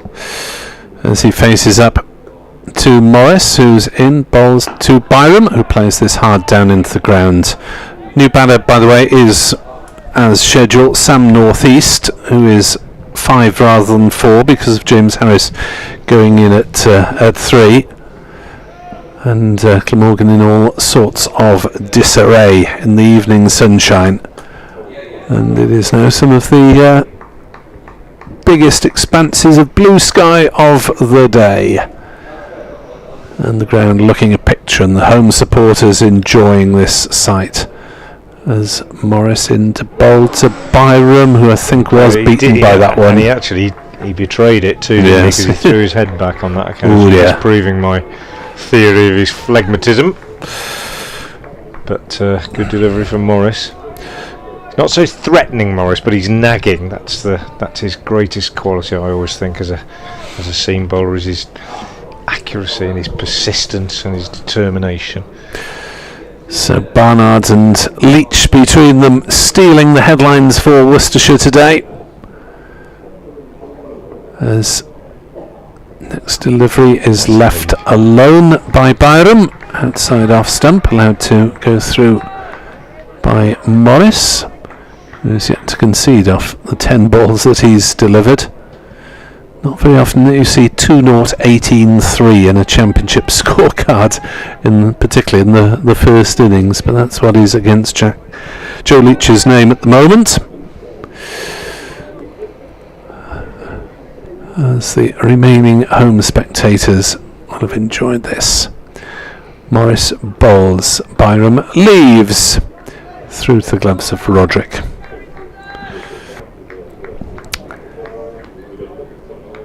So, still 5 overs to come after this ball. Glamorgan losing 3 wickets in the first 3 overs of their innings. And the pairs are blossoming. As that slip cordon waits. And Morris is into Byram, who plays that one defensively on the offside. No run. So Morris has delivered 2 maidens. And Leach has got 3 for 18 off his 2. You couldn't get much more contrast in bowling figures. Extraordinary. And North East has said, I'm just going to stick up this end if you don't mind. Not North East, I mean Byram decided to just stay at the Diglis end where it's a lot calmer. 4 slips in place. Pollock first slip, Cornell second, Barnard third, Baker fourth. Worcestershire had to find a whole new slip cordon this year, with Ricky Vessels and Darryl Mitchell in particular missing, and Jack Haynes is one of the new ones, but he's not playing in this one either. So there's a few inexperienced hands and heads in there. So far so good. 1 for Pollock, 1 for Barnard. Leach coming in to bowl to the right-handed North East bowls, and North East slightly uncertainly forward as he pushes that one back up the pitch, kind of walking into the shot. Been in good form, North East? Yep, averaging 44. So. Yeah, I thought I'd seen his name a few scores. Yep, a couple of top scores in the T20 and several 80s in the championship. But nonetheless, a nervous few minutes lie ahead. Leach is in and bowls, and he lets that go outside the off stump. Taken by Roderick. 18 for 3 it remains. 85 against Notts.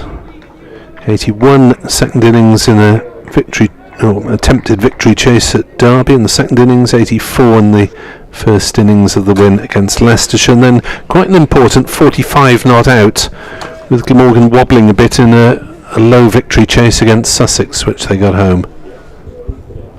So in pretty good form then, and waits now, bat raised in the evening sunshine as Leach comes in from the Diglis end, and he's very solidly forward to that one. Pushes it up to mid-off where D'Oliveira scampers in. Lots of energy. Brett D'Oliveira didn't bat for long today. He'll have been bursting to get out there on the field, and there'll be no lack of movement and energy from Brett D'Oliveira between now and the close. 5 overs left, 4 after this. 18 for 3.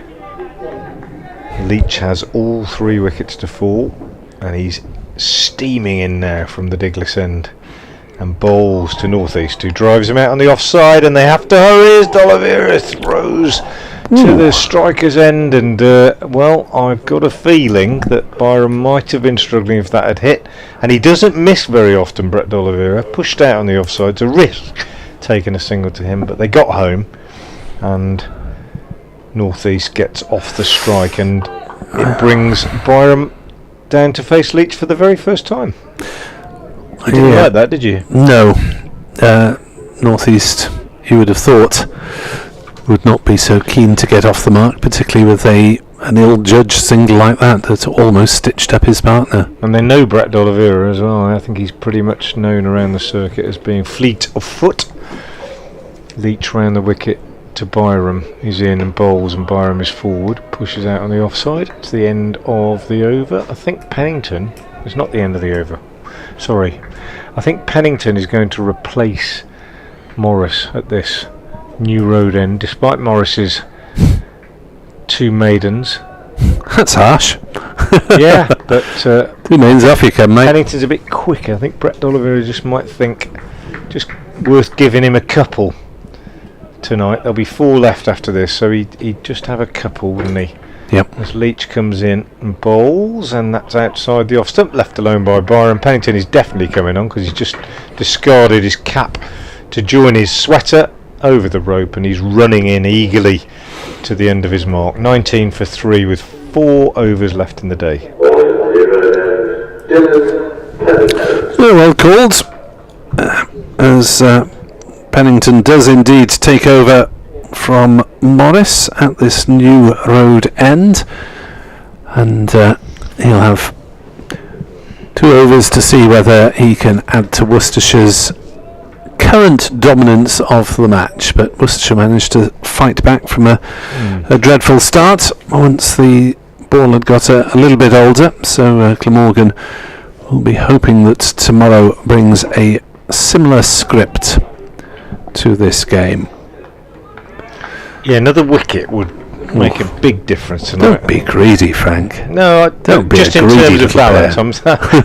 I'm thinking it's slightly in Worcester's favour, but The there's daffodil every is chance of a recovery. And one of the players you've lost was the night watchman as well, wasn't it? the daffodil is already wilting. No, surely not.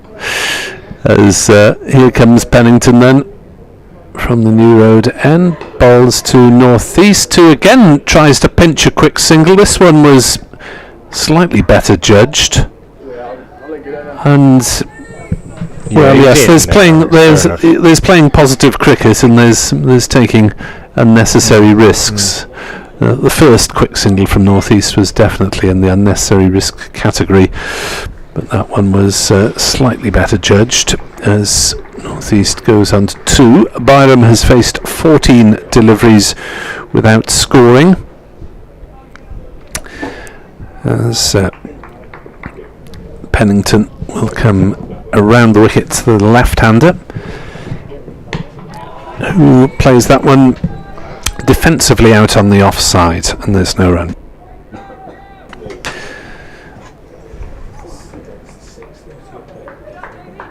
$20 for 3 here on BBC Sport Online and via the Worcestershire and Glamorgan websites with the video stream. Well, you've been watching or listening. I hope you've had your money's worth of entertainment today, as Byram shoulders arms to that delivery from Pennington, and it goes through to Roderick. So your money's worth? Well, excellent. 20 for 3 Glamorgan in reply to 271. So just a question of damage limitation for these last few overs.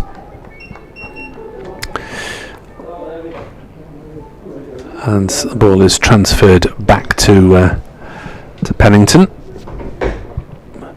wearing 22 in the ball to left-handed Byram, who shoulders arms yet again as the ball goes past his off stump. Quite happy to play no shot until the cows come home if the ball is far enough wide. Eddie Byram yet to get off the mark after 17 deliveries now, and Glamorgan hanging on to try to get to safety with no further losses. Byram slashes that one through between point and the slip cordon, and that'll run away for 4 runs. In the Test match, England getting on with it in their inimitable fashion at the moment. Baz ball rules okay, and England are 172 for 2 in the 38th over, chasing 296 overall to beat New Zealand. So Ollie Pope is 80 not out off 103 balls. Joe Root is 45 not out, and it looks as though England might have broken the back of that chase going into the final day. Baz ball rules. 24 for 3 Pennington to Byram, who is beaten by that one. There's a bit of bounce in this pitch, isn't there? 6 overs gone then. Glamorgan 24 for 3 in reply to Worcestershire's 271 all out. And if you don't mind, Frank, I hope you can steer us through the last 3 overs while I do some slight rewriting of the match report, which deserves more than the Glamorgan reached 10 for naught or whatever, because 3 down is pretty significant. So report to come on the BBC website as soon as we can get it there. Otherwise, I enjoy joining you on commentary tomorrow morning. Thanks very much to Nick Webb on BBC Sport Wales, who's been with us all day with his expert insight into the Glamorgan goings on. Joe Leach from the Diglis end coming into bowl to Sam Northeast, right arm over the wicket. Northeast steers this square on the offside. Jake Libby is the fielder. It's been a cracking day's cricket, albeit one that's been sort of, well, it's all the action's kind of happened in pulses really. Worcestershire losing those early wickets, 84 for 5 at lunch. Then we had that period of readjustment, Ed Barnard's excellent 100, and then a bit of a clatter of wickets at the end, 271 all out, and now these 3 quick wickets going down at the beginning of this Glamorgan innings. 24 for 3 as Leach comes in and bowls, and Northeast is pushing out on the offside. D'Oliveira is the fielder, and there's no run. 2 overs left after this one, so play will finish well shortly before 7 o'clock.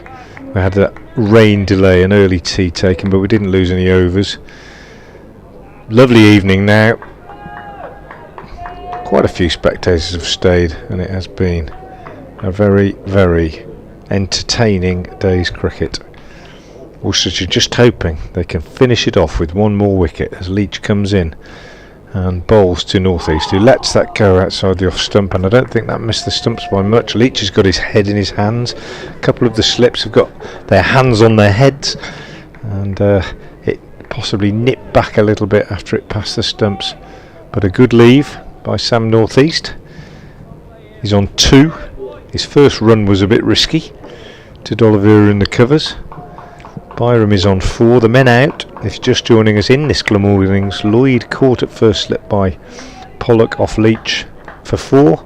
Harris, the night watchman, caught at third slip by Barnard off Leach for 8, and Ingram LBW to Leach for 4. Here's Leach again. He's in. He bowls, and Northeast is dropped at second slip. Edges that one very, very sharp, low to the right of Taylor Cornell at second slip. Got his hands to it. Couldn't hold on. It was a really difficult one.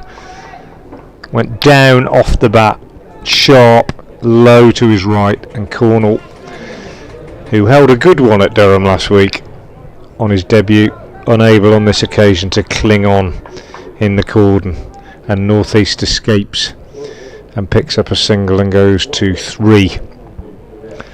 And Byram, the left-hander, on strike again as Leach comes round the wicket, and he's forward and pushing that up to mid-on, and there's no run. Byram on 4 then, 25 for 3,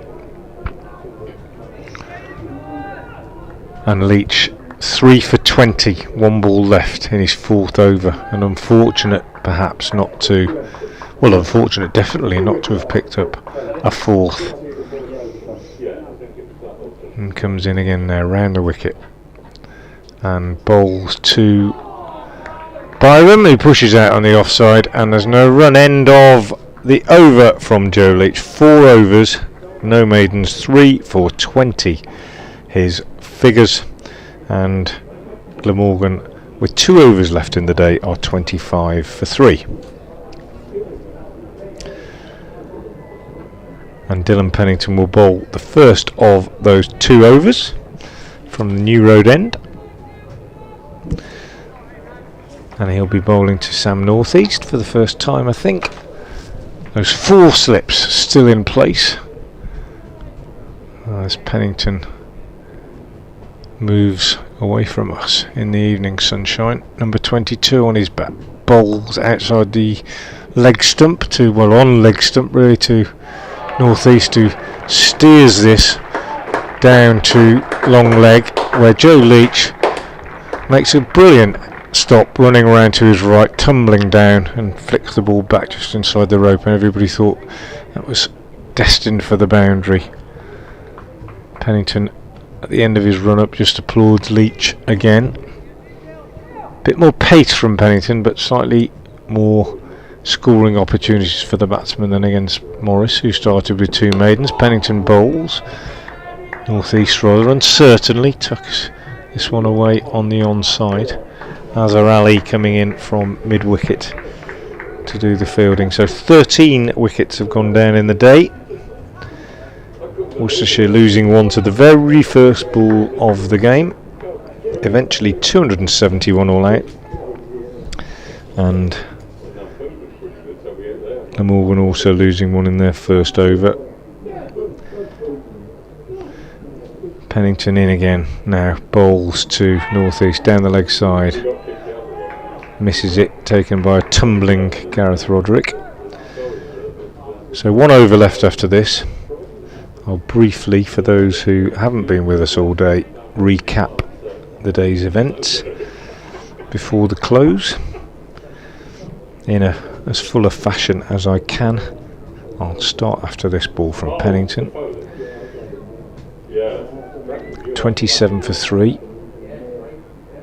and he comes in now past umpire O'Shaughnessy and bowls, and Northeast lets that go outside the off stump, taken by keeper Roderick. So the game began with Worcestershire having been put into bat, losing their first wicket to the very first ball of the match. Sensational start from Michael Nisa as Ed Pollock's middle stump was uprooted. That was 0 for 1 then. 8 for 2 then in the 4th over, when Jake Libby was caught behind by Tom Cullen off Michael Hogan for 4. And then a partnership of 40 for the 3rd wicket between Azhar Ali and Taylor Cornell. Just break off as Pennington bowls to Northeast, taken on the pad, no run. And then that ended when Azhar, who had been dropped at slip off Lloyd in the very next over, went caught behind off Lloyd. A bit of a leg side strangle, just flicked the glove on the way through.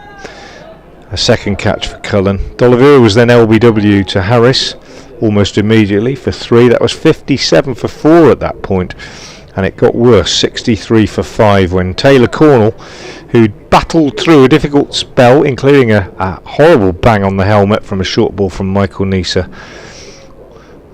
break off as Pennington is driven down the ground by Northeast for 4, half volley, and Northeast ends the over with a boundary, goes to 9, and it's 31 for 3. Taylor Cornell, as I say, had battled through, but then gave a second leg side catch to the keeper Cullen, clipping a thickish edge into the keeper's gloves. Well, not straight in, it was a good catch, he dived to take it. That was 63 for 5, and a recovery needed. It came either side of lunch, or just up to lunch, and then throughout an unbroken partnership in the afternoon session from Ed Barnard and Gareth Roderick. They added 120 for the 6th wicket. As I say, the afternoon session passed without a wicket. It was slightly curtailed by rain. An early tea taken at 3:30, but Worcestershire progressed in that afternoon session to the tune of 88 runs without losing a wicket. Leach bowls to Byram, who clips this up to mid-wicket. Morris fields no run. And then Roderick was out for 46 after that partnership of 120 for the 6th wicket with Barnard. Joe Leach came and went, he made 12. When he went, it was 206 for 7. Then another couple of decent little partnerships. Baker made 10, took the score on to 227 before he was out, giving Cullen another catch, this time off James Harris. And then Ed Barnard eventually 9th out. Leach in again round the wicket, bowls, and this is dropped down on the onside by Byram.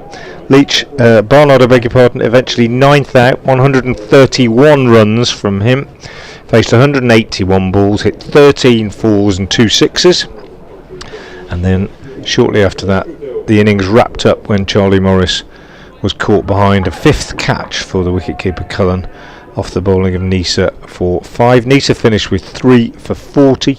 Harris 3 for 96, a little expensive. Hogan 2 for 44 and Lloyd 2 for 36, the other wicket takers. Leach in again bowls, and Byram forward plays back up the pitch to the bowler, no run. And then Glamorgan beginning their reply with a potential 9 overs to face, losing a wicket in their first over when Lloyd, who'd hit the first ball of the innings for 4, was caught at slip by Pollock without any more addition. And then Leach, having been hit for 2 fours by the night watchman Harris, then had him caught at third slip by Barnard for 8, and almost immediately in the same over had Ingram LBW for 4. Leach is in again, and Byram pulls this, rolls the wrist on it down to long leg Pennington Fields, and there's no run. And we have a couple of balls left in the day, and North East will be on strike. He was dropped low down at second slip by Taylor Cornell in Leach's last over. Very, very sharp chance, but he is still there at the moment. And that's pretty much the story of the day here at New Road. I hope you've enjoyed our coverage. Thank you for listening to us. And we've just got 2 balls left in the day as Joe Leach comes in and bowls to North East, who turns this on the leg side. There's a good tumbling stop at short leg by the helmeted Azhar Ali. And 1 ball left in the day. I think Worcestershire probably finished the day slightly on top, but it's been a day of topsy-turvy fortunes for both sides, and the standout performance, undoubtedly Ed Barnard's 131, has made batting look easier than anybody else on this pitch, that's for sure. As Leach comes in to bowl, last ball of the day, and North East turns it away on the onside, and that is the end of the over and the end of beg your pardon, the first day's play. North East finishes on 9 not out. Eddie Byram finishes on 5 not out, and off 9 overs, Glamorgan replying to Worcestershire's 271 all out are 32 for 3, and that's close of play on this first day. Just give you the Worcestershire bowling figures. Leach 5 overs, no maidens, 3 for 21. Morris 2 overs, 2 maidens, obviously no runs and no wickets, and Pennington 2 overs, no maidens, no wicket for 11. 3 bonus points per side, and a very, very interesting game of cricket on a pitch which has helped the seamers, but has also been a pitch that has allowed the batsmen to play their shots, and it's been an intriguing, interesting and most enjoyable day's cricket. Thank you very much to Nick Webb of BBC Sport Wales, who's been alongside me. Thanks also to David Townsend for his contributions earlier in the day, and thank you for your company, and I do hope you'll join us when play resumes tomorrow morning at 11 o'clock.